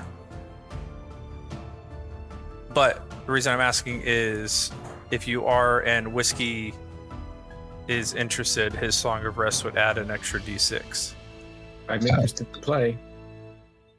Grolid won't spend any hit dice.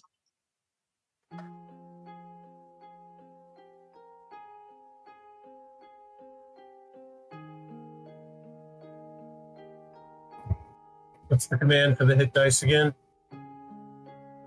XD6. It's on the short rest SR space and then how many D whatever, and then do bonus D6. Will we be within range of his song? I think it's auditory.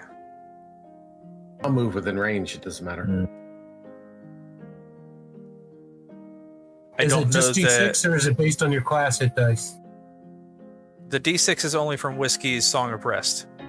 Your class hit dice is going to be whatever you're actually healing.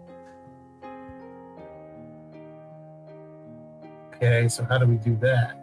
On a copy and paste yours in quotes so Willem can actually see the command. Yes, please. It's easier to see it than to say it, I think. And the only difference is yours won't be D8. It'll be whatever your hit dice is for your character. And however many actual, dice you're going to spend on it. If you're going to use a Song of Rest, then you can probably just wait and apply the the hit point change if you want to do it that way. Dice are D10. But yes, that's how it would work right there. So if you're doing 1d10, then do what that command is there. Okay, cool.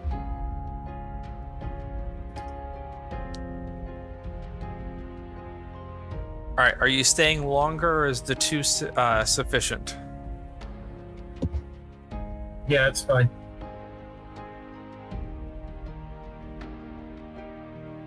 Or you didn't do the Song of Rest after all? I tried to. You did 2d10 plus your con. He put in a +1 die 6. Is it not supposed to be +1 die 6? What? Look up. He says he put in +1 die 6 at the end of the. It didn't take. thing. That's what I'm saying. It didn't take. It did 2d10 plus his con. Is all that it took. So just do hit point mod. Yeah, just 1 die 6. Yeah.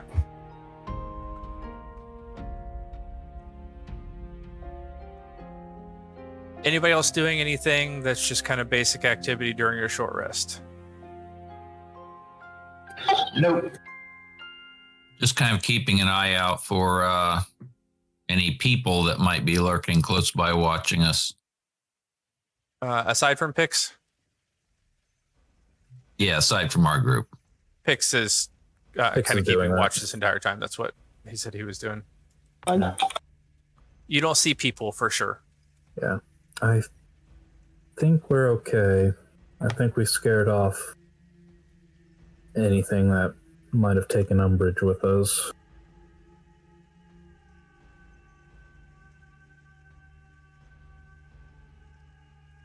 On if you're doing arcane recovery, it's arcane, not recover. No, recover works. I did that earlier. It's not working for Anna. Maybe you have not applied your wizard levels since the last time you did the level thing. Unsure. I'll do No, that after. it's got your hit dice in there, so I think it should have it. The only other thing I can think of, and let me double check, is that she can't recover both of those. Both of what? I'm trying to do level 1. A level 1 spell. One level 1. Is that incorrect? Once per day, when you finish your short rest, you can choose extended spell slots to recover up to a combined level of your wizard. Because it's equal to or less than half your wizard level rounded up. You can always recover at least one level 1 spot. That's what it's. Yeah, I know. I'm just asking, how many levels of wizard does she have? 2. Okay, then you can only recover one level 1 spell. She's trying to get one level 1 spell. Yeah. Then you only need 1. Oh, okay. Sorry. Oh, yeah. What you're doing is a level 1 and a level 2. Yeah. It's not the same as the spell slot. That would be 2 level 1s. So try and the aliases recover. Yeah, try recover then. All right. Yep. All that mess aside.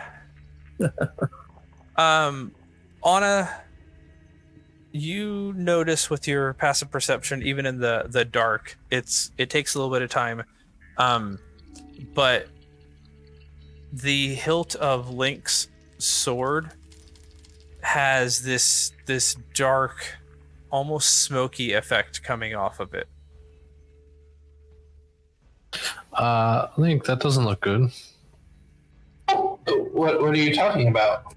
Look right there.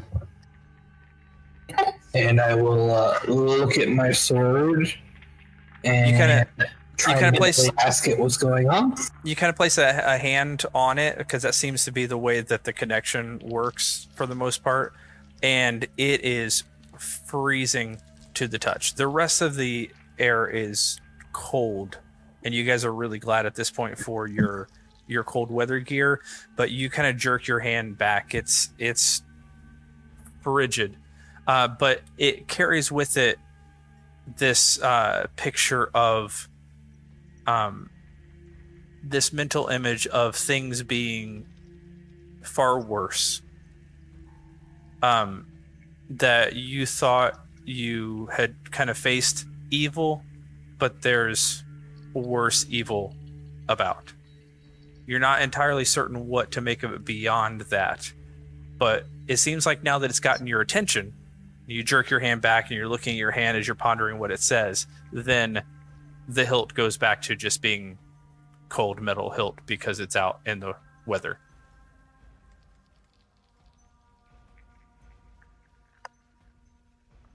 Is your smoky sword okay?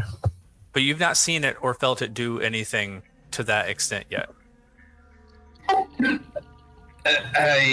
honestly not sure what it's trying to convey, but it feels like it's trying to give me some sort of warning, like just stay away type warning, and I'm not sure why.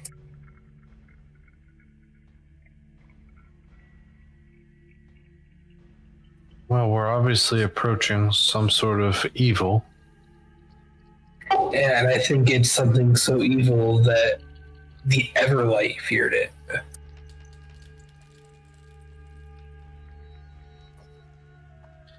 I suppose we best be vigilant and try and keep warm. Yes. You don't get the impression that the Everlight was afraid of it per se, but it was telling you, and it was doing whatever it could to get your attention, that you should be.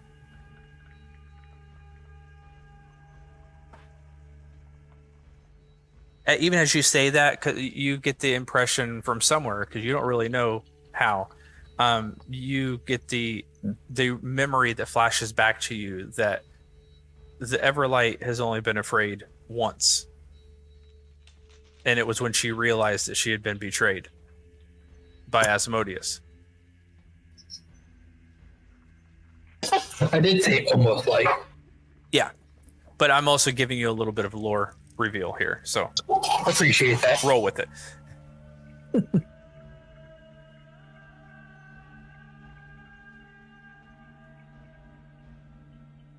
But yeah, on and now as you're watching and you're talking about it, there's no smoke anymore, almost as if you had imagined it. But you're having the conversation, seems to be that there was something to it. I kind of look down at my pipe and I just say, whoa. Maybe Accidentally broke out the whatever good stuff.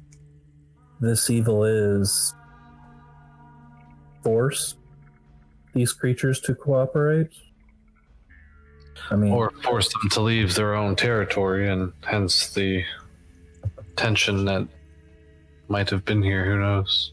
right, but they, despite what's been revealed, what Willem told us, these things weren't being territorial with each other. They were loosely working together. So something forced them to cooperate. I wouldn't go so far as to say cooperate as I would say tolerate. Possibly.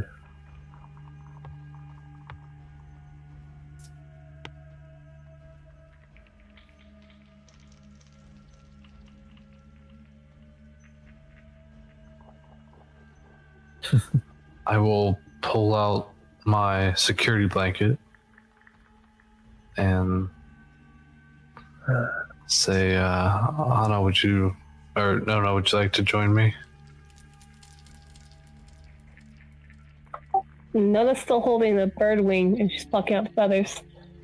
No, I'm good right now. I'm getting kind of bloody, so maybe later.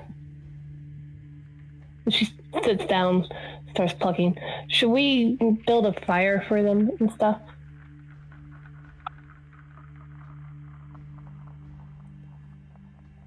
How long are you guys staying here? Are you planning on camping here, or was this just a short fire to warm up a little bit while you short rested? I'm good to keep trekking for a few more hours. I am Willem. If you need it, we can use one of the stronger potions. Willem is near exhaustion. Yeah, Roland had mentioned that they should move up and make camp. I mean, we kind of did, but despite what the thing's showing. I'm showing you guys made camp. You got a campfire right here.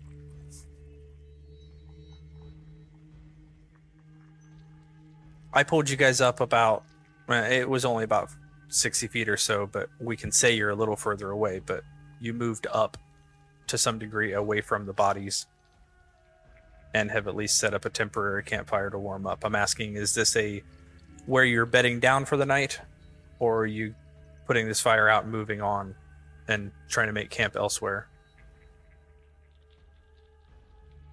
It was Groland's intention to make camp for the night, but if that is not the party's intention, then Groland will keep moving.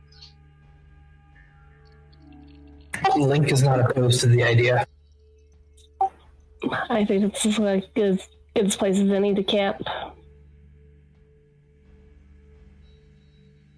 Yeah, and you look at Willem, even after doing what he's doing, he's about done in.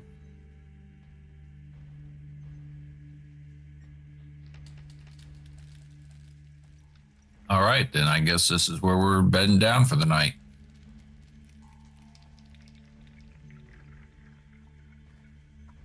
Okay. Who's I assume as paranoid as you guys are, and you're actually out in the open now, I am assuming you are setting up watches. I'll take first.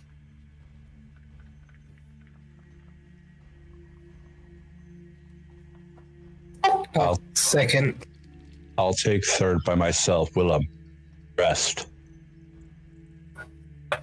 I'll take third with you, Roland. Normally I don't, so. No, take first watch. I'll take third. Roland, that way at least we can fight her. Okay. I can do that. I won't bite Groland. It's okay. I can take second if there isn't already two people. You'll be with Link. You. Or All right. Pigs, you can rest for the full night. I've already claimed second watch. Yeah, for sure. I'm mostly, well. Link and I can take care of it. We don't need a lot of sleep anyway. Precisely. Well, then, at the very least, let me set up an alarm perimeter.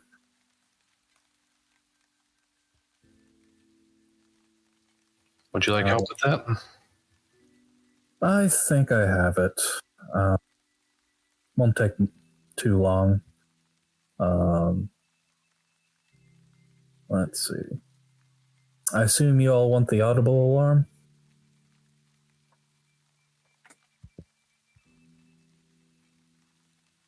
Whatever you think is best. Well, the audible one will allow anyone on watch to hear it. The mental alarm will wake me up. The audible will suffice. Yeah.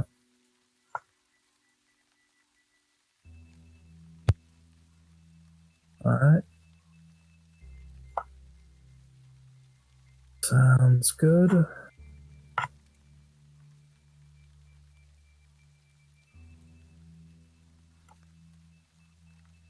All right. Any further conversation to be had as you start to bed down? Otherwise, we'll jump to watches. Grola just wants to wash up some after plucking a bunch of feathers. Just before bed, Willem wraps all those feathers up together carefully. Yeah, Nona hands him whatever feathers are left. Here you go. Yeah, if you're staying longer and doing a long rest, then I'll say the third body, you can do the same on that one as well. Then. Yeah. Here you go, Willem. Your feathers. Thank you. You're welcome. Should we try roasting this wing or no? And Willem looks like he has no idea. He's never tried to cook this before.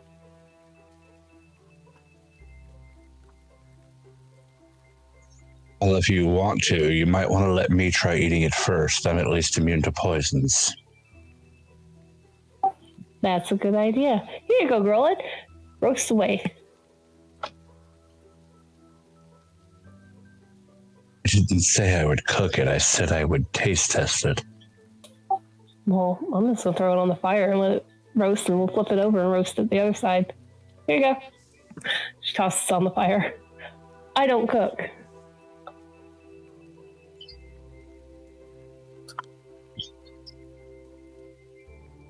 Anthony, would it be possible for me to cast the familiar ritual? As that's a full hour. Yes. And you're supposed to be doing first watch. No, apparently I'm not on a watch. Then I assume so. Okay, just wanted to be sure. But yeah. Pixel... You have the extra ingredients again? Yep. Like I said, when I told you about it the last time, I had one last dose. Gotcha.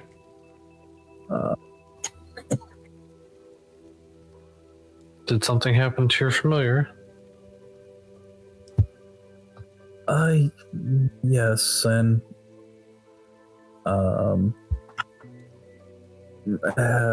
telepathically, Harry, are you all right?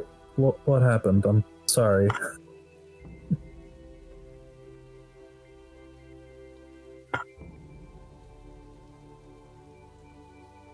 Are you jumping ahead? Honest, I assume seeming you'd start the ritual. Oh, sorry. Sorry. Well, not really thinking there.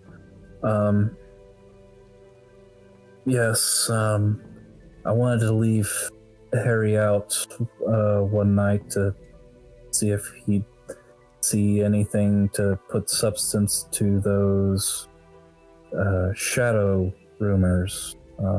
Unfortunately, when I woke back up, he'd been dismissed. I see. Okay. I was just curious. Take a lot. You focus on these rituals a lot. I wasn't sure if there was something that was wrong or if it needed to be reshaped in a different animal. Well, I had previously. I thought, I had wanted to change Harry from a seagull, be a bit less conspicuous. I'm pretty sure I said that wrong. So I gave him the form of a fox. I thought it would be, especially with the thought of the stirges flying around, I wanted to at least give him a better opportunity to avoid them.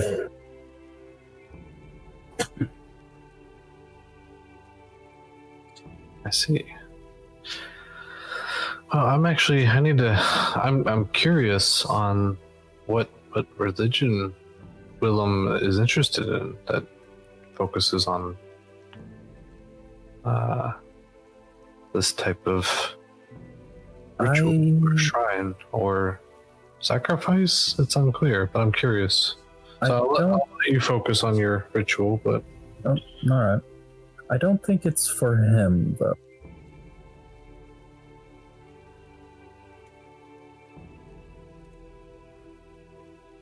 Do you think it's for someone else or for his deity? I think he's trying to do something with the Storm Lord.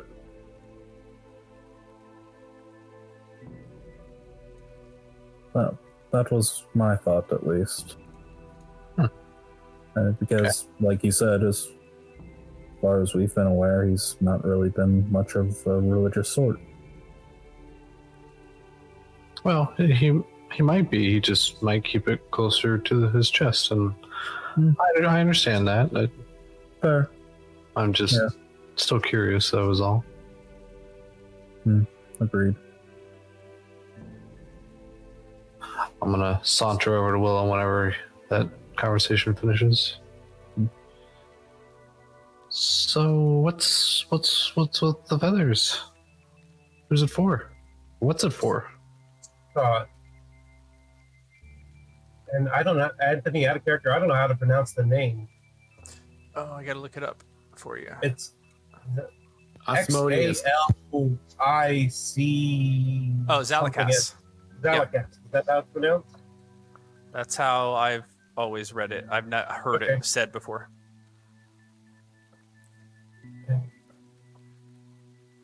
Is this Zalagast someone? You don't know the story. I'm sorry? You don't know the story. I don't think I do. Okay. Well, Zalakas isn't really, strictly speaking, a deity. She's a celestial. But she fought in the armies of the deity during the dark times. And she was one of their greatest warriors. But she fought, maybe in Asmodeus, I don't remember. So it was one of the fiends. And one of her wings was cleaved from her body. And she fell to earth and was there kind of fallen and mostly helpless forever. You know, fiends and celestials, they don't live and die. Like, they can still exist, even damaged, for years afterwards. And it was apparently years before she even recovered enough to even move. But she's scarred up, and like I said, she lost one of her wings. You may have heard me referred in the challenge. I said I served the one-winged angel. Oh, right. It's because she's the patron, or at least one of the main patrons of the paladin, which is why you often see them bearing symbols or armor with wings on it. Because she essentially does the same thing. All the legends say that that's what she's doing now. She's on this world, wandering around, helping people, just like a paladin errant would do.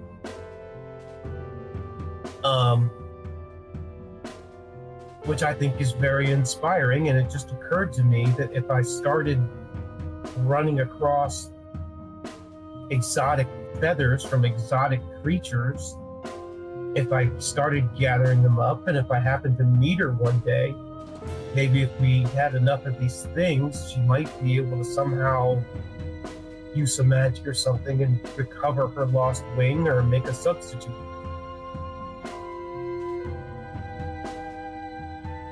That's very noble of you. I want to make a history check. Who, me or Anna? Anna. 15. The name sounds vaguely familiar to you.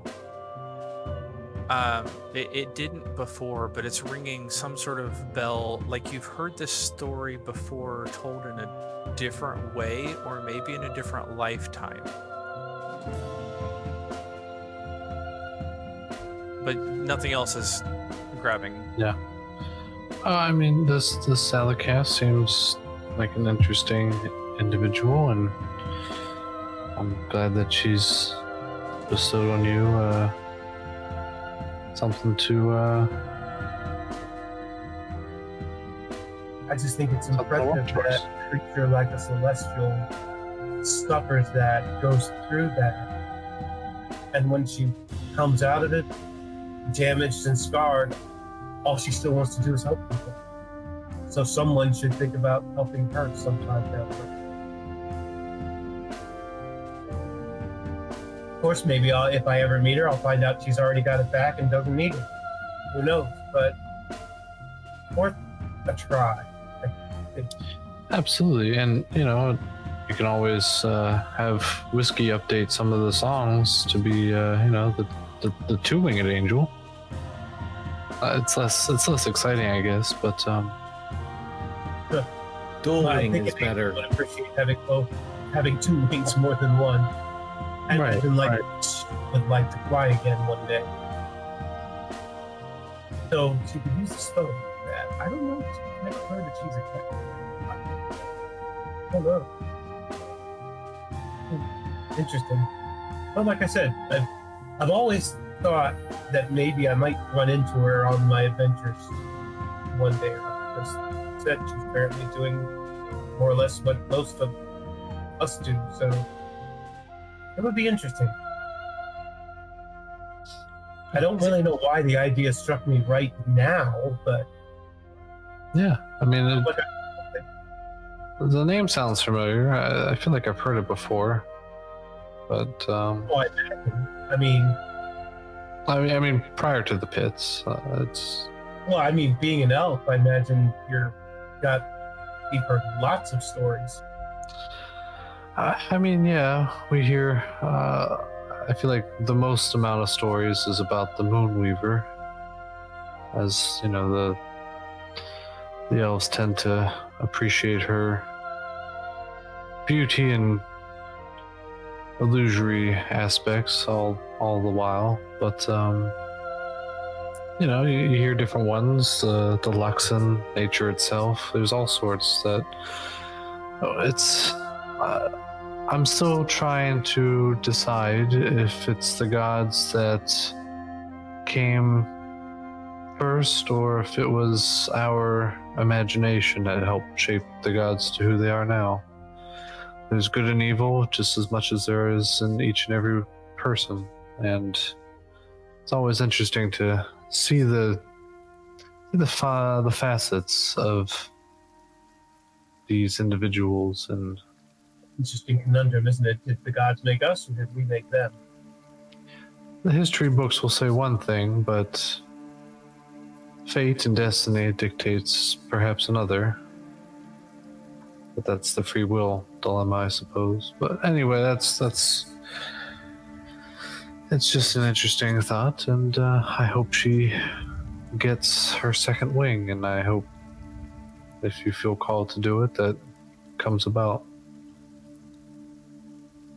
Yeah, the idea just struck me as all. Is anybody else listening to this conversation? I assume it's not a private one. Probably No. since Anna mentioned me. He's my not ears. yelling it, but he's certainly not. Right. Six is a little too preoccupied right now. Yeah. Whiskey, make a history check. Nona will in her patrol as she's walking around the camp. Sweet. I know something. There's something about this story that sounds not only familiar to you in some ways, but it seems like something that you've either heard told or read about fairly recently. It's a story that you didn't know, but now have heard mentioned twice in just a matter of weeks. About the goddess? Yes, or the story of who she is and what happened to her and what she's doing now. And like I said, technically she's not a goddess, she's a celestial. Yeah, a solar specifically. Where did I hear that? Wasn't Stinson. Was it?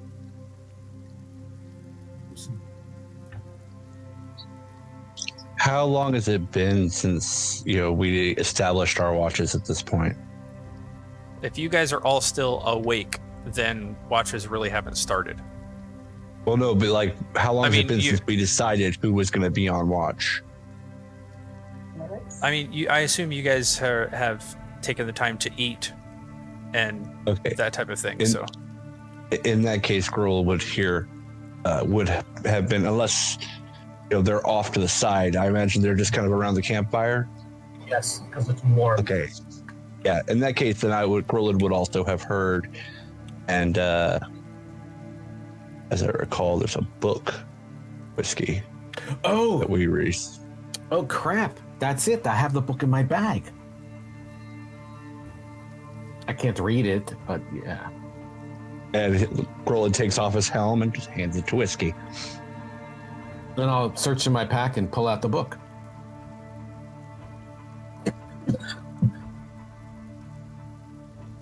Yeah, it's there. Hey, where did you put that? It's on the drive, right? Where did you put that, as a matter of fact? It's in the drive. Yeah. But I'll. Is it in the Google? Yeah. Okay, let me go. I don't remember exactly where it is, but I'll drop it here for you and anybody else to pull up there.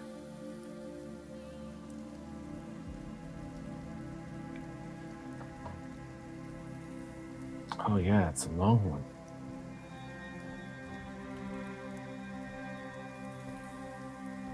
Wait.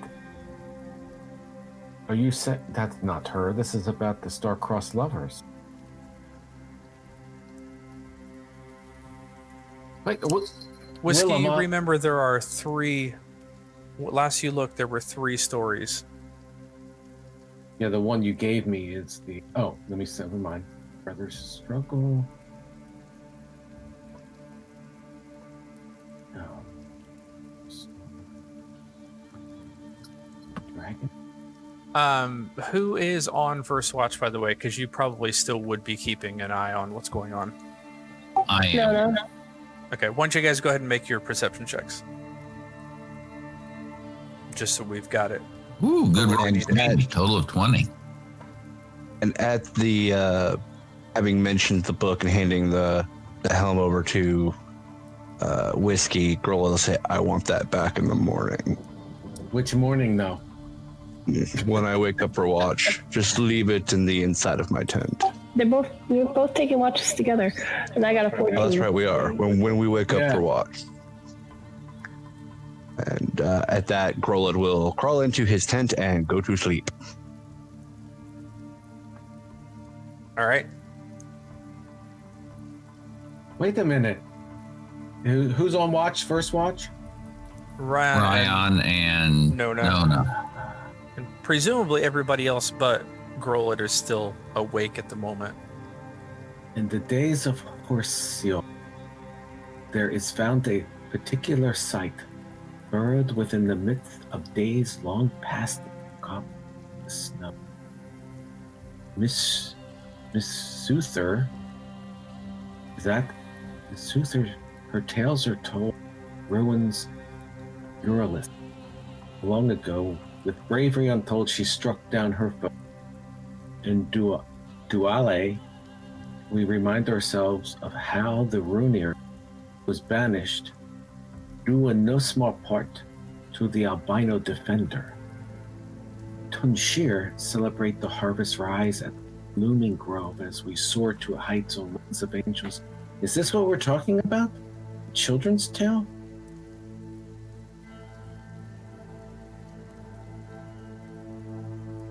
Frank, I can barely hear you.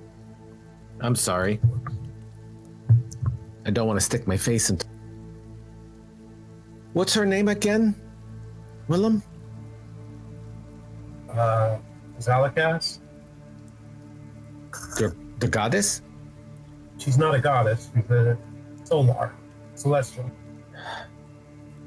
I'd have to look through this. There's the The story of the angels. brother of the eternal struggle. Maybe that's it. Remember it. Dragon Queens, the Scaled Tyrant.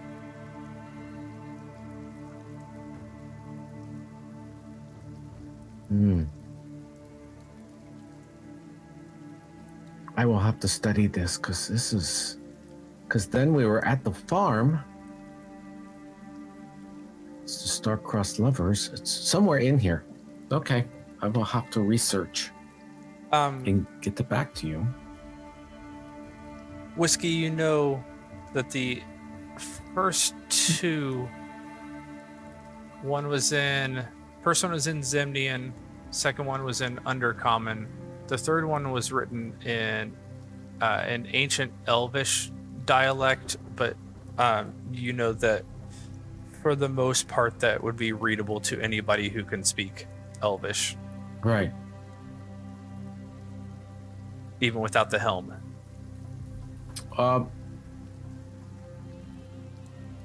Who speaks Elvish? The elves. Yeah, I know you do, Link. Steve, Willem, you would speak Elven, right? Out of character, what would you? I think as a half elf, you automatically get Elvish unless you intentionally Yes, reject yeah. it. I'll let you read this. At least this part. A children's tale of the graying wildland aid in memorizing months, holidays, and locations. I don't know. One of these is... Okay. I'll look it over whatever he showed me. It's in there. You just go down to the third tale. It's the last page of the whole thing. And that's in the drive somewhere? No, it's right pasted there the under link. live play. Oh, okay. Vision Dark. What's everybody else doing during this time? Are all the elves now engaged in this conversation? My pointy ears perked up when he said, "Who else speaks Elvish?" I didn't respond, but you have my attention, Whiskey.